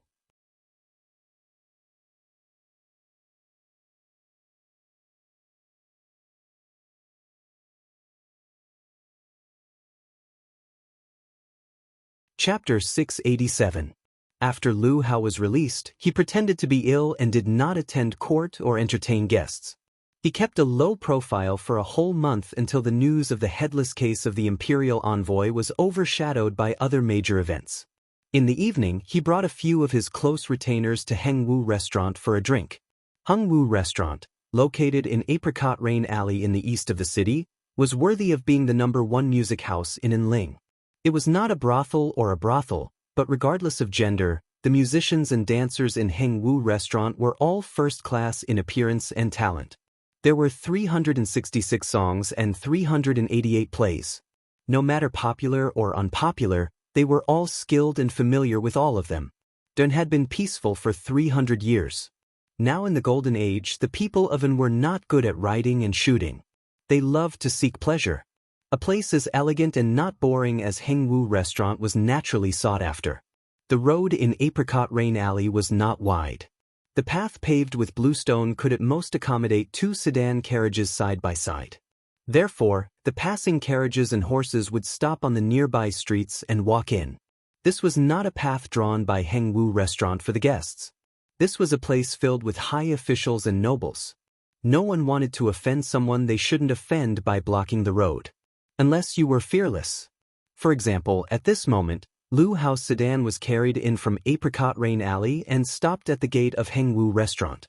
Little Lauer, who was at the door, recognized Ning Wang's sedan and had already run in to call his mama. When Lu Hao got off the sedan, the retainers followed. Hengwu Restaurant's Li Mama had already walked down the steps with a smile on her face. She held a blue silk handkerchief and respectfully waited. She looked at Lu Hao's expression and said, "Wang Yi is in a good mood today. Are you listening to a book or watching a play?" The mama of Hengwu Restaurant was not a madam in a brothel. She did not do the dirty work of a pimp. She was equivalent to a female shopkeeper. This Li Mama was over 30 but still had a slim figure. When she was young, she had been a female entertainer in a musical house and was skilled in all kinds of instruments. Lu Hao smiled and said, "I haven't been here for a while. Are there any new plays?" As Mother Li welcomed them inside, she replied, Yes, there's a book called Worship the Immortals that was arranged for the Mid-Autumn Festival. It's a big play, 20 to 30 actors, a total of 36 plays. There's also The Oath of Brotherhood in the Peach Garden that you like to watch. The lyrics have been changed and the pieces have been rearranged. There are also 2 or 3 plays. If you want to see something new, your servant will let them prepare it. Go. Lu Hao waved his hand and Li Mama summoned a thin and pale young man to open the way for Ning Wang and his party. Inside Hengwu Hall. It was brightly lit. As soon as he entered, he saw 2 3-story buildings. The second floor was connected by a bridge, which looked like the word work written upside down. On the door on the left hung a horizontal board with the words, End of the World of Fragrant Grass, and on the other door was Evergreen Pine and Cypress. Standing outside the building, he could hear the hustle and bustle of people. Especially the first floor of the Fragrant Grass Pavilion. There was a large stage set up and martial songs were being sung. The sound of gongs and drums filled the air and it was extraordinarily lively. When Ning Wang and his party entered the Cypress and Cypress building next door, their ears suddenly became quiet. No matter how noisy the other side was, when it came to this side, it was like they were separated by a street, and they could only hear movement. It was not disturbing. The upper and lower floors of the Cypress and Cypress building were private rooms, but they were much more spacious than normal restaurants and brothels. The small ones could hold a group of musicians, and the large ones could set up an entire stage, taking up half the floor. Just this half floor. It was truly a money-squandering establishment. The number of nobles who could come here to amuse themselves could be counted on 2 hands. Since Lu Hao had come, he naturally wanted to go to the top floor. The waiter leading the way pushed open the 4 doors to the hall. There were hundreds of golden cups and silver candles already lit up in the room. It was bright and extravagant. At the far west was a stage 2 zhang wide. Separated by a picture railing, there was a row of soft chairs and couches on the opposite side. When he sat down, Li Mama led a group of delicate and pretty maids in.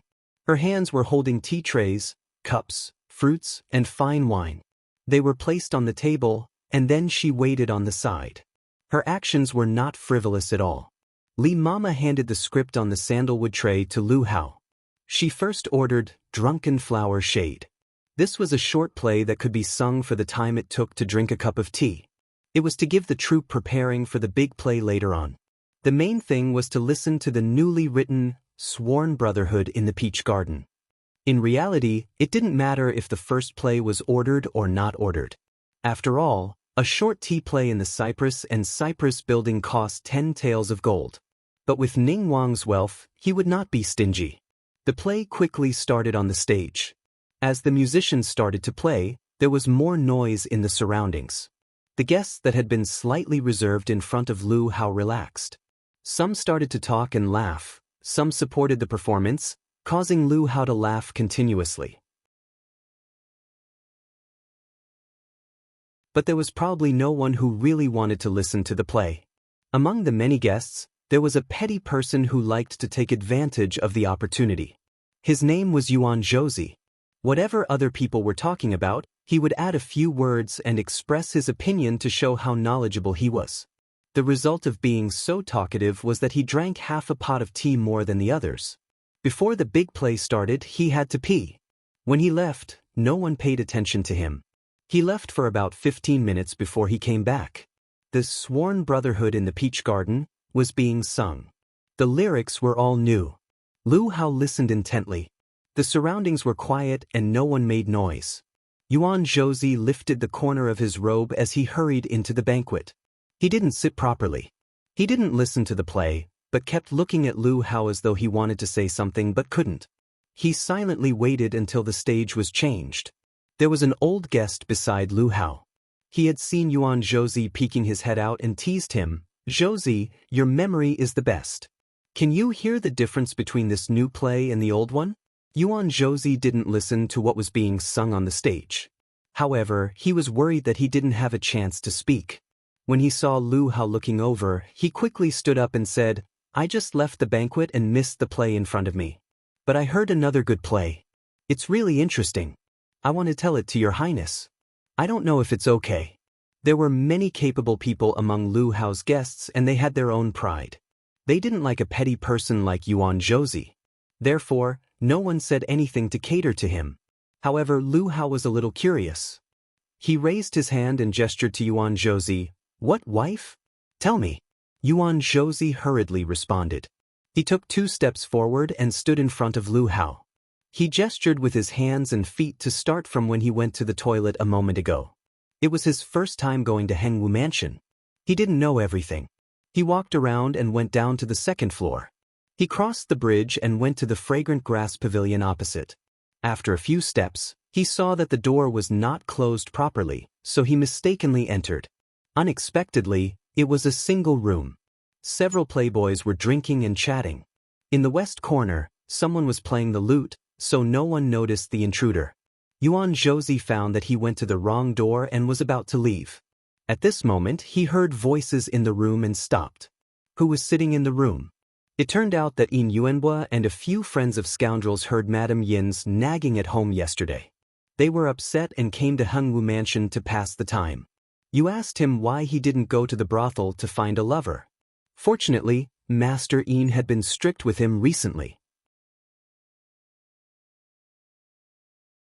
If he went to that kind of place and someone reported it to the family, he would inevitably be beaten up. Yin Yuanbua vented his anger by drinking. He drank too much and was coaxed by the people around him. Then he began to talk about the cause and effect. "My mother found a wife for me. Unexpectedly, she was the daughter of a servant who was let out of the house. How could such a lowly person be worthy of me?" Third Master Yin. "But this little girl was arrogant and looked down on me. She rejected the matchmaker and came to our house to show off her power." His friend asked curiously, Is there such a thing? What kind of beauty dared to look down on our third master? Yin Yunbua laughed coldly. Huh, beauty? With that kind of beauty, I wouldn't be able to get excited even if she stripped naked in front of me. She's just a woman who is good at playing tricks. It's good to have a good reputation. To put it bluntly, she's just a bitch who is greedy for power and wealth. On one hand, she rejected my family, but on the other hand, she came to show off. His friends looked at each other. The more they listened to him, the more confused they became. So they asked, "Who is this person? She sounds like she has some reputation. Have we heard of her?" Yin Yunbua said, "Why haven't we heard of her? Isn't she the fairy Miaoling who has the ability to call the wind and summon the rain and cast beans to form soldiers?" Everyone exclaimed in surprise. There was no one who didn't know the name of the person in the words. "Why do you say she came to your house to show off?" Ahem, show off? The person who asked the question did not believe it. After all, the rumor said that Yushu was a descendant of an immortal family. Even the emperor thought highly of her and gave her a title. Why would such a person want to seduce the young master of an assistant minister's residence? Yin Yunbua said in a strange tone, "She didn't go for me, a good-for-nothing ruffian. She went for the real third young master of the prime minister's residence, my cousin Yin Yuanrong." Then he said that on the day of Yin Deng's birthday, they met a disheveled Yushu in the backyard. However, his words were biased and he said that this accident was a deliberate plan of Yushu. "If I didn't happen to be on the side and saw her ugly appearance with my third cousin, I'm afraid she would have shouted and forced my third cousin to take responsibility for her." But after Yin Yuanbua finished speaking, he spat on the ground with extreme disdain. There were still people who did not believe him. After a few noises, they saw him pointing to the sky and cursing with a red face and neck. "If I lied to you, let me be impotent." Hearing this, Yuan Zhouzi saw that there was nothing else to say and quietly left. Back in front of them, on the top floor of Cypress and Cypress Building, Lu Hao and a group of guests listened to Yuan Zhouzi's vivid narration.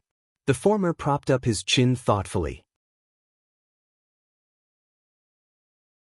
He didn't speak, so no one could discuss. The performers on the stage were singing a passage. Just after the last note, Lu Hao gave a light laugh and sat up from the couch. He stretched out his leg for the manservant to help him wear his shoes. Then he said to everyone without another word of gossip, "Ben Wang is going to change." Everyone continued to listen to the play. Leaving behind the nervous Yuan Zhouzi and a group of confused guests, he left with his hands behind his back. Outside, he called over Li Mama, who was outside, and whispered a few orders before turning to go to the empty room next door. Li Mama hurried down to the second floor. She grabbed a waiter and asked, "Do you know which room is the third young master of the assistant minister's fu? Quickly go ask." Ning Wang wanted her to find Yin Yuanbua and secretly bring him here. If you think this website is good, please share it. Thank you for the support of the readers.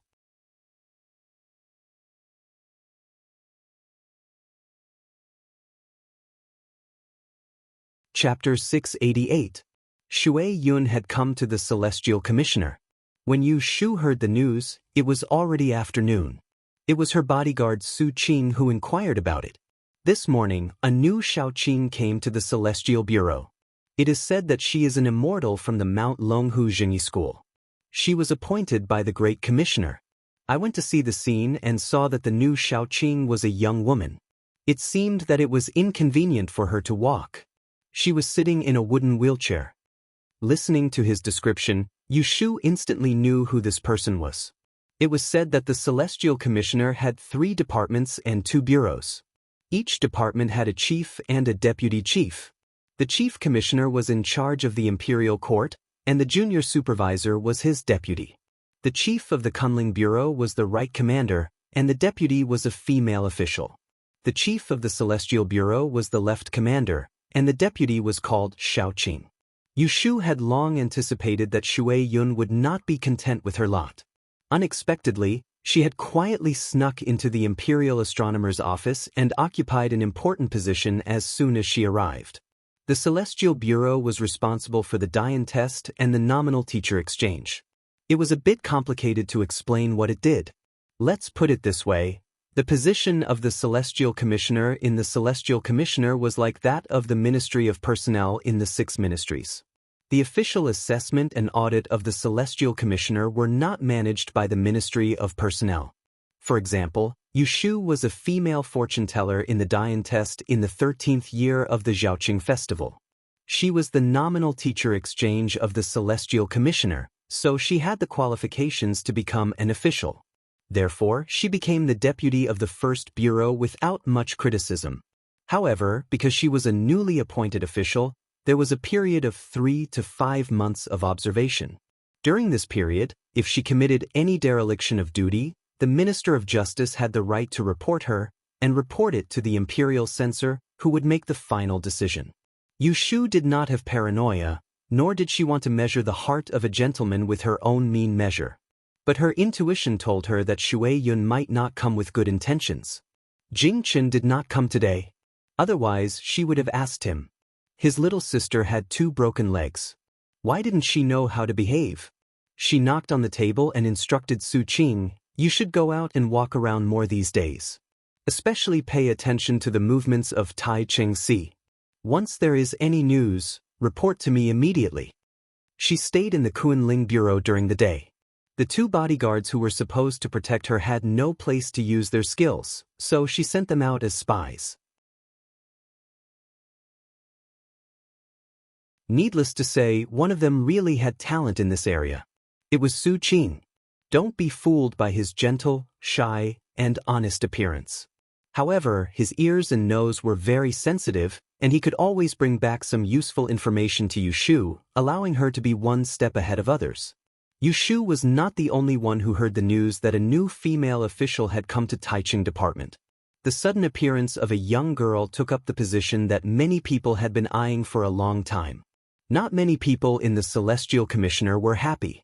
Even if Shui Yun had the banner of Mount Longhu above her head, it was not enough to convince people, especially when there was already a precedent of Jing Chen among the Celestial Commissioner. It was hard for people to have a good impression of Shui Yun, who had also entered through the back door. It had only been 2 days, but someone was already gossiping in front of Yushu. The new Miss Shui Yun from Taiching Si is not very old. She looks even younger than you, milord. I don't know how much ability she has learned in Taoism. Milord Yu and Milord Jing are friends. I heard that Miss Shui Yun and Milord Jing are fellow disciples of the same sect. Is that true? This person was an official from the Comptroller's Department, Xin Ya's subordinate. Today, he had come to Kunling Bureau to check the finances. When he had the time, he came in to visit Yushu and gossip. Yushu smiled at him. "How can I discuss my superior's private matters? Why don't you go back and ask your Milord Xin? He must know."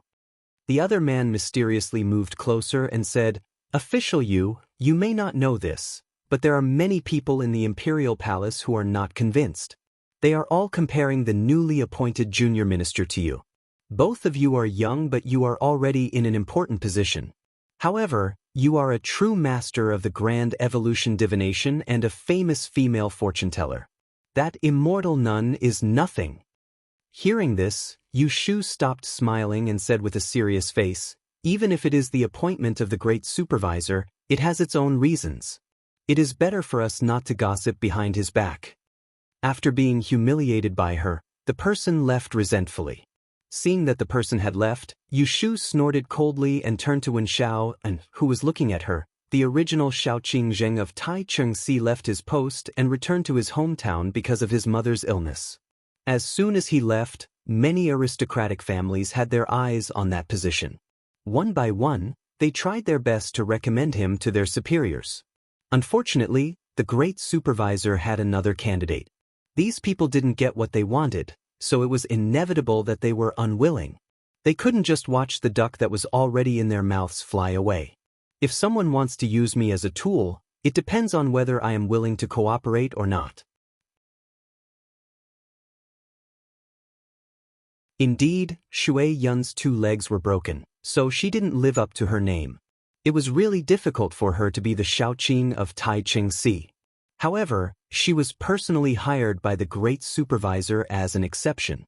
If she said anything unfavorable to Shui Yun today, It would be spread all over the Celestial Commissioner tomorrow. Yu Shu didn't want Shui Yun to stay in the Celestial Commissioner, but she also didn't want to stand out and go against the great supervisor. Besides, she wasn't afraid of Shui Yun at all. If they came, they could come and play whatever tricks they wanted. This was her current mentality. Hearing her words, Wen Xiao and seemed to understand something. After thinking for a while, he asked her, "In your opinion, will the new female Xiaoqing be pulled down from her position?" Yu Shu twirled a newly cut brush and said to him with a smile, "Remember, people won't die if they don't ask for it." It would be fine if Shui Yun behaved herself, but if she provoked her, there was only a dead end. There were also people who were happy that Shui Yun became the Celestial Commissioner, such as Lu Tan. He knew the news earlier than anyone else because before Shui Yun became the Celestial Commissioner, she had discussed it with him. She told him that she wanted to become the Celestial Commissioner and asked him to inquire about the vacancies. At that time, he was very surprised because Shui Yun's tone was too calm. It was as if she could become a female officer in the Celestial Commissioner with just a word. Lu Tan reported with a skeptical attitude. He inquired about several vacancies in the Imperial Astronomer. The one with the highest position was the junior minister of the Imperial Astronomer. It didn't take long before Shui Yun took office. Thus, among the current Celestial Commissioner, the right commander was his Shu, the Xiaoqing of Taichung Si was his Shirgu, and the female Imperial Advisor of Kunling Bureau was his Kun seat at the Shuangyang meeting. How could he not be happy? Lu Tan had spent his early years on Mount Longhu and returned to the capital when he was young. Even if he wanted to compete with Ning Wang for the position of Crown Prince, he was not as powerful as Ning Wang. Other than relying on his maternal grandfather's Shui family, he did not even have half a confidant in the court. Under Shui Lingnan's guidance, he was not in a hurry to form a clique for personal gain. Instead, he focused on building his reputation and recruiting talents. However, not long ago, the emperor released Ning Wang early, causing him to feel a strong sense of danger. No matter how he looked at it, Emperor Zhao Qing's preferred successor was Lu Hao. Otherwise, why would Lu Hao be involved in the imperial envoy's murder case and Emperor Zhao Qing banished Lu Yi but was not willing to heavily punish Lu Hao? Otherwise, why would he be sent to a Taoist sect to cultivate while Lu Hao could stay in the stables from a young age and cultivate his power? Otherwise, why would Lu Hao's maternal grandfather, Yin Tianho, still have military power while his maternal grandfather, Shui Lingnan, had his military seal taken away before he returned to the capital? Lu Tan was afraid that he would not make it in time. Before he could fully develop his wings, Emperor Zhao Qing would announce the candidates for the position of Crown Prince. Thus, after Jing Chen, it was a good thing that Shui Yun could occupy a seat on the Celestial Commissioner. In his view, whether it was Jing Chen or Shui Yun, they would become his supporters sooner or later. Otherwise, who would they help?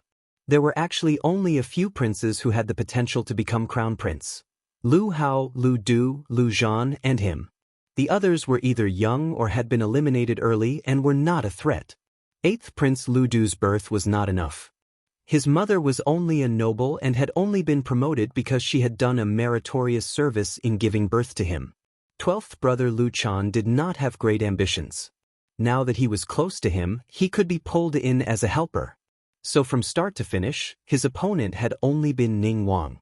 Ning Wang, who was older than him, more powerful than him, Ning Wang, who was more favored by Fu Huang than him. How could he cut off Ning Wang's advantages?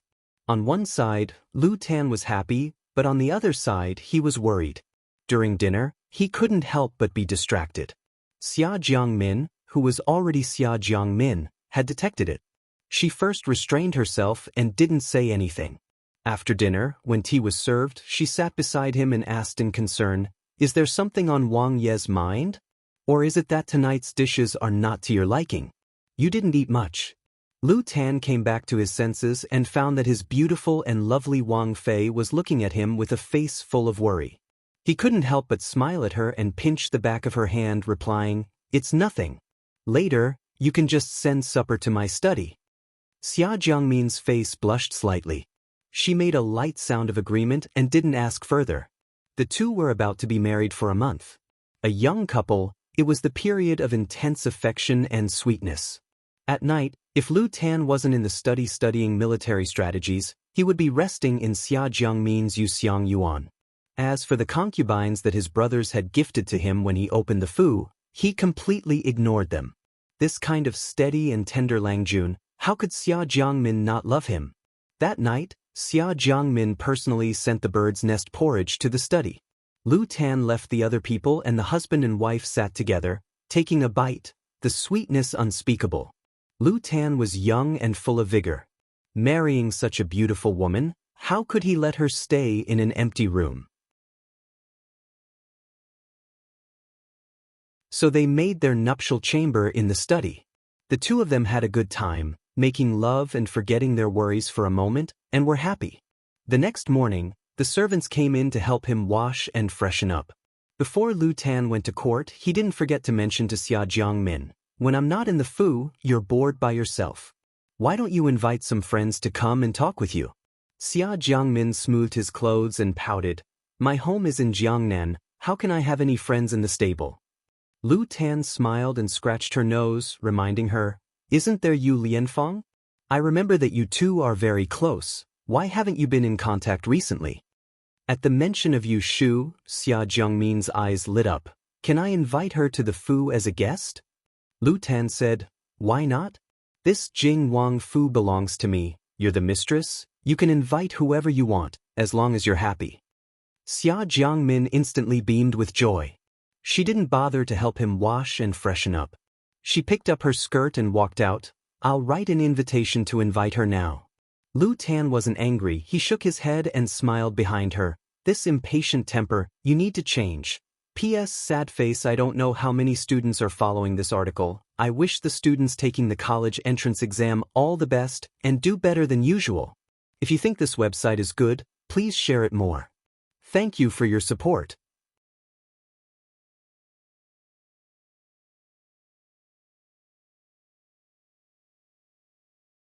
Chapter 689. The person Xue Rei sent to the south to gather information came back. Because it was related to his secret, he didn't trust anyone else to do it. The person who went was a loyal servant left by his adoptive father. Gui de Xue Rei had kept a total of 9 servants that started with the word Gui.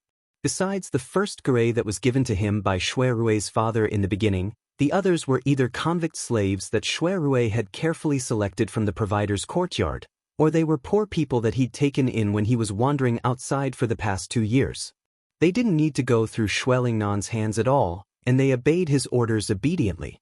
Not all of these 9 people were loyal, so until now, only Guida, Gui Sen, Gui Lu, Gui Qi, and Gui Ba were left. Guida was the oldest.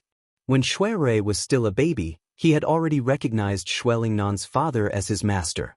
It seemed that he had been a wanderer for a while when he was young. He was proud of his martial arts and righteousness. Later, he offended a local tyrant and his family was killed.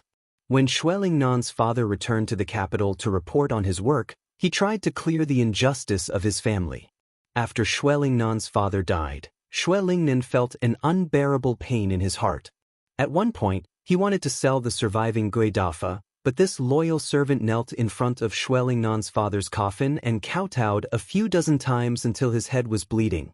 He said that Xuelingnan's father had left a will for him to serve the eldest young master, so he insisted on staying by the young Xue Rui's side. In order to avoid Yu Shu, Xue Rui didn't meet anyone in Wangji Tower. Instead, he went to Nanlin Lumber Company. This was a property left to him by Xuelingnan after his father's death. Guida arrived at the capital in the morning. Before he came to see Xue Rui, he had washed himself clean. However, he looked much thinner, which meant that he had suffered a lot during this trip. There was a basement in Nanlin Lumber Company. Gui San was guarding the entrance above. Even a mouse couldn't hear anything. "Uncle Gui, did you find anything?" Xue Rui went straight to the point. He didn't hide anything in front of Guida. He was not Xue family's flesh and blood. Guida knew this 3 years ago. Seeing that he was in a hurry, Guida did not waste any time and reported everything they had gained from the trip to Yang. "I went to Yang and visited the county government's warehouse several times. I found out that in the 11th year of Baotai, There were 7 women surnamed Han who moved their households because of intermarriage. Shui Rui learned from Yushu that Yun Hua and his first wife, the Madame Han, were in a relationship. It was around the 11th year of Baotai's reign that they got married. Yun Mufeng was a fake name, so he had no way of finding it. Thus, he asked Guida to investigate directly from the Han family.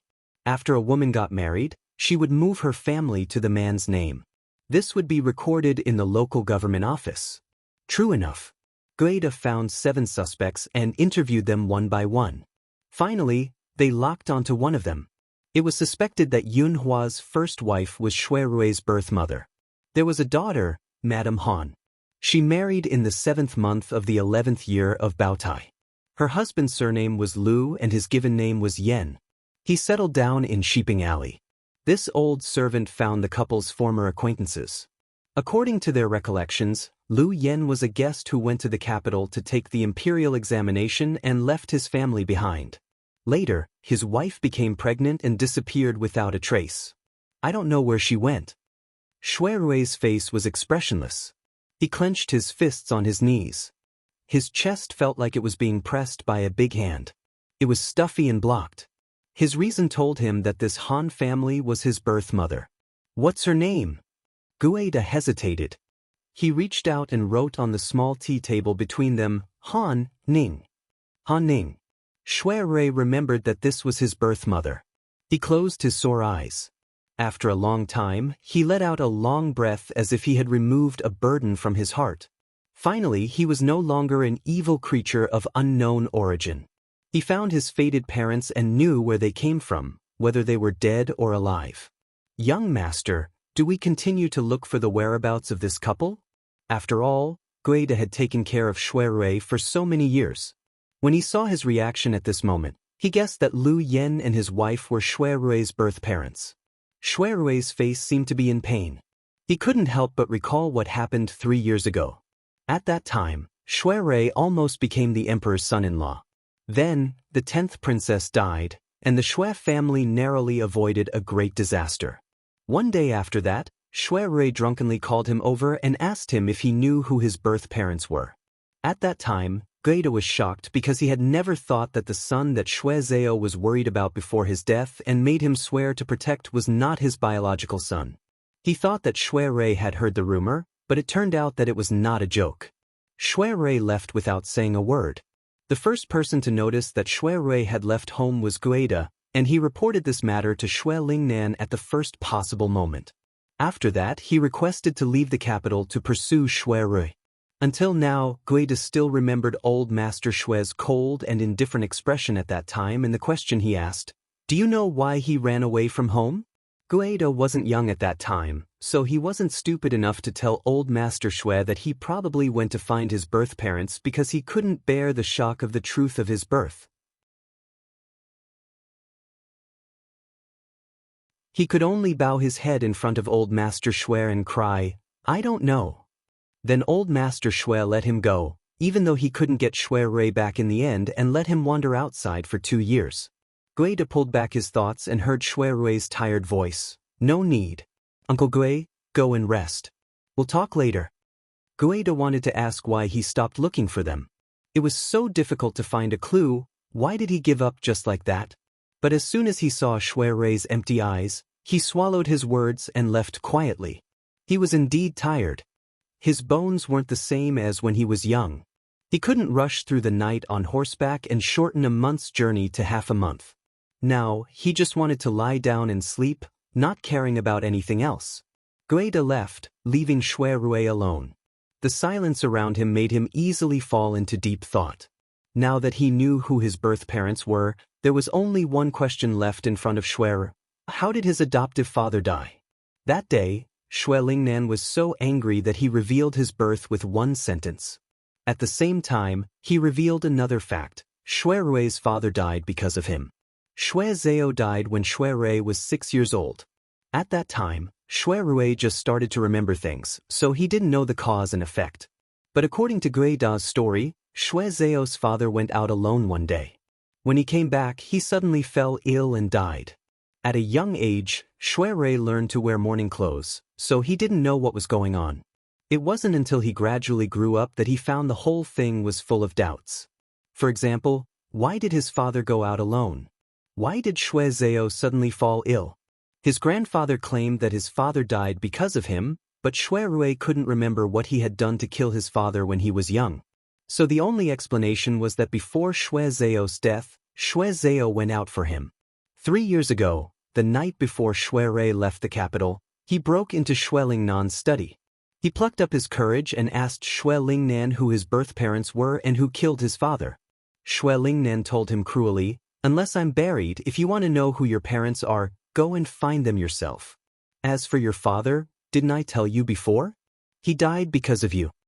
His memory was fixed on the face that hated him. Shui suddenly closed his eyes. His body trembled slightly, and he couldn't help but feel disgusted with himself. He knew that his grandfather might have provoked him on purpose, but he was still afraid. He was afraid that one day, when the truth was revealed, he would be unable to face the ugliness. P.S.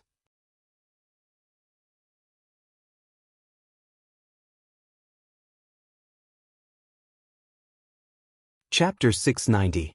Jing Wang Fei's invitation was sent to Baochang Street at noon. In the evening, it was placed on Yushu's desk along with a variety of invitations and visiting cards. Yushu would spend some time after dinner every day to deal with these posts. She would reply to the ones that needed to be replied to, throw away the ones that needed to be thrown away, and avoid going if she couldn't. If it really couldn't be done, she would have the servants prepare a gift to send over in her name. This could be considered as building a relationship and not becoming a laughing stock. Xia Jiangmin's invitation was written very formally, not like her tone.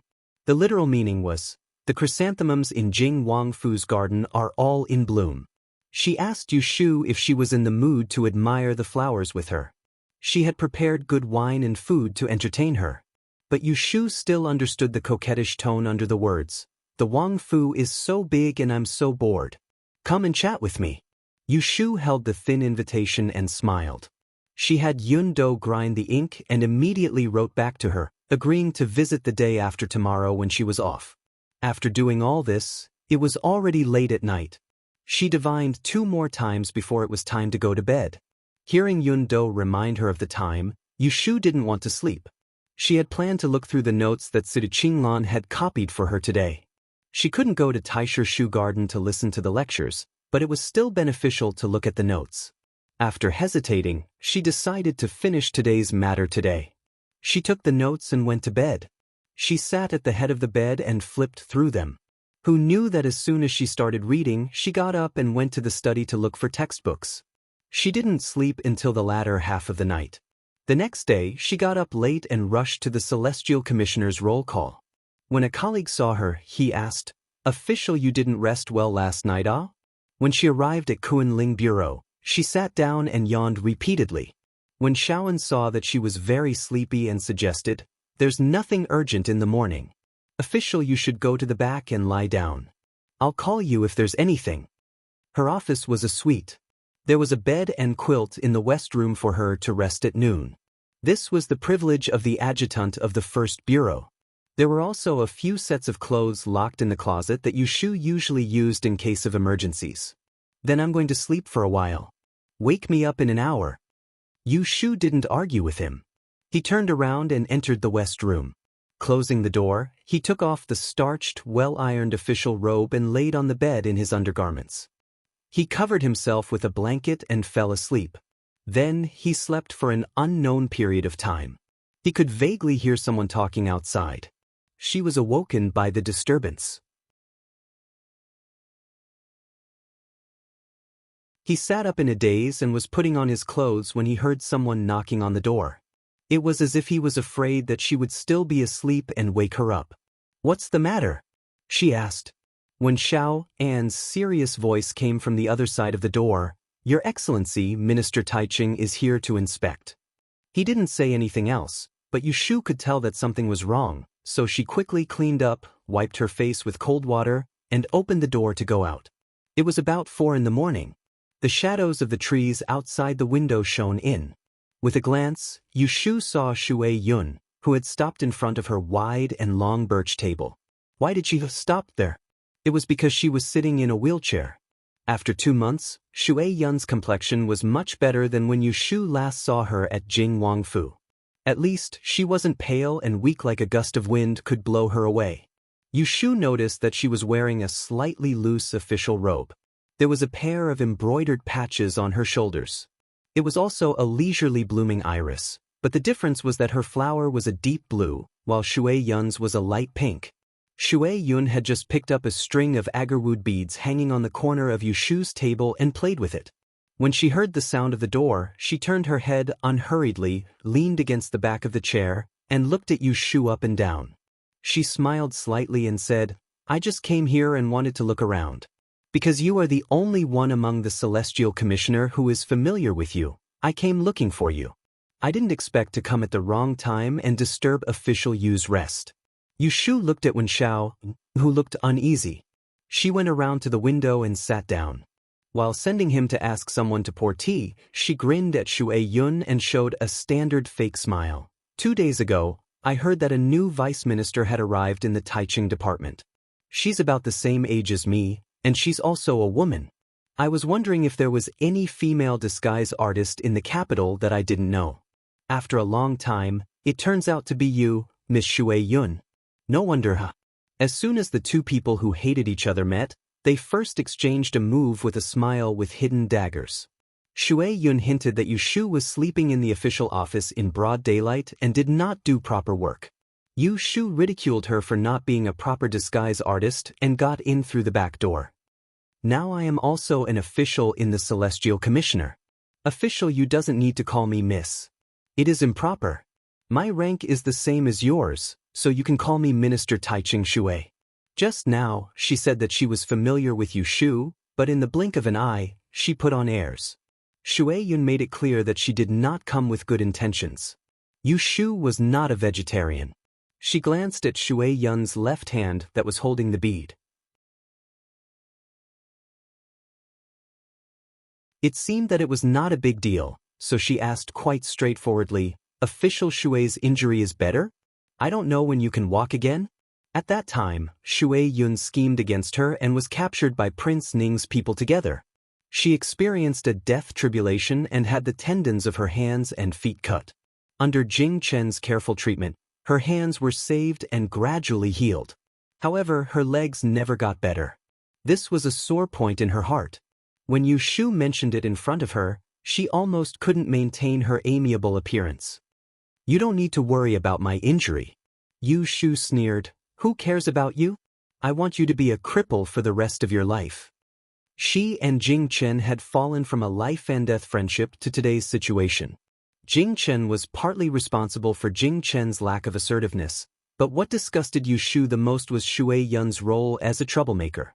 Shui Yun believed that she was clear about Jing Chen's fate, so she regarded her as a thorn in her side. After meeting her a few times, she had the intention to kill her. She thought that if she died, Jing Chen's Taoist heart would not be moved, so he could not threaten the group of ox-nosed Taoists of Mount Longhu. No matter how she calculated, she made a fool of herself. She did not expect that she, who had almost been killed by her, was the person who they had been looking for. When Xiao En came in with tea and found that the atmosphere was not as harmonious as before, he first refilled Yu Shu's cup and hesitated for a moment. When he was about to show the tea to Shui Yun, he heard Yu Shu say to him, "There's no need to trouble yourself. The tea here is cheap, and it's not made with mountain spring dew. Official Shui's body is weak. If you have a headache or fever after drinking it, it will be my fault." When Xiao En frowned and obediently put the teapot aside. He retreated behind Yu Shu and acted as a stake. Shui Yun calmed her breathing and secretly told herself not to be angry with this despicable person. She had a way to deal with her. Therefore, she smiled gently at Yu Shu and said, "I just came to say hello to you. I have somewhere else to go later, so I won't disturb you any longer. Do as you please, Lord Shui." Seeing that she was about to leave, Yu Shu did not intend to stand up to send her off. Instead, she instructed Wen Xiao En, "Help me send Xiao Qing off. It's not convenient for her to come and go. Don't let her stay in our Kumling bureau." Yu Shu was the kind of person who would step on someone's sore spot. Even when Xiao and who did not know their past could tell that Yu Shu and the newly appointed Taiching Bureau junior supervisor were enemies and not friends. Shui Yun's eyes darkened. She casually placed the string of wooden beads on the table and signaled the attendants behind her to push her away. When she reached the door, she paused and said to the secretary behind her in a voice that was neither loud nor soft, "Note that Yu Shu, the female official of Kunling Bureau, hides in the room and takes a nap on duty. She is considered to be slacking in her work." Yu Shu heard it clearly. Her mouth twitched and she almost pointed her middle finger at the back of Shui Yun's head. Using public office to avenge personal grudges. Good job. When the people left, Wen Xiao unworriedly said to Yu Shu, "This is the fault of slacking in work. If it is recorded 3 times in a row, you will be fined. Your Excellency is still in the examination period. Such remarks are not good for you." Yu Shu pulled a long face and said, "I know. You are more familiar with the Celestial Commissioner's chronicles than me. Keep an eye on me from tomorrow. Don't let me make any mistakes." It seemed that Shui Yun was determined to continue to disgust her. Today's incident was definitely not an accident. When Xiao and felt a little guilty, "It's all my fault. If I didn't persuade you to go to sleep, you wouldn't have been caught." Yu Shu waved her hand, "It has nothing to do with you. You don't know that I have a big grudge with this new Taiching Si Xiaoqing. She deliberately found fault with me. She didn't care about this. By the way, how did the people outside do their jobs? She broke into my room and there wasn't even someone to inform me?" When Xiao and was about to tell her about this, I also felt strange. She just came in like this. The low-ranking official guarding the door was nowhere to be seen. I took the opportunity to go out and take a look when I was making tea. I found out that they thought the sun was too strong outside and hid in the water heater room to slack off. Yu Shu furrowed her brows and quickly thought it through. She had been in the Kunling Bureau for 2 to 3 months. Perhaps it was because her reputation was loud enough and Jing Chen didn't care, so everyone in the courtyard followed her lead. But as time passed, the subordinates didn't see her lose her temper, so it was inevitable that they would start to play tricks. "Your Excellency, what should we do with them?" Yu Shu touched her chin and soon came up with a cowardly idea. "Let's do it this way. When Lu Hong and Su Qin come back at noon, you take the 2 low-ranking officials to the gate of the bureau and beat them 20 times each with a stick. Beat them slowly. The louder the noise, the better. If someone asks, you tell them that there is a new Taiching Si Xiaoqing. He came out to patrol in the morning and found someone slacking off. Just say that I am not strict enough and want me to punish them severely." When Xiao and didn't understand it for the first time, but Yu Shu didn't mind giving him some advice. "Isn't she a new official who makes 3 changes? Don't think that I'm the only one. There is always such a big celestial commissioner. Everyone has a share of the good and the bad." Originally, the 3 departments and 2 bureaus were dissatisfied with Shui Yun, the little girl who came in through the back door. Now after Yu Shu made such a scene, everyone knew that Shui Yun was not just a decoration. The original Taiching Si Xiaoqing who left was not a meddlesome person. Everyone had been comfortable for a long time. Suddenly there was such a troublemaker. Everyone would be in danger. Yu Shu tasted the cheap flower tea she packed from Wangji Building and was lost in thought.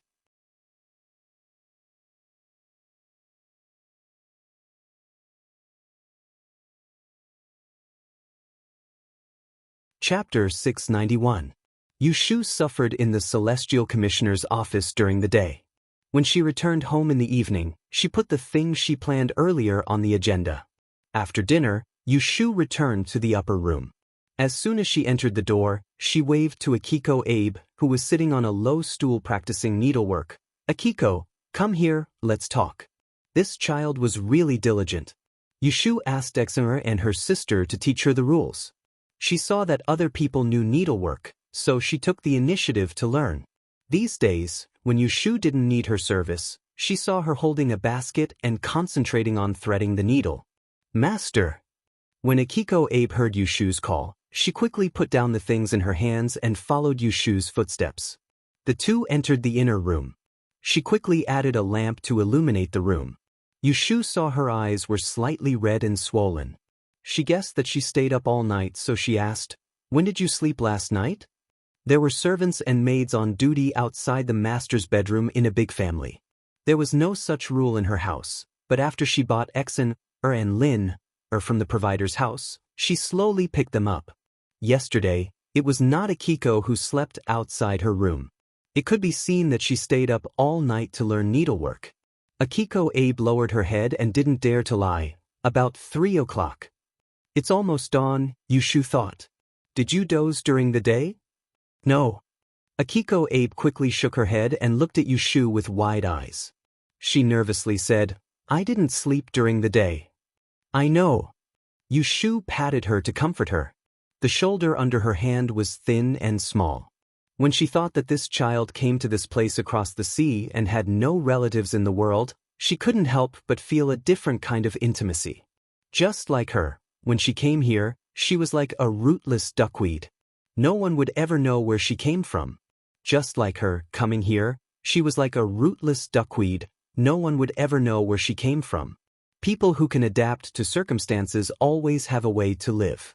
Akiko Abe was brought back from the provider's house less than 2 months ago. Those who could adapt to their circumstances would always have a way to survive. It had been less than 2 months since she brought Biki back from the orphanage. The habits of the Japanese could no longer be seen from him. His speech was fluent, and even the rules of being a servant seemed to have been learned well. Her origins were unknown. Although Yushu had made her a servant, she had shown special concern for her. However, regardless of whether it was Yundo who had followed her since the beginning, or Exen and Lin, who had caught up later, none of them had rejected her. Instead, they had taken care of her. This was enough to show that Biki was not a fool who only knew how to kowtow and call her master.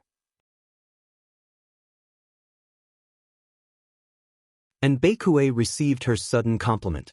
Her face quickly turned red, and she seemed a little excited.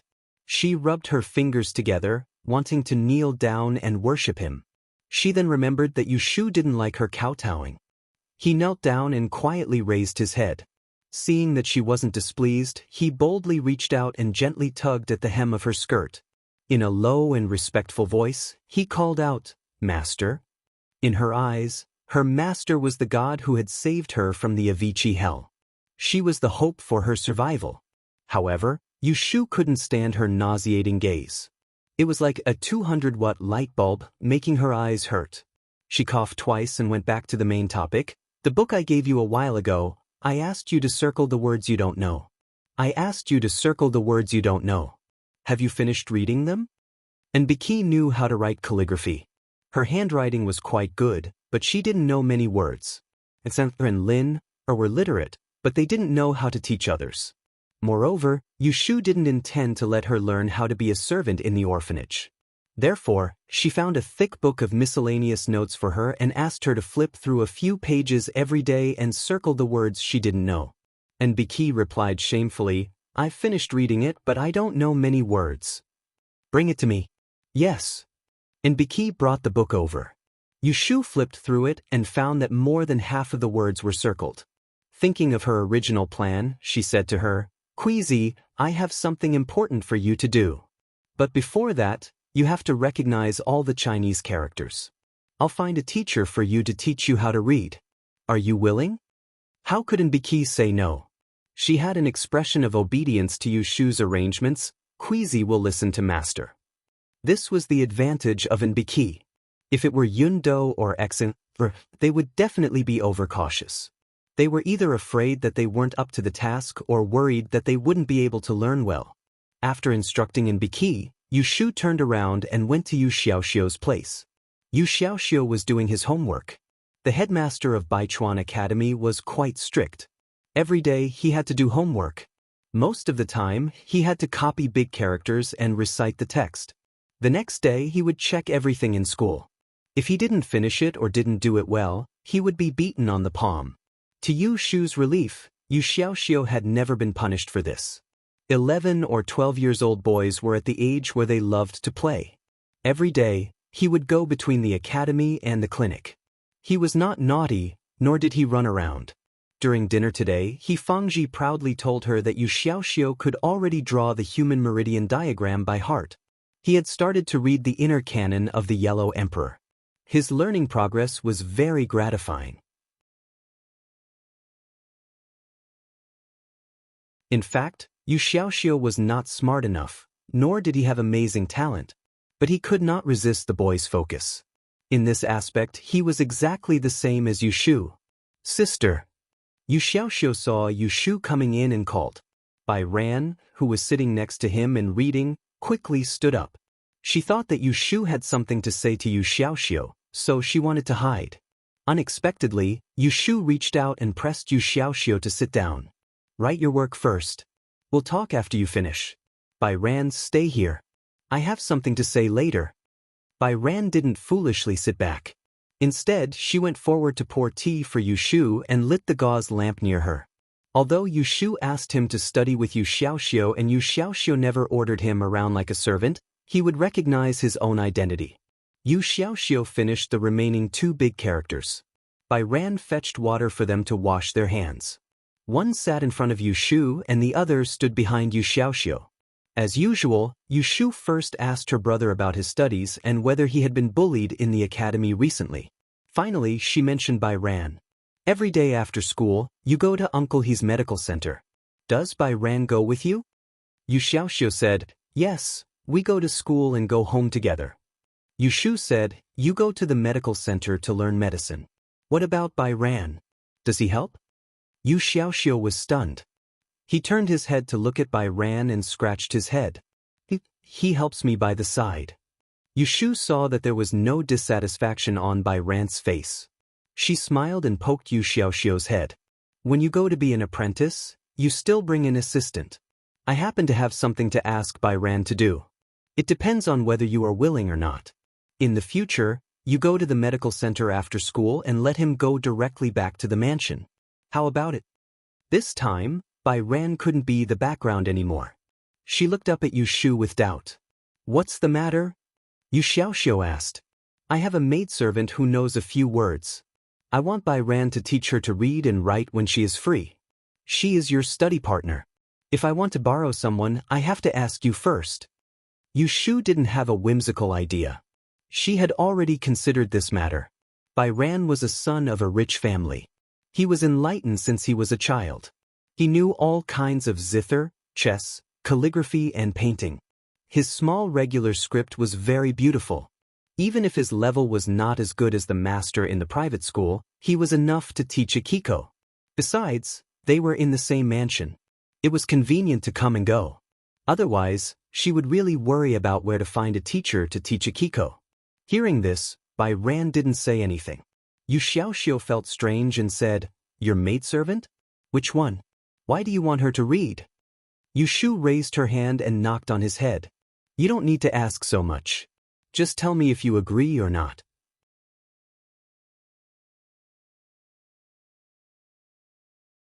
Yu Xiaoxiu rubbed his forehead and weakly said, I don't have anything. Sister, you can ask Bai Ran. If he is willing to teach, then let him teach. Yu Shu looked at Bai Ran and said with a pleasant face, If you are willing to teach her, I will give you a monthly salary. I will give you 2 silver coins as a tuition fee. Bai Ran hesitated and said, I have never taught people to read. I am afraid I can't teach well. Yu Shu smiled. What are you afraid of? You just need to let her learn. If she can't learn well, then she is stupid. I won't blame you. Seeing this, Bai Ran felt relieved and agreed. Compared with going to the clinic with Yu Xiaoxiu, teaching a little maidservant to read and writing was more than enough for him to get a monthly salary. Well, I will forget about this month. Starting from next month, you can wait in the yard after school. I will ask the girl to come to you. Well, that's all I want. You can go to bed early after reading. Yu Shu got up and was about to leave. Yu Xiaoxiu followed her and secretly waved to Bai Ran to tell him not to follow. When the brother and sister went to the yard, Yu Xiaoxiu pulled Yu Shu's arm and asked, Sister, I haven't seen Brother Shui for a while. Yu Shu said, and asked him, What? What do you want to see your brother Shui for?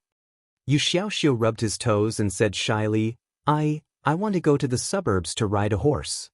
Yu Shu nodded and said, I say, you talk about him for no reason. It must not be because you miss him. Sister. Yu Xiaoxiu was thin-skinned and blushed as soon as she said that. His fair, delicate, and slightly immature face was very likable. Well, tomorrow I will ask him. If he has time, let him take you out to play. I promise you. Go back to the room and go to bed early. Okay. Yu Xiaoxiu ran back happily. Yu Shu looked at his happy back and felt much better. With the change of living environment, Yu Xiaoxiu became more cheerful and carefree day by day, which made her feel a sense of achievement as his sister.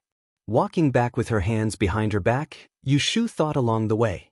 During the day, she was troubled by Shu Yun in the Celestial Commissioner office. In fact, it was her fault. If she had not stayed up late to read last night, she would not have been so sleepy during the day. Thinking about it, after she entered the Kunling Bureau, she never had enough time. Every day, she wasted a lot of time on unnecessary things. She did everything by herself, so she had no time to spare. She asked Nbeikue to learn to read with Bai Ran. In fact, she wanted to train a personal assistant to help her record her daily schedule, reply to letters, etc., and help her deal with some private things. Yu Shu wanted to find such a candidate for a long time. But as a confidant, she always felt that she did not trust Xen and Lin, who were sinful slaves from the family institute. On the contrary, she did not have this concern with Nbeikue. You're tuning in to the Passion Pages YouTube channel. We're so grateful for your support, and don't forget to subscribe to join us on this incredible journey through captivating stories. Your generosity through donations truly makes a world of difference, as it's the primary source of revenue that allows me to expand and enhance this channel for you. Thank you from the bottom of my heart for being a part of this adventure.